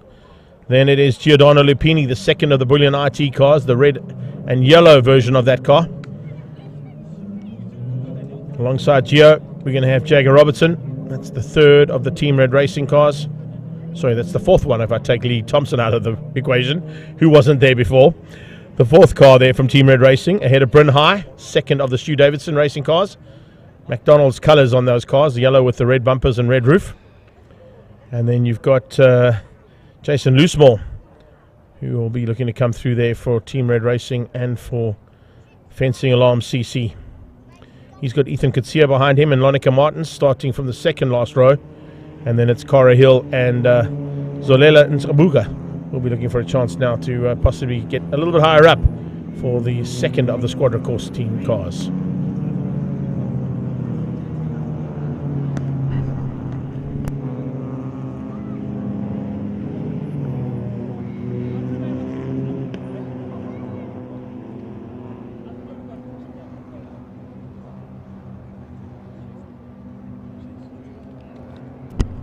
So weaving from side to side to get as much heat into that Dunlop rubber as possible. These Dunlop shod cars have got to do some more battle here on the grey stuff at Aldo Scribante for race 2 here at round 3 of the Extreme Festival. This is going to be an interesting one. If Clinton Besaidenote has got anything to do with it, he's going to be into the mix right from the word go. He has to be. And has to try and get through on Yuri Swart and on Tate and on Charles if he wants to get himself back into the hunt. Lee Thompson comes to take up pole position.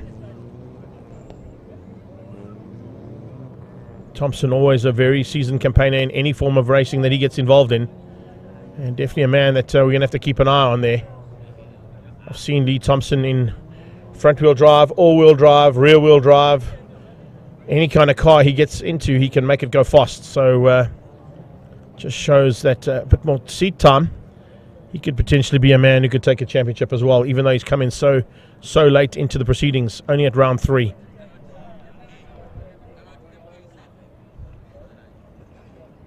Venter lines up alongside our camera in the pits.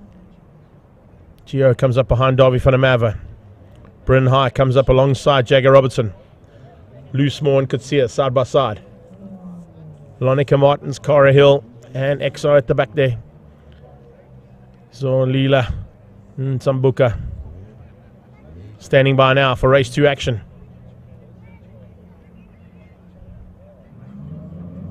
Off the line, and we're racing down towards turn 1. Is it going to be Lee Thompson side by side with Yuri Swart? Exactly what we expected, but Thompson's got the drive and he's got the drop. Looks like coming along for the ride is the angry car of Tate Bishop. Tucking in behind Tate Bishop is going to be Clinton Besaidnote, forcing Yuri Swart onto the high and wide line through turn 1. And there goes Besaidnote. Oh, it's a little bit of a running wide there from Fisser. Fisser didn't quite get it right into turn 1. He drops back 3 positions as they come out of turn 1, but it's Thompson from Tate Bishop, sideways from Besaidnote as he comes out of the second S. Absolutely lit up there was Clinton Besaidnote. Lonica Martin squeezes through on Jason Newsmore and Ethan Kutsia. Good start there from the young lady. She's moved herself up nicely. Besaidnote is absolutely lightning quick, but he's too quick to even hang on to that car. It got out of shape again. Yuri Swart under pressure. Davy van der Merwe forces Dean Venter wide. Venter comes alongside, side by side there between the two racers heading down there. And now it's Charles Fisser who goes side by side with Venter into Chevy. And it's Fisser who's having to take the long way around and the high side out of Chevy, which is not the ideal line to be on. But if he keeps it all together, he'll be on the inside here for Dunlop. Coming out of Dunlop curves, the top 3 getting away ever so slightly from Yuri. Davy van der Merwe's on his tail. Then it's Dean Venter behind that. Tucked in behind Venter, you can see they start to line up. And it's led out by at this stage by the Jagger Robertson. Just trying to work out the wing mirrors on that car. It's Jagger Robertson with the blue wing mirrors. Pushed a pass going through there for Besaidnote, and problems for Tate. Tate Bishop's got a problem. Tate Bishop dropping by the wayside, and some issues there for him as he comes into turn 1 on lap 2. So Bishop has dropped right out of it. Not quite sure what's gone wrong there, but it just seems to have lost power completely, and he's gone right to the back of the field. Jagger Robertson with Charles Fisser behind him now. So how's that? There's a turnaround. The rookie is up into the top 6 by the looks of things. If he's not, he's just out of it, that's for sure. But he's ahead of a lot more seasoned campaigner in Charles Fisser, that's for sure, in this category. Side by side, Loosemore is there alongside Lonica Martins. Lonica Martins squeezing Jason in to Chevy Sweep. Naitium Samunga just ahead of the two of them. Bryn High tucked in behind him. You got Ethan Kutsia tucked right in behind that battle. And Giordano Lupini looking to bring them along and close the gap down to the first group. Certainly a lot closer as they come across the line, that is for sure. Jagger Robertson looking to try and get into the top 6. Right now he sits in 6th place on the dot. First time into the top 6 there for the rookie. So the youngster out of Big Boss Auto and Liqui Molly from Team Red Racing is up into the top 6 for the first time, and it's only his 6th race in this championship. Yeah, they come out of the sweep and out of the S's. Coming out of those S's, Jagger Robertson looking to try and get ahead of the 7-7 of Dean Venter. Top 5 for him would be amazing.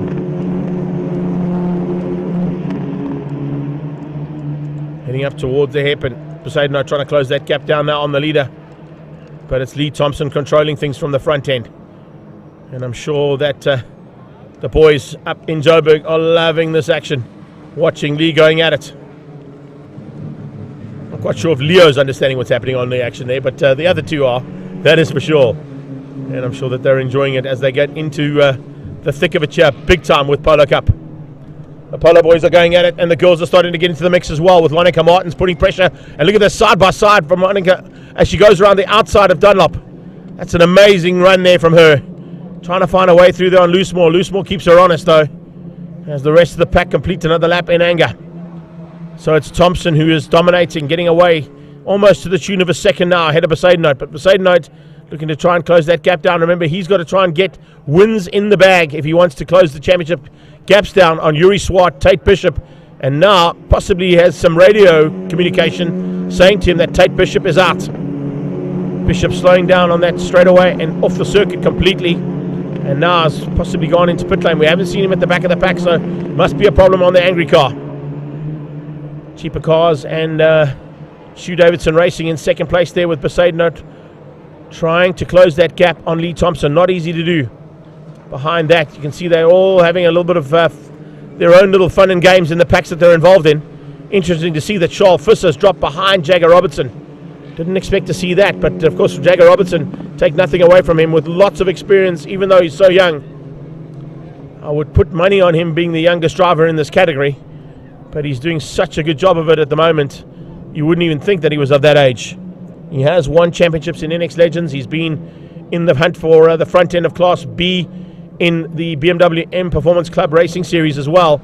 So the Big Boss Automan is certainly showing that he's got the prowess to be where he is right now, and potentially go and do what Devon did, take a championship in this category.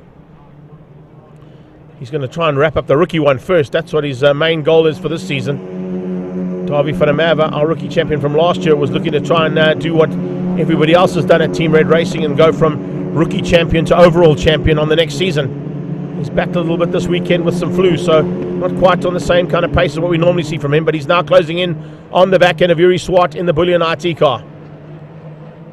Besaidnout trying to close that gap down. It still remains at about 0.9 of a second there between himself and Lee Thompson. If he gets to Lee, I wonder if we're going to see a little bit of retribution from Thompson's point of view.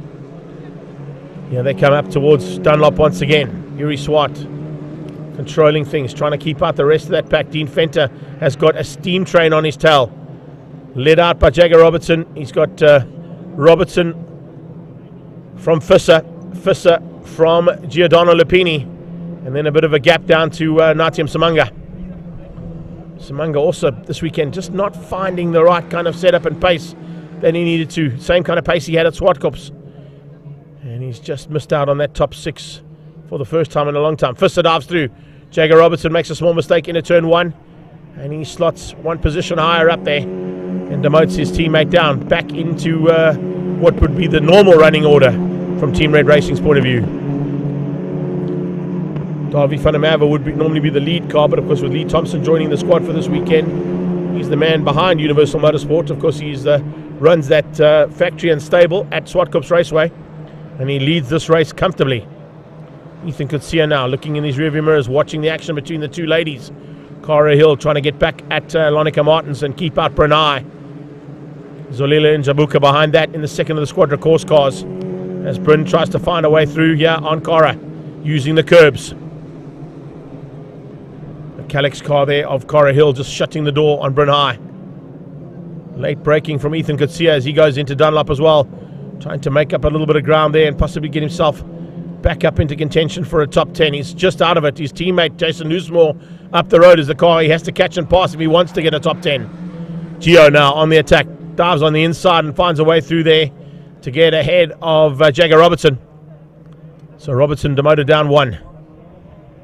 Incredibly, we've still got 5.5 laps to go here, and Lee Thompson is still at the front end, leading things literally from the line. The first 4 corners, Clinton Besaidnout was absolutely lit and sideways and didn't quite have any grip at all, but he's now settled down and got into a rhythm. And well, the gap has opened up by 0.2 of a second, but it's now time to put your head down and start concentrating your efforts on catching the man in front of you.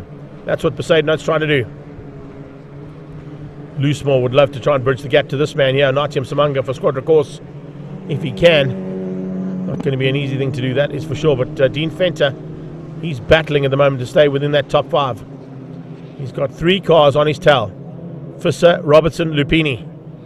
And if anything goes wrong with them, Samanga's going to pounce. Bryn High a little bit sideways into Dunlop. He's got ahead of Cara Hill, and he now sets his intentions on Lonica Martins. Change up between Fenter and Fisser.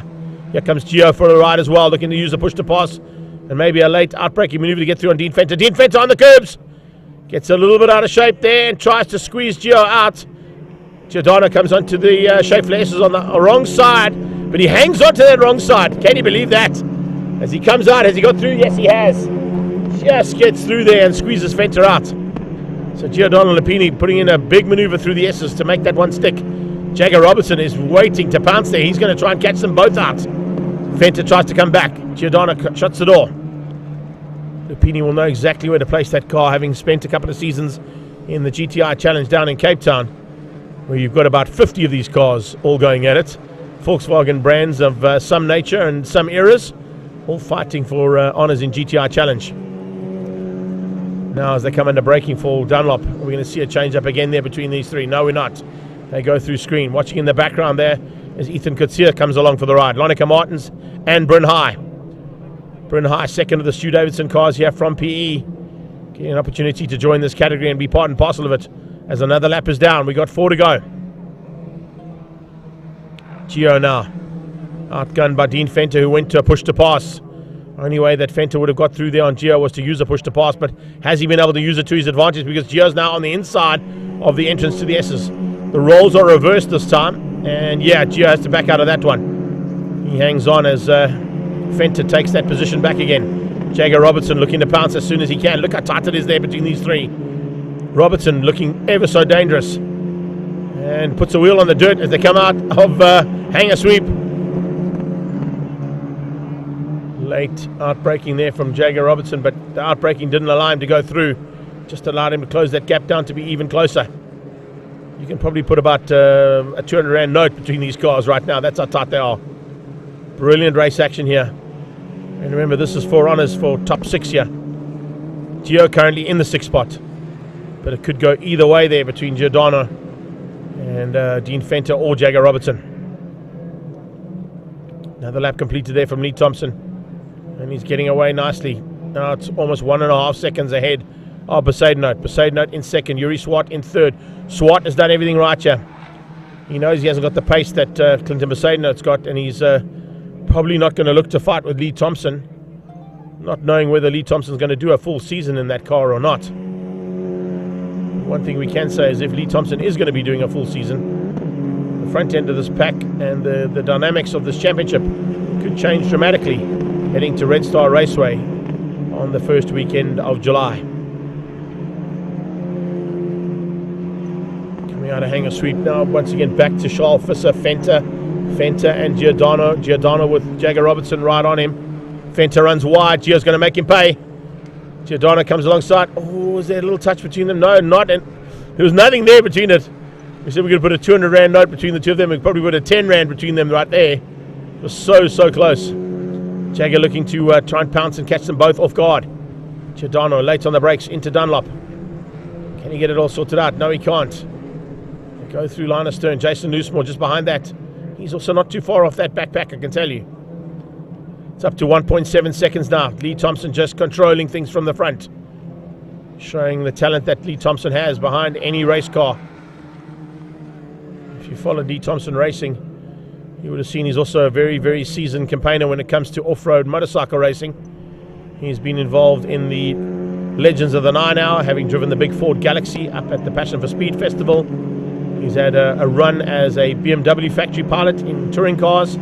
He was a top contender with his teammate Gavin Cranier in the Minis, in Class T of production cars. And of course, you put him into any race car, literally, he can make it go fast. And that's why he's such a dominant factor here for Team Red Racing and Universal Motorsport. Ahead of Clinton Besaidenote, who is also just bringing himself back into contention in this championship after it didn't go according to plan. Jagger Robertson with some problems. Robertson maybe just missing a gear out of the hairpin. It's allowed Squadra Courses Natium Samanga to have a go. You see Gio get through there, and will we see Nati get through as well? Coming up under braking. Oh, we just missed that one. It went through the shot underneath us there. Here they come onto the main straight. So Dean Venter from Gio.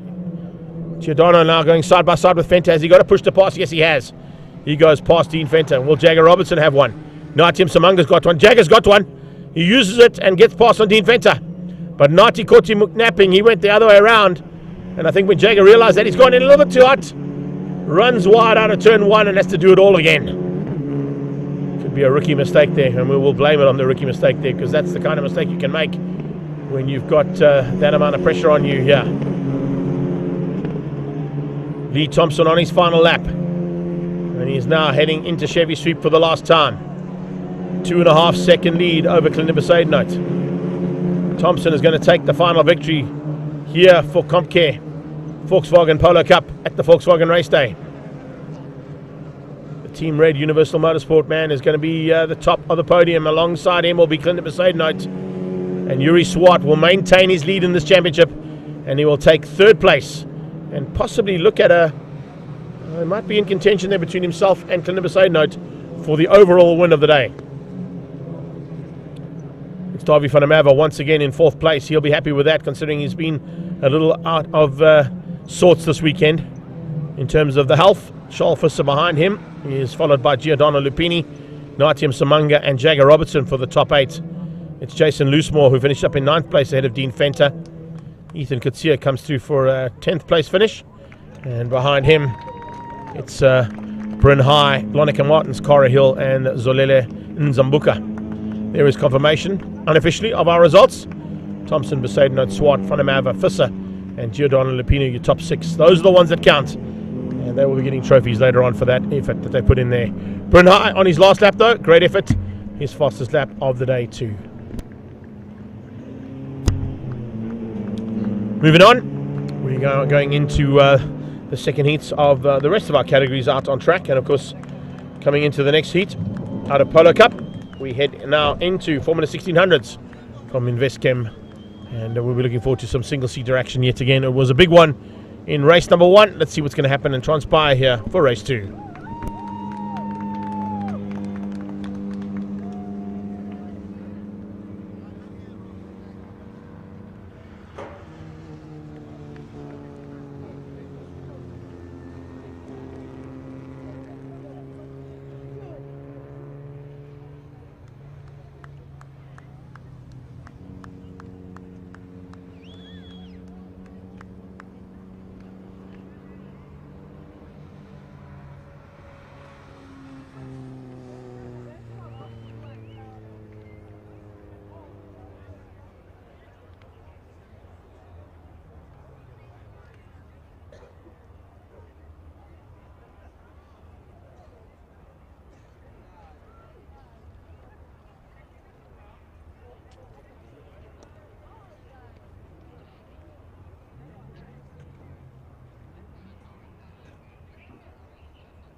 whose shot are we on at the moment?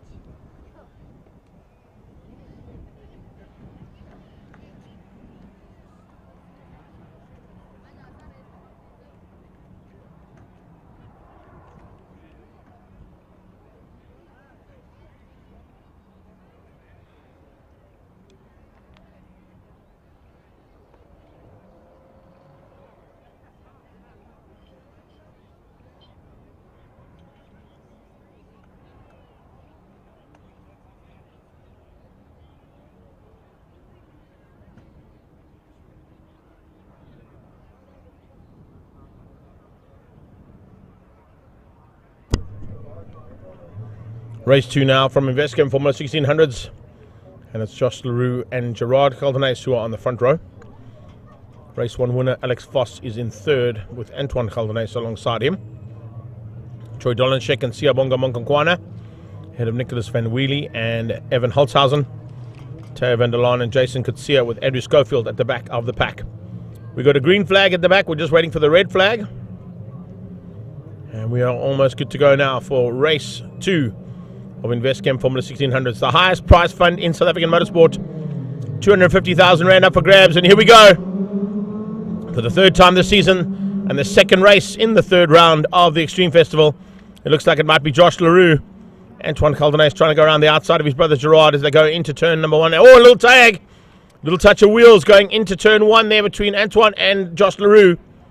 Everybody else just seems to squeeze through and finish up just through there without any complaints. Fortunately, could have ended up in a big one. We saw a big one, of course, the last time out with wheels touching in this category. You don't want to be touching wheels in single-seaters. Antoine runs wide. Gerard on the inside, diving through, possibly for second. No, not close enough to that one. He had a look, but he wasn't quite close enough to get through and make it stick. Van Wheelie hangs on to the second pack. Monkonkwana dropping down dramatically. He falls by the clutches and by the wayside to the 16 car there of Evan Holtzhausen, who squeezes him out. Ian Schofield leads out over, I think that might be Lieutenant Colonel Alan Mayer, up into second place for the Kent category ahead of Graham Hepburn. First lap completed. And they've got 9 more to go. Late dive here from Andrew Schofield on Monkonkwana. Can't quite get through though. He can if he opens up the door like that though. Sia making a small mistake into turn 1, opening up the door. Under a bit of pressure from the Sapphire car. Looks like Teo van der Laan has got through on him as well. And it's Schofield from Mayer, Rick Morris. Behind Morris, it's Hepburn. Lead car. Oh, magic stuff, thank you so much. As they head into the Chevy sweep. The lead car, Josh Leroux, trying to control things from the front, open up a bit of a margin, like he usually does if he is the lead car. And he's now controlling things pretty good. Ahead of the two Caldenes boys who are fighting amongst themselves. The Abacus Racing Division cars there, sitting in second and third place, not really going according to plan for them. If they start fighting amongst themselves, they're going to lose the gap there. That's being opened up by Josh Leroux. Here comes Voss, race 1 winner on Dolanchek. He's not late enough to get on the inside though. Dolanchek sweeps around his nose and shuts the door. Looking for a chance now to possibly come out of the S's ahead, but it doesn't look like that's going to be happening. It's Voss with Van Wheelie on his tail. Van Wheelie now trying to get up onto the back end of these top 5. He's nearly there. Oh, a little sideways moment there for Evan Holtzhausen as he puts a wheel on the dirt with Jason Kutsia on his tail. Looking to make him pay. Change up for 14 and 15. They're running in numerical order now as we see Siabonga Monkonkwana in the 74 car just getting ahead and up past Teo van der Laan. Schofield still keeps out the fight behind him. Rick Morris behind Lieutenant Colonel Alan Mayer. Mayer now going through there, sweeping out of Chevy. Trying to just stay with Schofield. He wasn't able to do that in race number 1. Schofield pulled away. And unfortunately, in the end of the race, it was Schofield who was the only car that wasn't lapped by the quicker cars. So within 10 laps, those quick front-end cars will be catching the bottom 3 here in the Kent category. Mayer hangs on for second right now. He's a lot closer than what he was to Schofield in the first one. And Schofield now will be watching those rearview mirrors in case LT has a go. Behind him, remember, there's a big battle expected between Rick Morris and Graham Hepburn. And Hepburn at this stage is just not able to bridge that gap. He said in the interview that he was battling a little bit with parts and getting the car all sorted out. It's not too far away from being sorted out, I can tell you, but it's not quite there yet.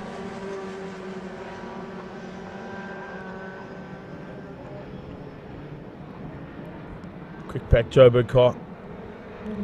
Tucked in behind the ex-Donny Lamola Formula 1600 there, piloted this weekend by Rick Morris from the UK.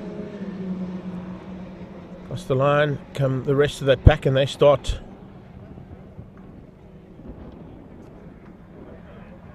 possibilities of the fifth lap being finalised and getting into a change of surface flag. I see they're into the S's as well. Just saw that red and yellow flag being held stationary over the S's. And it's Josh LaRue now who starts to open up a margin, and the reason he's been able to do that is because these two are fighting so hard. Wheels on the dirt there from Antoine. The pressure is being put on big time there. It's always a more interesting battle when you're fighting with a family member on track. Have to know what the conversation is going to be like on the way home, if they're driving back or if they are flying back, what the conversation is going to be like on the plane as they come down and complete another lap now and get to the halfway stage. Halfway stage reached, and it's Josh LaRue from Antoine Geldenhuys, Gerard Geldenhuys, Troy Dolenchek and Alex Voss. Voss has got Van Wheelie all over him though. Van Wheelie looking quite racy at the moment. Certainly you could have a pounce here if you can find one. Come out of the top and heading up towards the sweep now. Will we see Van Wheelie close enough? No, he's not close enough just yet. Schofield is on the back end of Evan Holzhausen. And then it's a fight here between Evan Holzhausen and Schofield that we're looking to see to the closing stages. Behind that, Sia Monkankwana and Jason Kutsia on his tail. Amazing how the weekend has turned around there for Jason Kutsia. Such a pity. Quickest in a couple of sessions yesterday. And then had that big problem just before qualifying where he went off at Dunlop. Crashed the back end of the car with a broken front suspension strut and control arm. And you can break control arms if you go off there, Gerard Geldenhuys. And he's dropped right back. Monkankwana squeezes through, so he's dropped down into 10th place there between Monkankwana and Kutsia. Big mistake coming out of Gerard Geldenhuys. That's not going to give Antoine a chance to just settle down a bit, and I think he's not going to have enough laps in hand though to catch the 1.5 seconds out front that Josh LaRue's opened up.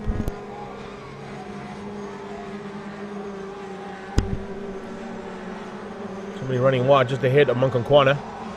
Possibly Evan Holzhausen, who was a bit wayward there, putting some dirt onto the track and some dust into the eyes.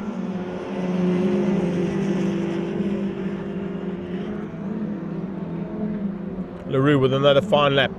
102.971. No, it is the fastest lap so far. 102.971 out of Josh LaRue. Monkankwana with Geldenhuys on his tail. Kutsia looking to pounce. Go along for the ride if something opens up. Van Wheelie still not with it, found a way through.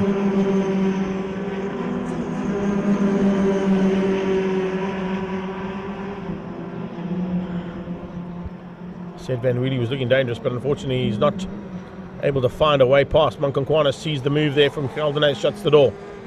Ooh, and they're tagged. There you go. Broken front left wing and a bit of Rubbings racing there. Left front, back right. Touch there between Geldenhuys and Monkankwana. I think the protagonist there, Geldenhuys, could be in trouble because he's now lost that front wing piece on the left-hand side of the car. and that's going to affect the downforce and the ability for the car to turn. Maybe a bit of frustration there from Geldenace's point of view. He's already taken a victory this season. He's been running at the front end all season long, and now with a small mistake dropping that far back is not where he wanted to be. Here's a change up as well, as we see Graham Hepburn moving up and just ahead of Alan Mayer.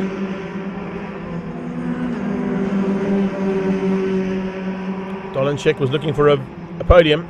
Looks like he might get one. They're on the penultimate lap, so it's a lap and a half to go from this position.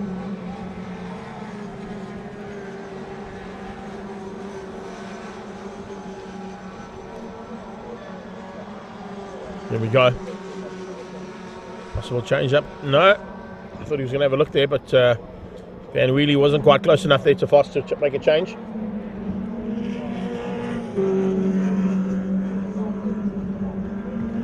So good move here from Munkankwana. Good move from Van Wheelie that's expected, and here comes Schofield as well. Schofield looking to try and get through if he can and squeeze out ahead of Evan Holtzhausen, but Holtzhausen has kept him honest.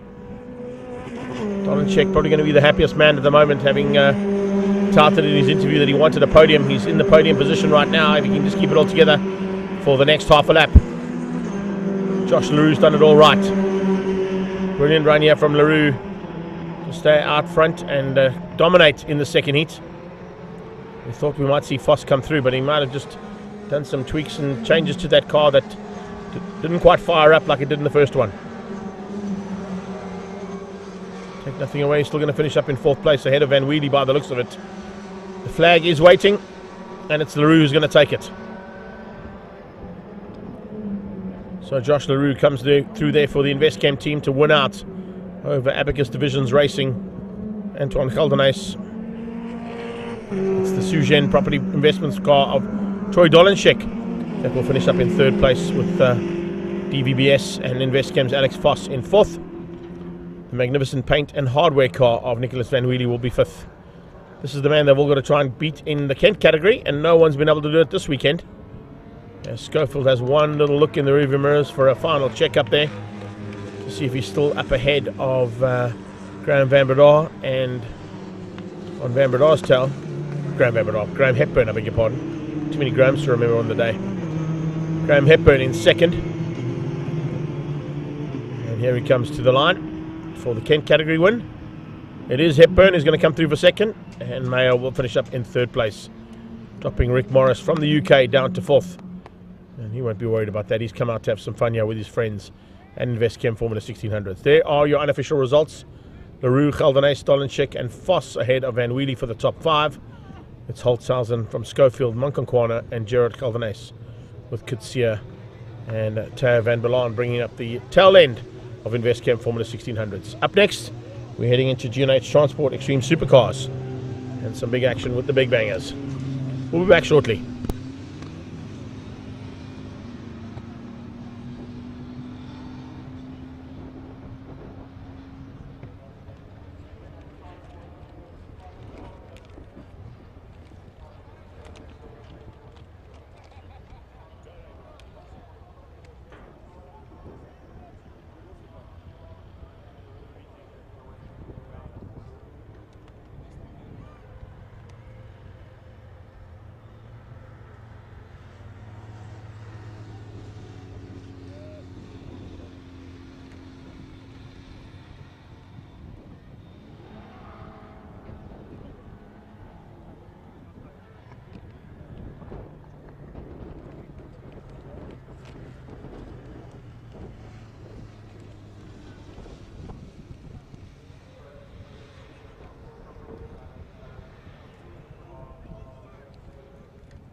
Welcome back to action here from Aldo Scribante in Gqeberha.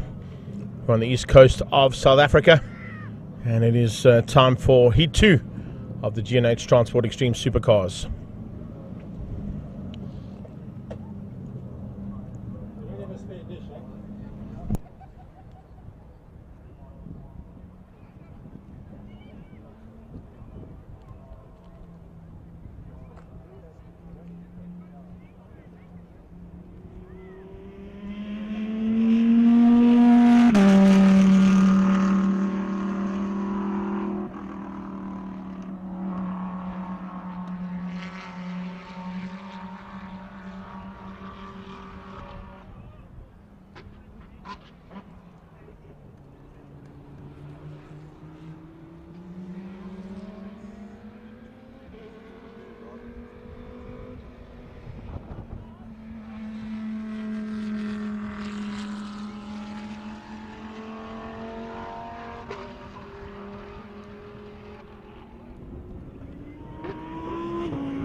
Looks like we're just waiting for a couple of latecomers coming to the grid there before we could get underway for heat number 2 here for the G&H Transport Extreme Supercars.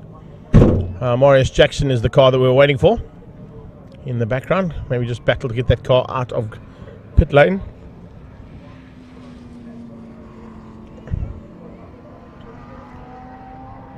Big welcome back to Eli Vergara and to Ray Cooper. Tiny's back in the house with us, and Mrs. Pepper's in the house too. Congratulations on your news there, Mrs. P. That's fantastic news on all accounts. So the two Audis were the last two cars to come onto the track. Kwanda Mokoena took his time to get back on track as well with his teammate, which is why we had to delay things here slightly on the start. But they're now back on track and looking to go for Heat 2 of G&H Transport Extreme Supercars.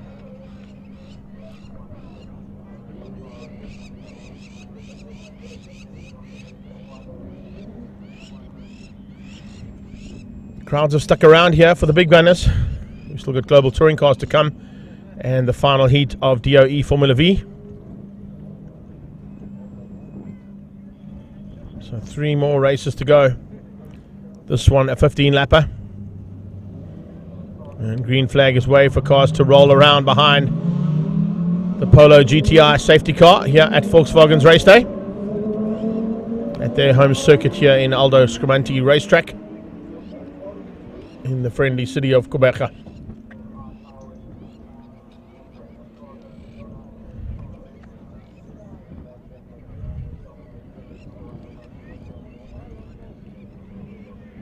Charles Rangi's Jonathan Dutoy the front row.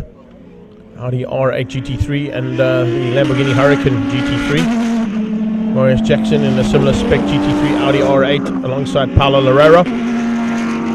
He, of course, is in the combined racing BMW E30. Rick Loureiro, his brother, is on the third row alongside the Huracan of Greg Parton. He's from KwaZulu-Natal. And then you've got Kwanda Mokoena alongside Nicky Dix for a Audi R8 GT4 spec and the 996 Porsche of Nicky Dix. Similar Porsche there with Gianni Giannacara behind the wheel. Running in the Volvo Fluid Systems colours as opposed to his normal bisque colours from the G&H Transport stable. That Lambo not ready to go for this race meeting, so getting a chance to still compete for GD3 points, but in a slightly different car. And then the two BMWs at the back there, Emad Modak, and I think that's... Is that? No, it's not Mansour Parker. It's Anmar Kutsia. Under starters orders now, and it'll be Charles Rangi's to dictate the pace. Just waiting for those lights to go out.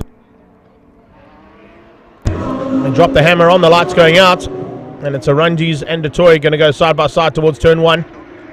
Good start there coming out of Loureiro as well. The two Loureiro boys trying to go there with Jackson into turn 1. Positions resume as they were in race number 1.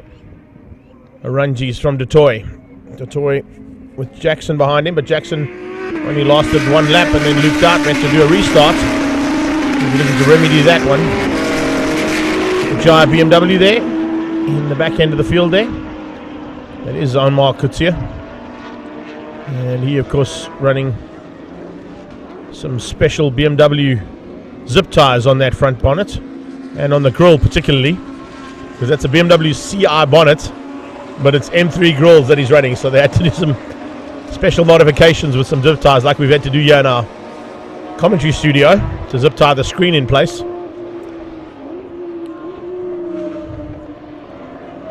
So across the line goes the leader and opening up already.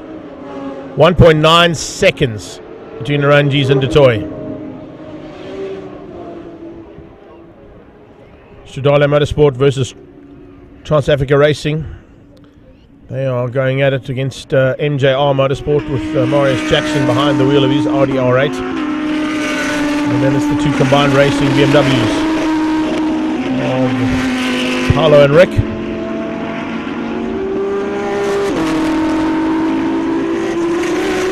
Greg Barton behind that. And it's Kwanda Mokoena just behind the back end of that Lamborghini Huracan. Heading through and up into Chevy Sweep again. Two BMWs, slightly different livery, but out of the same stable and out of the same family as well. And now they head into another lap of the 15.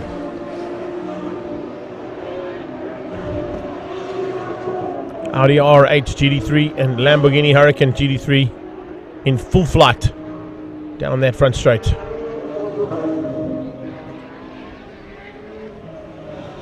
Amazing to see how they go at it.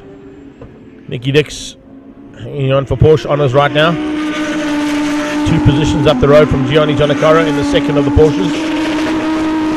Let's see what's going to happen now between them as we get into it.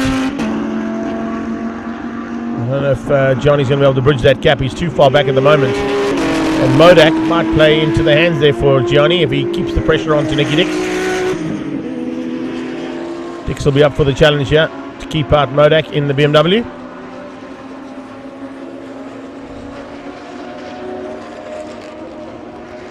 Imad Modak running at the moment for 9th place. And apologies there, it is actually Mansour Parker who's on track there in the 20 BMW as well. Didn't see him earlier on. And then realized it wasn't the 146 car of Coetzee, it was actually Mansour Parker. So the Jive Cool Drinks and Parker's Paint Centre BMW looking for another chance at honours in Class D. Class GT3 and the national category out front here, with Jonathan Dutoy starting to close the gap down. It was 1.9 seconds at one point, it's come down to 0.7 of a second now between Dutoy and Naranjis.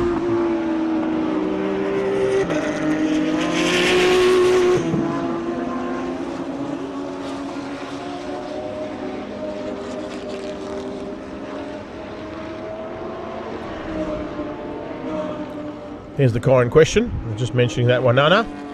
Apologies there, Mansour.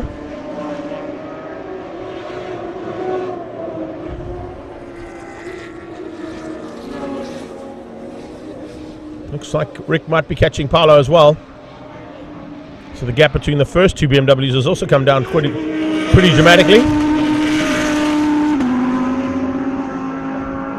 Kwanda Mokoena in the MJR Audi R8 GT4.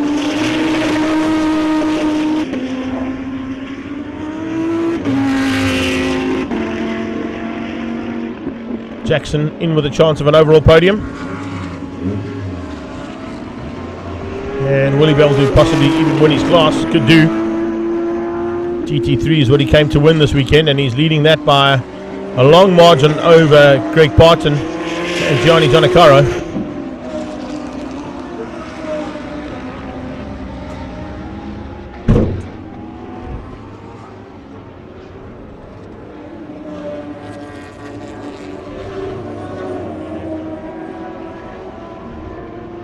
Ten laps still to go. It's a long way to go in this one. Still some chopping and changing, I'm sure. It's going to happen right through the field.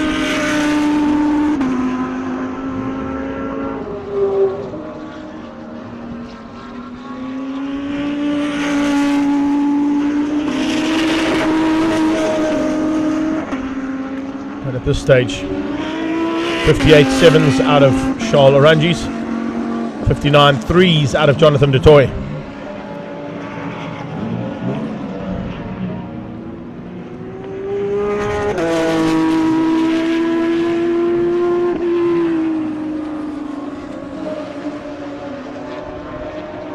Ever improving there is Conor McQuena behind the wheel of his MJR machine. He, of course, is also sponsored by Amanda Coal and Into Africa Mining.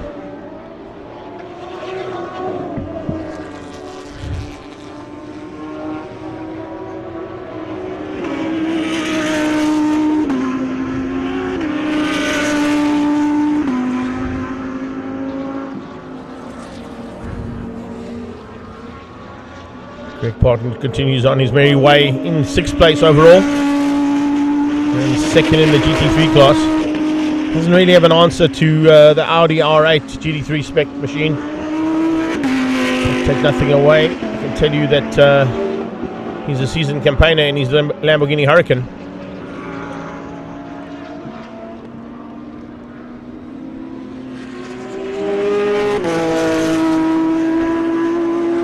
Combined Racing in their own little in-house fight.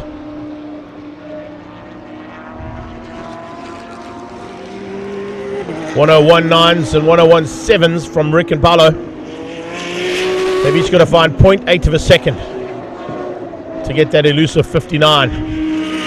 They're not going to do it if they're doing 102.1s and 102.3s though.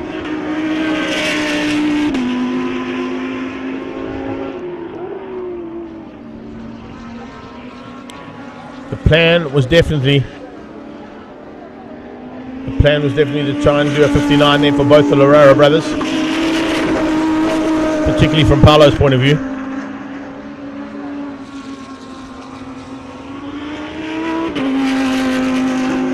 Just didn't quite work out. Let's see what they can do now. Trying to egg each other on here to try and break that elusive 1 minute bracket around the circuit.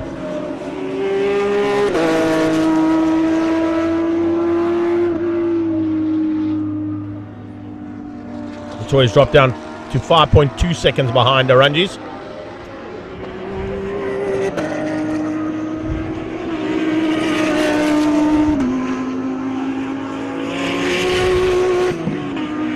Johnny Jonakoro about to be caught by the leader. Not going to make it too difficult for his stablemates to get through. Shiji realizing that points in the bag today are going to be vital later on in the championship, particularly when he gets back in his own car.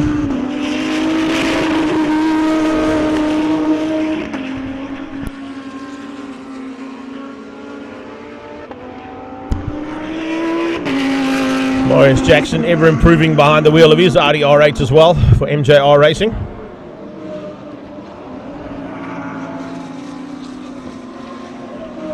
Was quite nice. Charles waited till they got onto the main straight before he made an attack on Gigi.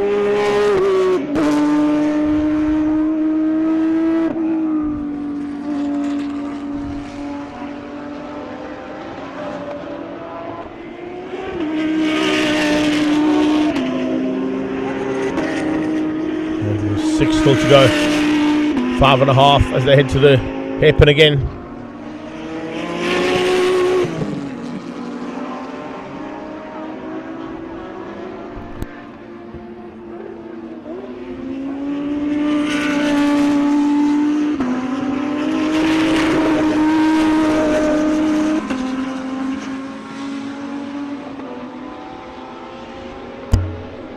So as they come across the line again, there'll be 5 to go for Charles Arangis.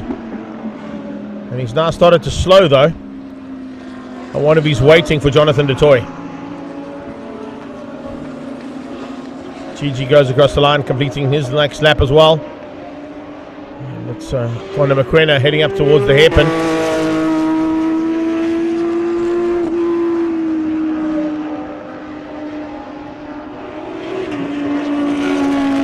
GT4 spec car there as opposed to the GT3 one that's up the road with his teammate. Parton's Lamborghini Huracan completes another lap as well. hanging on for 6th place overall, and the 2nd in his class.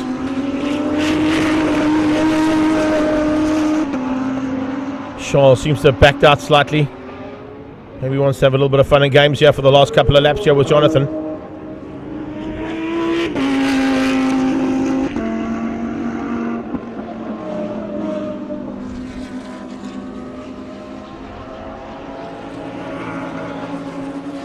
Jono's just closed that gap down now. Thinking, I wonder if Charles wants to play here, or has he actually got a problem?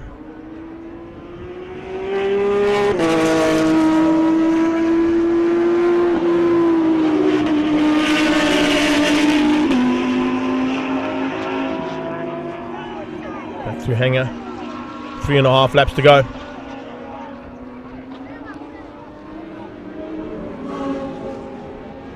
And Jono's now right behind that wing.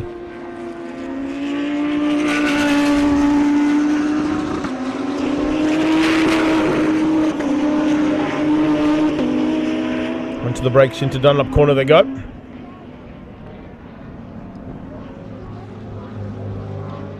Three to go.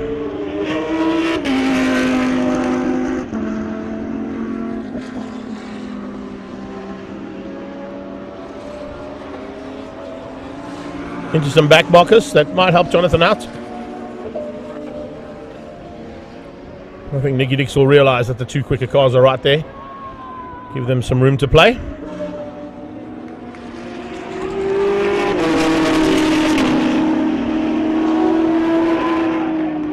The idea as a back marker is to hold your line.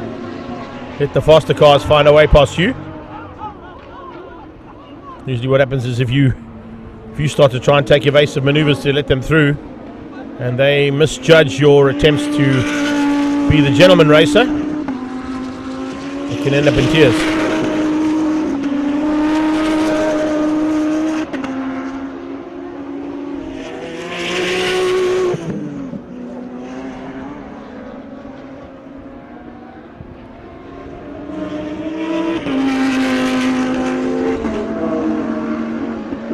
Two to go. And it's all about Arunjis and Dutoy. I think Arunjis is just controlling things, wants to bring Dutoy in. Probably looking for a dice. He does have the pace to get away from Jono.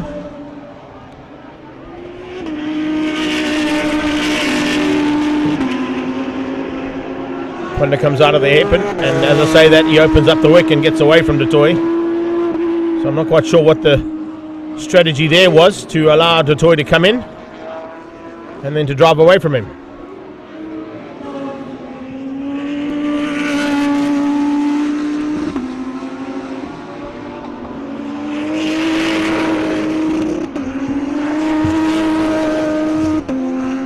Last lap about to be started here for our top two. Yeah, there was 0.7 on the second between them on the last pass. It's still 0.7 between Jonathan Dutoy and Charles Arunjis as they now head into the final lap of G&H Transport Extreme Supercars.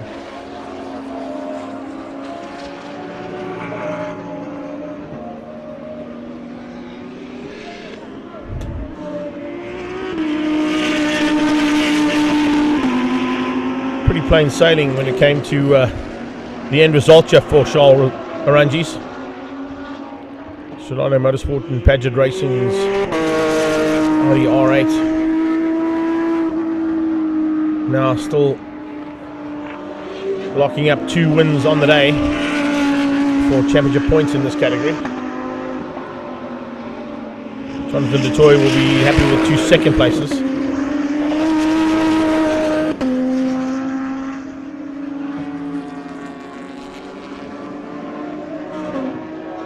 There you have it. G&H Transport Extreme Supercars. Top 2 A-plus cars coming through for first and second place. Jackson will be the third car along. It's not this one. This is Nicky Dix. Nicky Dix will be coming through to take Class B honours.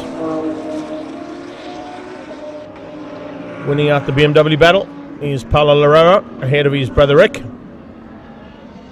There is Jackson to the line. Third overall and the win in GT3s.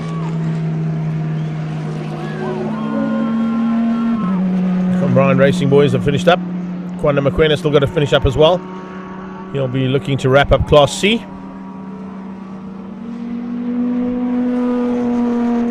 So it's Arunji's with the lights ablaze as he heads up towards the hairpin to say thanks to everybody.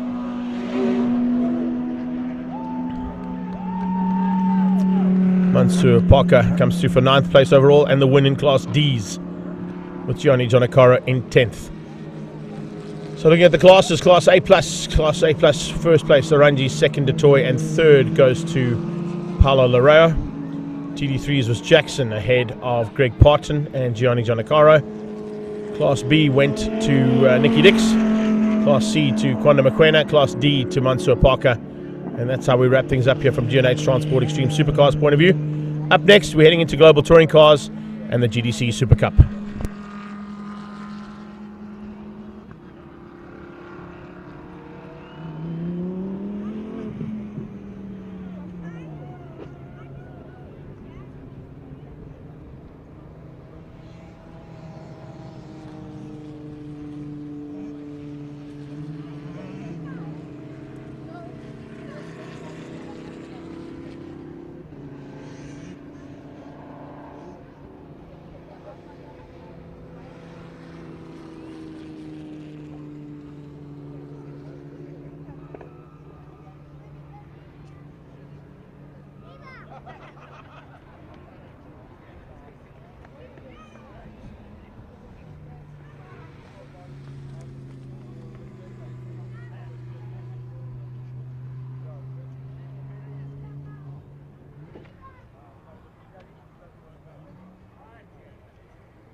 All this action from Global Touring Cars proudly brought to you there, as you can see, by Dunlop Tyres and SKF Bearings.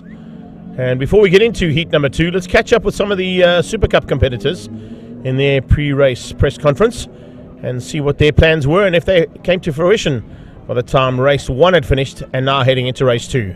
GDC Super Cup, another fantastic battle expected here in the Windy City. Hopefully the wind's not going to be a big factor, but we'll speak to the man who comes from this part of town. Nick, running things in the front end of the Masters side of this championship, and it's a bit of a tight fight out there. Roy's certainly got a little bit of improvement that's come along over the last 2 race meetings, and of course you've always got a big battle with Andre.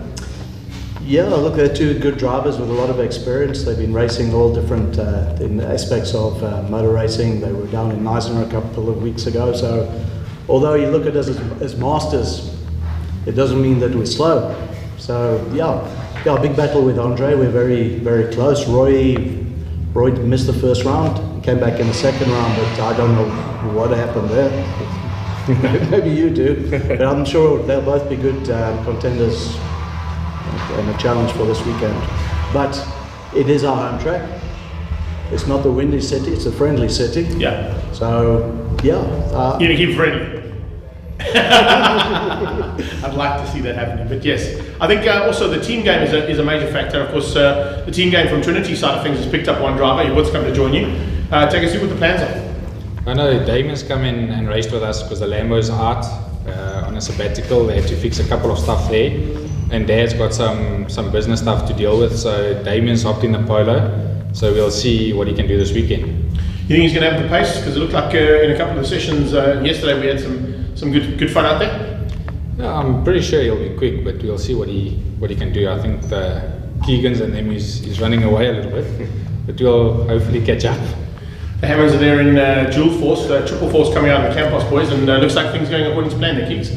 Yeah, at the moment everything seems pretty good. I don't have an answer for my brother after practice 2. He's got 2 tenths on the field, whereas I think from second down to 6th or 7th, we all did a 5.4, so it's very close. It's qualifying is going to be important. I do find this track will be difficult to overtake when the pace is that close with us.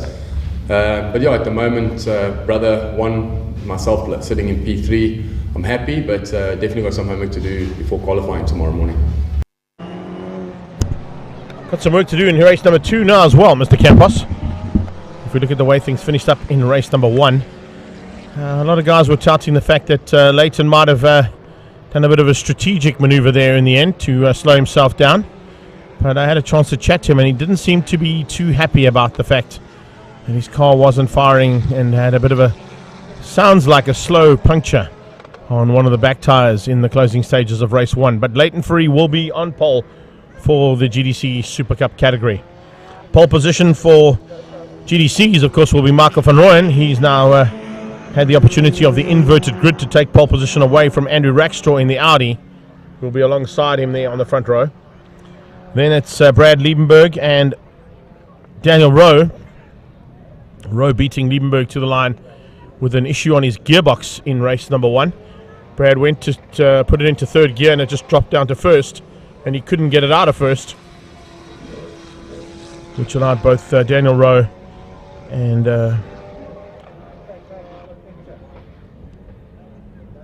who else was there? Julian van der Walt to get through on him. Then it was a case of Robert Volk and Sawad Variawa fighting for the win, and Volk took the victory.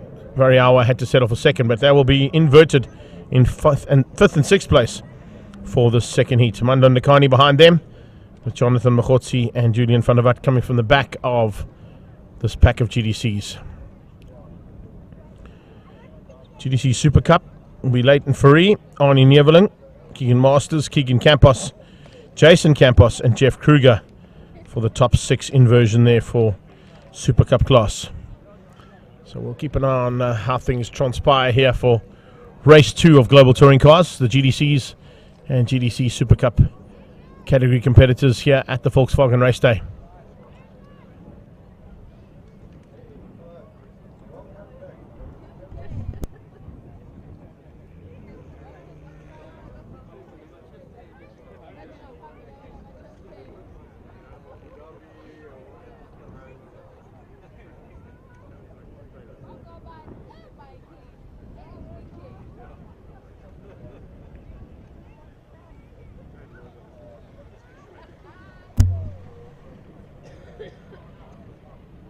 Quite nice to see how that camera's picked up the white cars with their boots closed, as opposed to the other cars who've got boots open at this stage.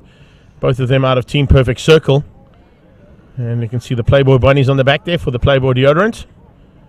And Peretti and Motul jumping in with some of the corporate sponsors behind Team Perfect Circle. Carrello Auto on the left-hand side there of Calvin Diaz. He'll be looking to turn his luck around after a big incident into turn 1 where he spun out and nearly hit the tyre barriers, just avoided them.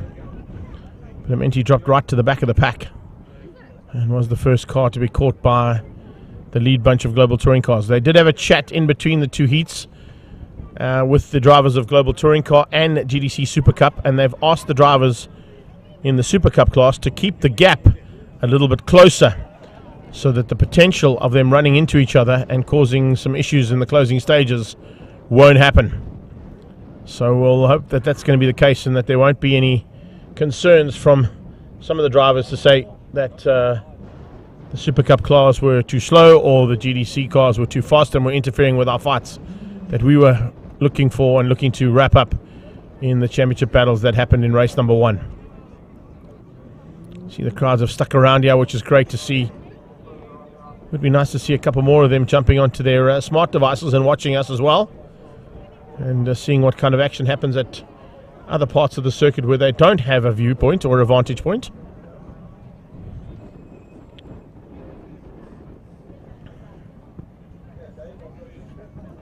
Time to roll them. Into start formation we go. Michael van Rooyen will be starting things out here at the front end of GDCs with Rackstraw alongside him. Andy Rackstraw's already had a phenomenal run in an inverted grid earlier on in the season in Cape Town.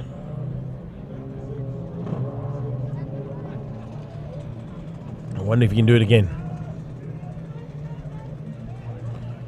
Brad Liebenberg and Daniel Rowe will definitely like to put a Golf GTI 8 on the top step of the podium if they can at the Volkswagen Race Day. That'll be their goal. Brad's going to be thinking to himself, hopefully they've got that gearbox issue sorted out that I had in race number 1.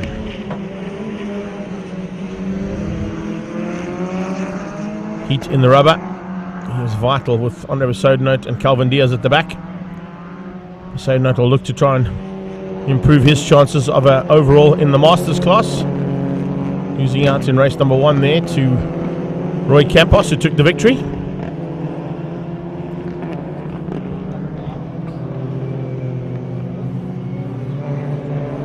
Van Rooyen trying to get some heat into the brakes as well as the rubber.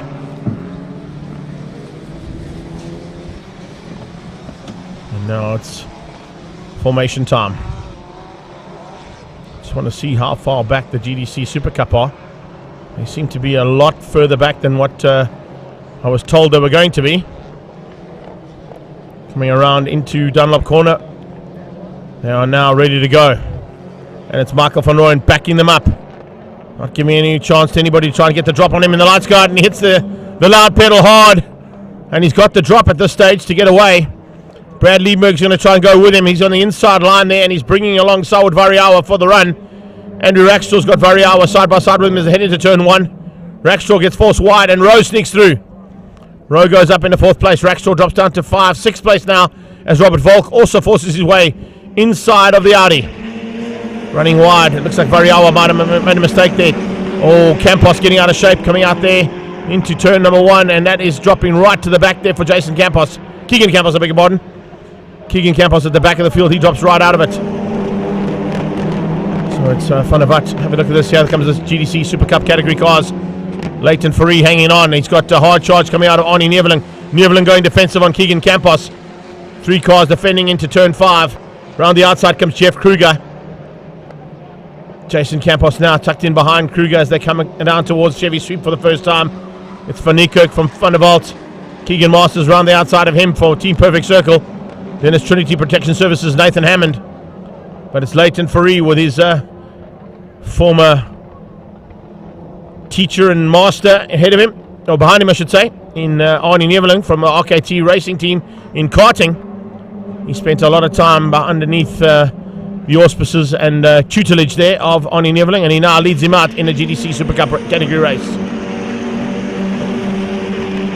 Run there from Machotsi, slightly higher up than what he's been. Brad Liebenberg looking to get ahead and pounce on that Gazoo Racing Toyota Corolla of Michael Van Rooyen's. It's Machotsi who's looking to dive through on Rackstraw. GDC's coming down through Chevy Sweep. Saud Variawa is 3rd. Volk wants by. Daniel Rowe's not going to let him get ahead at all. Rowe's going to make that GTI 8 probably wide as an Amarok truck if he can. Not to let that Chemical Logistics and WCT Toyota get through.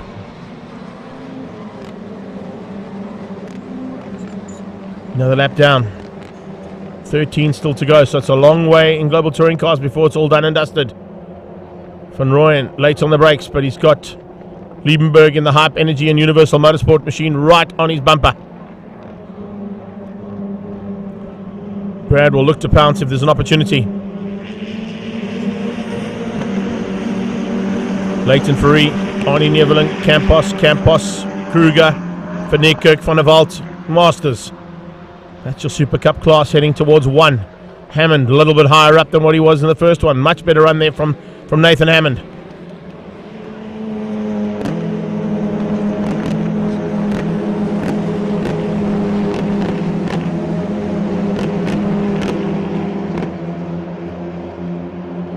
Nick Davidson looks like he might be leading out the Masters charge at this point. Just watching in the background there for the Stu Davidson's and Sons McDonald coloured racing car. Yellow with red bumpers and red roof. Team Red Racing's Jeff Kruger, race 1 winner. We'll be waiting for a little bit later on the race before he starts to show what strategy he's on. Daniel Rowe still manages to keep out Robert Volk. Incredible to see how hard he's having to work to keep that GTI 8 in 4th place. Volk's already taken a victory here today, so he'll know exactly what he can do, what his car's capabilities are as well. As they head up under braking. Oh, there's a look from Brad. The Hype Energy Universal Motorsport Golf GTI had a big look there on Van Rooyen, but Van Rooyen wasn't having any of it. Variawa looking to pounce here on Brad as well, so the Hype Energy meat in the sandwich from the 2 Gazoo Racing Corollas. And then it's Danielson with the number 1 plate of Robert Volk right on his tail. That's how they stand coming across the line. Let's have a look and see how things change up as they go through there. We go back to GDC Super Cup. Keegan from Jason. It was actually Roy Campos who went off there in the first turn. That's why he dropped so far back. Kruger ahead of Donnie van Niekerk and JP van der Walt. In fact, van der Walt's just been outgunned by Keegan Masters. There's Roy Campos. Campos has gone off onto the entry point of the S's. Or is that on the exit? I think that might be on the exit. So Campos with some problems there. It's through hanger sweep by the looks of it. And let's have a look and see if there's any waved yellows there. No overtaking as they come through there. As you can see, the car stricken on the sideline there for Roy. Big pity there for Roy Campos. He's gone from hero to zero, having taken the first victory earlier on in race number 1 in the Masters class.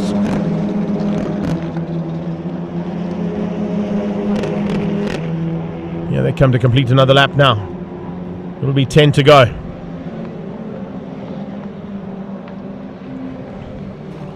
Is there a possibility of safety car? I see yellow flags waving frantically down the main straightaway. Yellow flags mean Sawud Variawa may not overtake.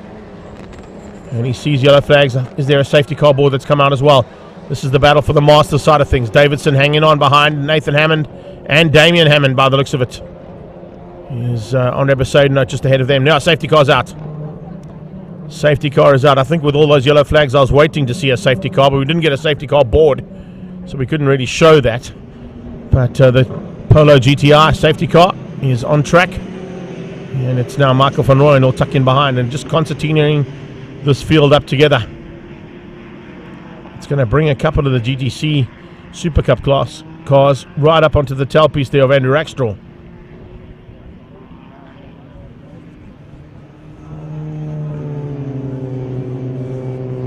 This might be a little turnaround for events for the last 10 laps. There you can see Campos's car on the right hand side, so it was out of hanger sweep. He went straight into the tyre barrier. I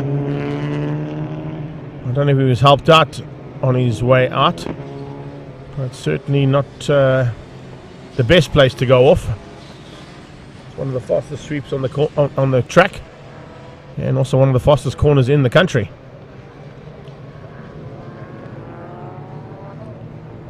Looks like Andre Besaidon's had a bit of a problem. He's had to go in on lap number 1 and has not made it back onto track at this stage. Campos is out as well, which means Nick Davidson basically takes the honours without even trying in the Masters class at his home circuit. The win, second place, should also give him the overall, as we see Campos trying to get back on track, but look at that. That front left tyre is absolutely toast, and I think that's probably what caused him to go off. Is the front left tyre is punctured, and he probably pitched it into the right hander, and the car just said, I'm going left. And he's out of this one, unfortunately. Leighton Free starting to close onto the back end of Rackstraw. He doesn't want to be too close to them because he doesn't want to get into the potential of aiming to try and overtake some of these GDC cars if he's that up close and personal. So he might maintain that gap and hold off on Eneveling.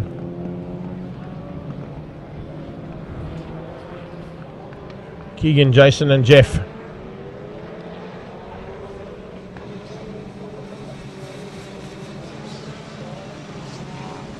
The lights out, yes they are. Lights are out on that Polo GTI. Michael van Rooyen will now try and catch them out with the restart. Remember, you may not overtake until you've crossed that start-finish line stripe. So van Rooyen comes out of Dunlop corner, drops the hammer on the Gazoo Racing Corolla and tries to catch Brad Liebenberg out, but he's right there with him. We're under green flag yet again. Leighton Free's done a great job to hold that pack up. Rackstraw loses out ever so slightly on the restart. Van der Walt now trying to close things down on the back end of Mkhotsi. Daniel Rowe keeping out the race 1 winner, Robert Volk. It looks like the Chemical Logistics team are going to have to fight it out with Volkswagen Motorsport here for the final step of the top 5. Look at the pressure being put on here by Brad Liebenberg coming out of hangar. He's on the inside line. Michael van Rooyen shuts the door. Comes across on him and slams the door shut. Not going to be able to find a way through there, says Michael van Rooyen. Watch out for Brad Liebenberg. He's very strong here at the circuit. One of his strongest circuits on the national tour is Aldo Scribante. And that Hype Energy Universal Motorsport car is now applying massive amounts of pressure onto the back end of that Toyota Gazoo Racing Corolla.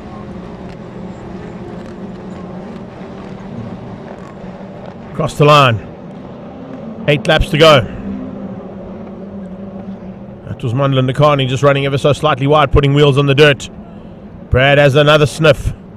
Just shows a wheel there to Van Rooyen, the Rustenburg Rocket, into turn 1. He's having none of that at this stage. Says you're going to have to work harder than that if you want by. Campos under pressure now from Kruger. Jason Campos could possibly lose out of position here. Masters is through on front of Volt, as we saw. And Rackstraw, as I said, could be caught here. Rackstraw and Julian van der Water could be in trouble. The lead GDC Super Cup cars are starting to close in on them rapidly. Calvin Diaz trying to find a way through there on Hammond. There you go. Lead cars are through on Rackstraw, so he's got a problem. The race driver, SA, Sparko, and Investchem Audi moving out of the way and letting the entire field of Super Cup category cars go through. So Leighton looking for a victory here. With a victory, it'll cement the lead in this championship for him. Keegan Masters now becoming a threat in the lone Team Perfect Circle car on the back end of Jeff Kruger.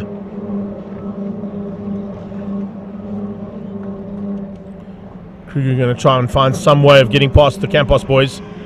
Give himself a little bit of buffering room between his Team Red Racing car and the Team Perfect Circle car of Keegan Masters. Here they come. Ooh, a little off track there from Robert Volk. He's trying very hard to get past Daniel Rowe, and Daniel Sun's saying, yeah, keep trying. I'm going to make this GDI 8 very wide.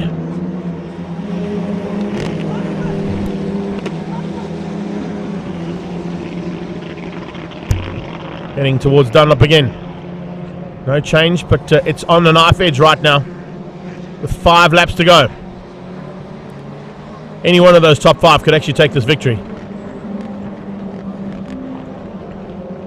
Volkswagen Motorsport and Volkswagen South Africa will be hoping it's going to be either Brad or Danielson. But could possibly be spoiled there big time by the Toyota Gazoo Racing Corollas. Or maybe even Volk with the double victory.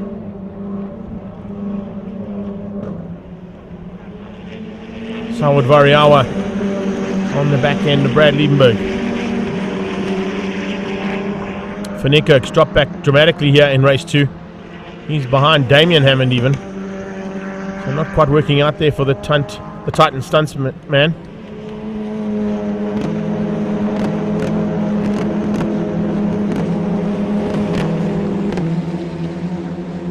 Should run there from Leighton at this stage to stay ahead. Express Hire, Universal Motorsport and OMP Racing Man leading out on the Padgett Racing Stradale Motorsport car. Turn 1 Campos Transport is Keegan Campos. Chasing his brother in the Turn 1 car behind that. And then it's Jeff Kruger for Team Red Racing. Team Perfect Circles, Keegan Masters.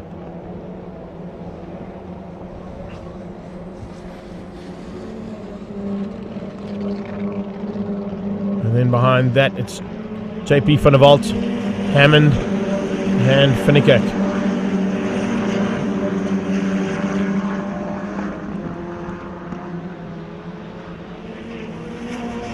On the brakes and into the hairpin again.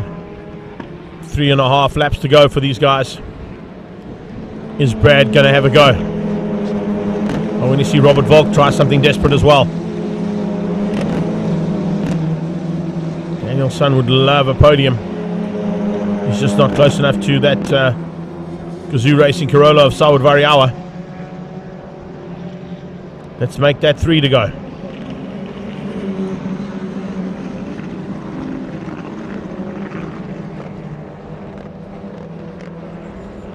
Brad is looking dangerous.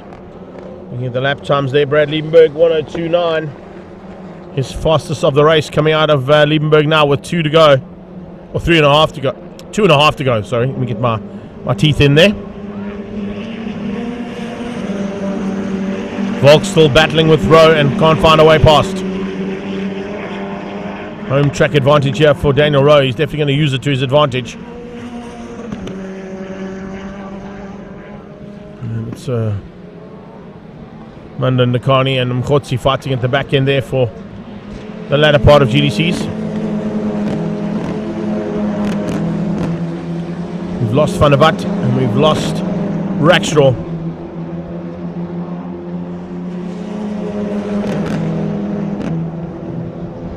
Penultimate lap about to be started. What is Brad Liebenberg going to do here? What is Robert Volk going to do? We have to see something happen here. Liebenberg once again shows the wheel. Trying to catch Van Rooyen out. Leighton controlling things, but a little bit more pressure coming onto the back end of Arnie Neveling from Keegan Campos.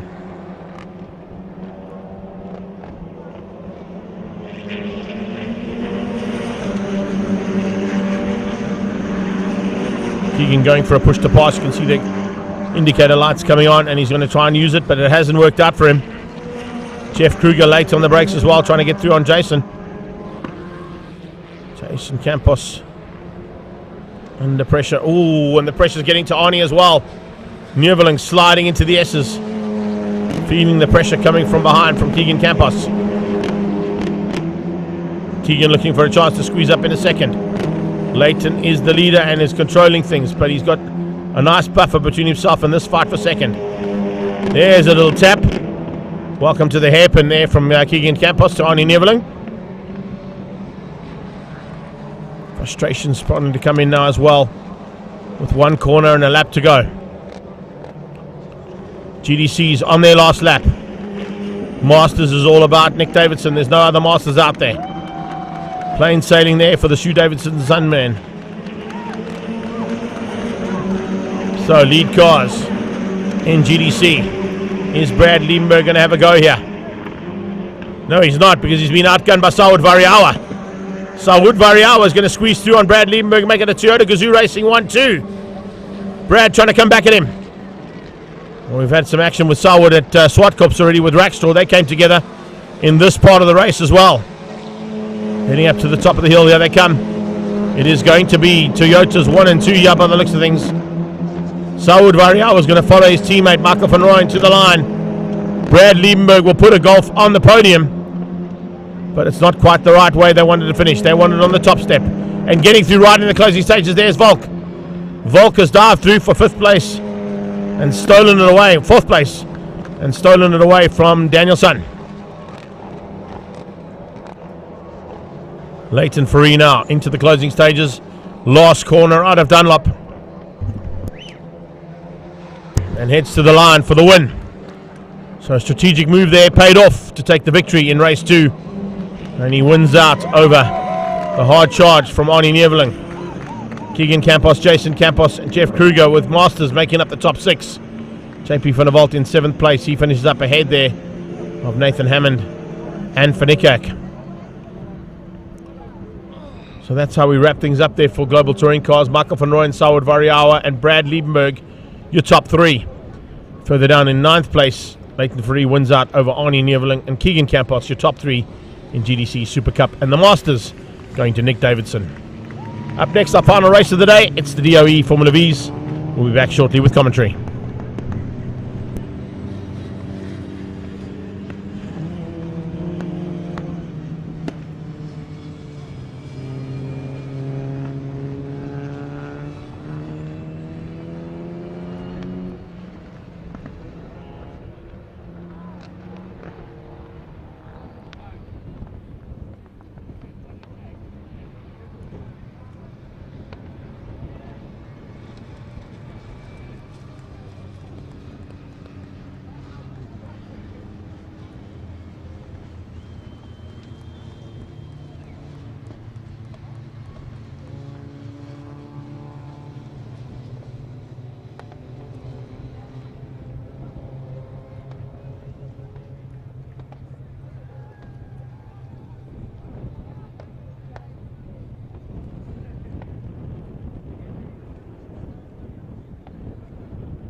So as Formula V make their way back onto the circuit for their final race of the day, the third and final heat, we managed to catch up with a couple of the drivers in that pre-race press conference earlier on. Let's see what their comments were. Well, Greg, staying with DOE Formula V's and Theodore Vermaak, who's heavily involved in the sponsorship, getting things together in the organisation. Theodore, all your work off track is paying off, but how's it going on track? On track, it's going very good. I think the first event for us wasn't very successful because I made 1 point for that weekend. But now we're getting back in the swing of things, and with our 3 heats here in PE, we can make up some points again. So it's going good. Well, good luck on that one. Peter Hills, who is as old as the Hills, I don't even want to say that, Peter, but you know, when the Dead Sea was just sick, you started Formula V's. Peter, a stalwart of the class, but highly competitive. What keeps you going year after year in this? Well, that's a difficult question. I obviously enjoy my motorsport. I've got my sons racing with me, and I climb in the car and I can keep up with the youngsters. In fact, this morning I was the quickest, so I'm happy. You're a happy camper. Brandon, what about you, my mate? Yeah, I guess the same thing. I actually can't pick something that tells you what keeps bringing me back, but I mean, it's the love of the sport, the adrenaline in the car. Maybe the old motocross days or something like that. Yeah, maybe this is how we grew up on the track all the time. So yeah, this is how we're living now, and yeah. And before we wrap, your feelings about the Aldo Scribante circuit? Love it. The first time I came here, I actually got the W. So we came here last year, got a 3rd overall. So we're going to try again to get the podium and see what we can do. But love the track. Good luck, guys. Give it hell out there. I'm sure the crowd is going to enjoy it. Thank you. Thank you. Over to you, Greg. Thanks, Dave. Yeah, closing race of the day, dying light. It dies out here quite quickly, so hopefully we've got enough time there. And of course, on the left-hand side, on the top of that shot, you can see Dave Peterson's 2 biggest fans. Link Online helping us out with all our connectivity today. A massive thanks to them and to all the sponsors involved today, including new ones joining up with Formula V this weekend. A big welcome to Universal Oil Group, who have joined Start My Car, DOE and Bridgestone. And of course, first race, part and parcel of the Formula V Championship as well. As they come to the line, the National Championship stands like this. Greg Wilson leads it out on 101 points. Gert van der Berg is on 99. Lucian Ramchanda, with that great effort, has moved up to 93 points in 3rd. Peter Hills is on 4th with 84. And that DNF for Lendl Janssen has cost him dearly. He's dropped down to 5th place on 77 points. In the association class, Yusuf Kotza leads out with 60 points, ahead of Carl Watt in 2nd. Theo Vermaak is in 3rd on 45, but Roy Douglas is there as well, equal and tied in 3rd place on 43.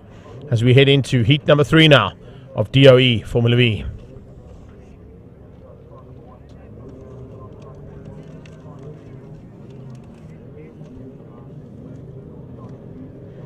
Stand by for the race action now. We got a green flag, 30-second turns to 5, 5 turns to lights on. Lights off and racing, here we go. The final race of the day. Techno SA are in the house with first race. And those Bridgestone tyres will take about a lap to get up to temperature. And up to optimum performance will take about 2 laps. But once they are there, we're in for another epic battle here, as we've seen in the first 2 heats for the DOE Formula Vs. Heading into turn 1, everybody gets through there safe and sound. Chopping and changing, but at the front end, it's Peter Hills once again who leads out. Van der Berg is 2nd. 3rd place looks like it's Ramchanda, who's moved up into the 3rd spot. Theo Vermaak with a really good start, tucked in right behind Van der Linde. Van der Linde at this point, the man who's always been the sort of the middle of the pack and in between those 2 packs of races. This time he's under attack from Theo Vermaak as they get under braking for the hairpin. Vermaak has a big dive on the inside, but Van der Linde sees him coming and shuts the door. Hills from Van der Berg, Lucian Ramchanda, Brandon Hills, and tucked in behind that looks like it's Greg Wilson, championship leader. He's in the 5 spot on track at the moment. But Peter Hills right now is trying to keep it all together for the last couple of laps here, and it's 10 of the Minanga, the first 1 of 10 now completed. Across the line, it's 9 cars basically within half a second of each other. That's how tight Formula V usually gets. It's normally about 6 or 7 cars that will fight for the lead. There's 5 of them at the moment, and Hills leads them out. Hills, Van der Berg, Ramchanda, Hills, Wilson, Sean van der Linde with the second pack now. He's got Vermaak and Kotze right on his tail. Theo Vermaak trying to turn things around there with Josef Kotze in the association battle. Lendl Janssen is coming through the field, but he's only up to 7th or 8th place. He's got to get through there on Kotze if he can. He has a big dive into the hairpin. Kotze sees him coming, shuts the door. Not going to make it easy for the bull security man. But he's going to be fighting hard to try and get to that front pack. Right now he's 4th in the second pack. Carl Watts on his tail. Kotze not making it easy for himself. And not making it easy for Lendl.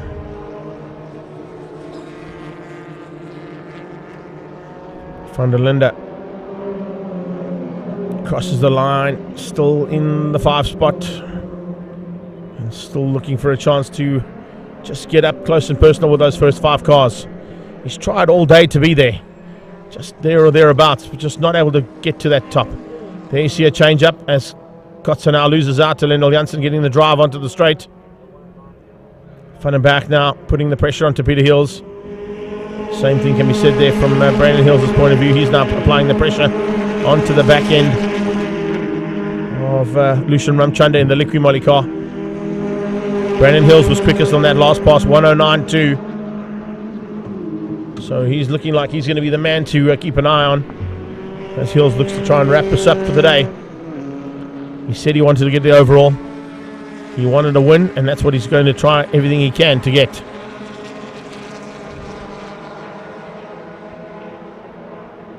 Up towards Beacon Corner. And as they come out of that one, another lap down. And that's going to be 7 to go. This time out, Sean van der Linde looks like he was the quickest. 108.6 there from Sean van der Linde trying to get that gap down. Ramchunda under big pressure from both Wilson and Hills. Hills was looking right, Wilson was looking left. Ramchunda just put his car right in the middle of both of them. Wasn't going to let them have any room to play.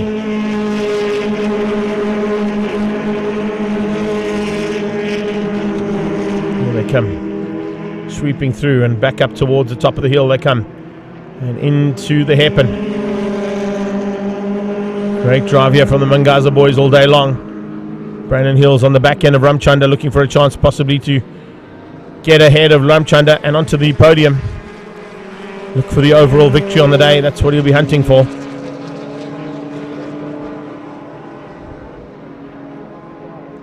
Peter Hills just absolutely sailing around here at the moment. He's had a fantastic race day. And with 6 to go, he is trying to control it. And by controlling it, I say that by putting in the fastest lap of the race so far. So it's Hills who comes through with a 108.158. Nice run there. And now we're coming into the S's again. Hills. Bit more pressure coming out of Gert van den Berg. Van den Berg will definitely want a victory here today. Try and keep himself in the hunt for the championship. Looking at Lendl Janssen's progress, he's still stuck behind Theo Vermaak. You can see he's just got through there in the background.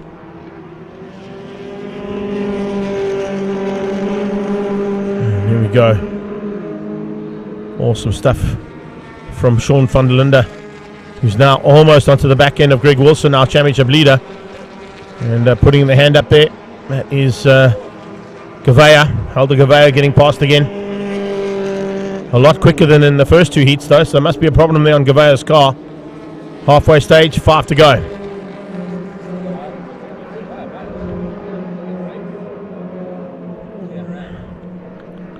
This is a good run to the line here for these cars. And now into turn 1 they go with Lucian Ramchunda. Van der Linde realizing that it's not going to be really too much of an issue to fight it out with Lendl Janssen. He knows he's a lot quicker than himself. So doing the gentlemanly thing there and moving out the way to allow the Bull security car and Volkswagen Silver Oaks to get through relatively unhindered. And if he can close that gap down, Wilson won't do the same. Greg Wilson is definitely not... Oh, problems. Is that van der Berg? Yes, it is. Gert van der Berg slowing into the closing stages. 4.5 laps to go, and van der Berg is pulled to the sideline. So the man who would be king again with the number 1 plate on his car has dropped out of the run for the front and allowing Peter Hills now a clean and clear run to the line. 4 to go. 4 laps to go now for Peter Hills. Look at the gap he's got. 3.5 seconds between Hills and his son Brandon. I say that, but it's actually Ramchandra whose transponder didn't pick up there. And it says that it's Hills and Hills, but it's actually Hills and Ramchandra, then Brandon Hills. So I'm not quite sure why Ramchandra's transponder didn't pick up, but he's definitely there in second place.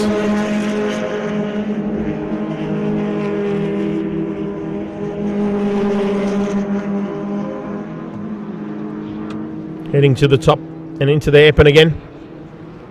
Ramchandra trying to keep off Brandon Hills, who's now got a little bit more pressure on himself coming from Wilson and from Lendl Janssen.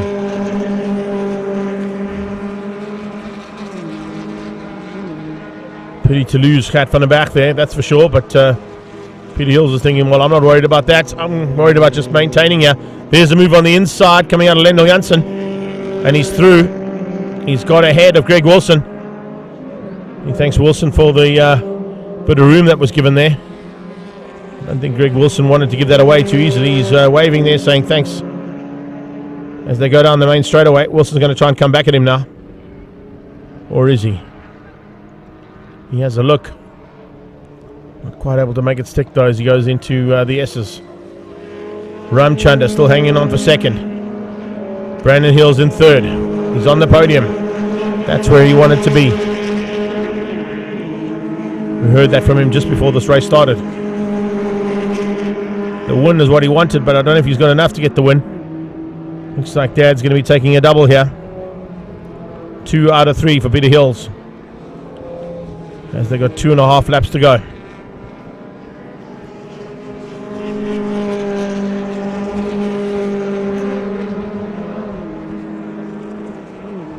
Starting the penultimate lap there for Mangaza Racing. It's Peter Hills.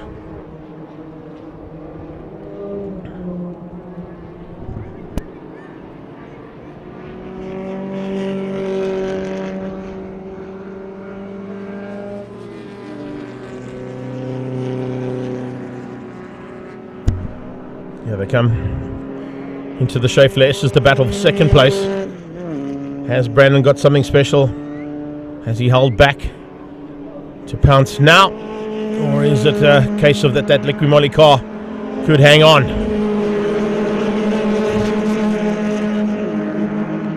Coming up on Dave Austin. Some famous racing colours there.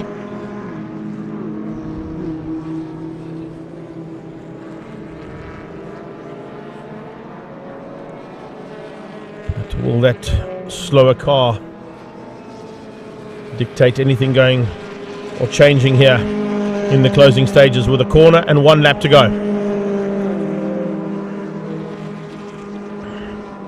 I don't think Hills is going to be hindered too much.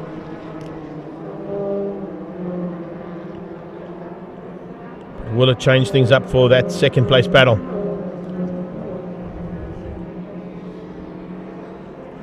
Ramchandra hanging on, Brandon Hills, Lendl Janssen. Lendl Janssen needs to get on the podium. Try and bring back some of those valuable championship points and get himself back into the hunt. The DNF in race 2 has been a costly one for him. So second place comes out of the Schaeffler S's and still in the hands of Lucian Ramchandra. They're catching up to back markers here rapidly. They're going to overtake Gqeberha again. Aldo Gqeberha just circulating, trying to get as many points as possible. Aldo going to try and stay out of harm's way here. It's not going to be easy through Chevy Sweep with a big pack starting to close him down. He's clever, he'll hold on to the inside line, let them go around the outside. Into the final corner now for the last time. And Peter Hills has done it all right. He hit the front and has not looked back since. And the flag is out for the win. Ramchand is going to get second. Third place just goes to Brandon Hills, with Lionel Janssen only 0.03 of a second behind him. It's a good run there from Greg Wilson for a top 5 again. It should keep him in the hunt, and it should keep him at the front of the championship as well for the national side of things. Theo Vermaak wins out there ahead of Yusuf Kotza and Carl Watt. Might change a couple of things up there, but I think Yusuf Kotza will still hang on to the lead of the Association Championship. There are your unofficial results. Hills, Ramchanda and Hills, your top 3. And Theo Vermaak wins out over Kotza and Watt, 7th, 8th and 9th place, but 1, 2 and 3 in the association class. Well, ladies and gents, that's it. That's our Extreme Festival round number 3 done and dusted here. We certainly hope you've enjoyed all the action that we've brought you right through the day. And it has been some top class race action as always here at the Aldo Scribante circuit. It's a case of heading to the next round. That's at the Red Star Raceway. And it's on the first weekend of July that we head up to Dalmas for the next round of the Extreme Festival. And we'll be seeing all the cars that were in action besides the G&H Transport Extreme Supercars. They will head to Swartkops on the 11th of June for the regional championships and join the regional classes as a headline act there. So make sure that you keep your eyes on social media for all of the updates with the regional side and the national side of Extreme Festival here from Aldo Scribante. On behalf of all our sponsors, the Volkswagen Motor Group today, our big race day sponsors, and of course to all of the category sponsors and individual sponsors behind all the teams, a massive thanks to everybody. To our crowds that came and joined us, awesome to have you guys back on the sidelines. Hope you enjoyed some of the live stream action as well on your smart devices. And to all our competitors for putting on such a fantastic day's racing. On behalf of the Two Wheels team and Up to 60 Seconds, we want to thank all our camera crew, the marshals and medics, and of course our race control team that put a good race day together. And we look forward to more of the same at Red Star Raceway on that first weekend in July. From myself, Greg Maloney, the voice of choice, take care then. Bye-bye now.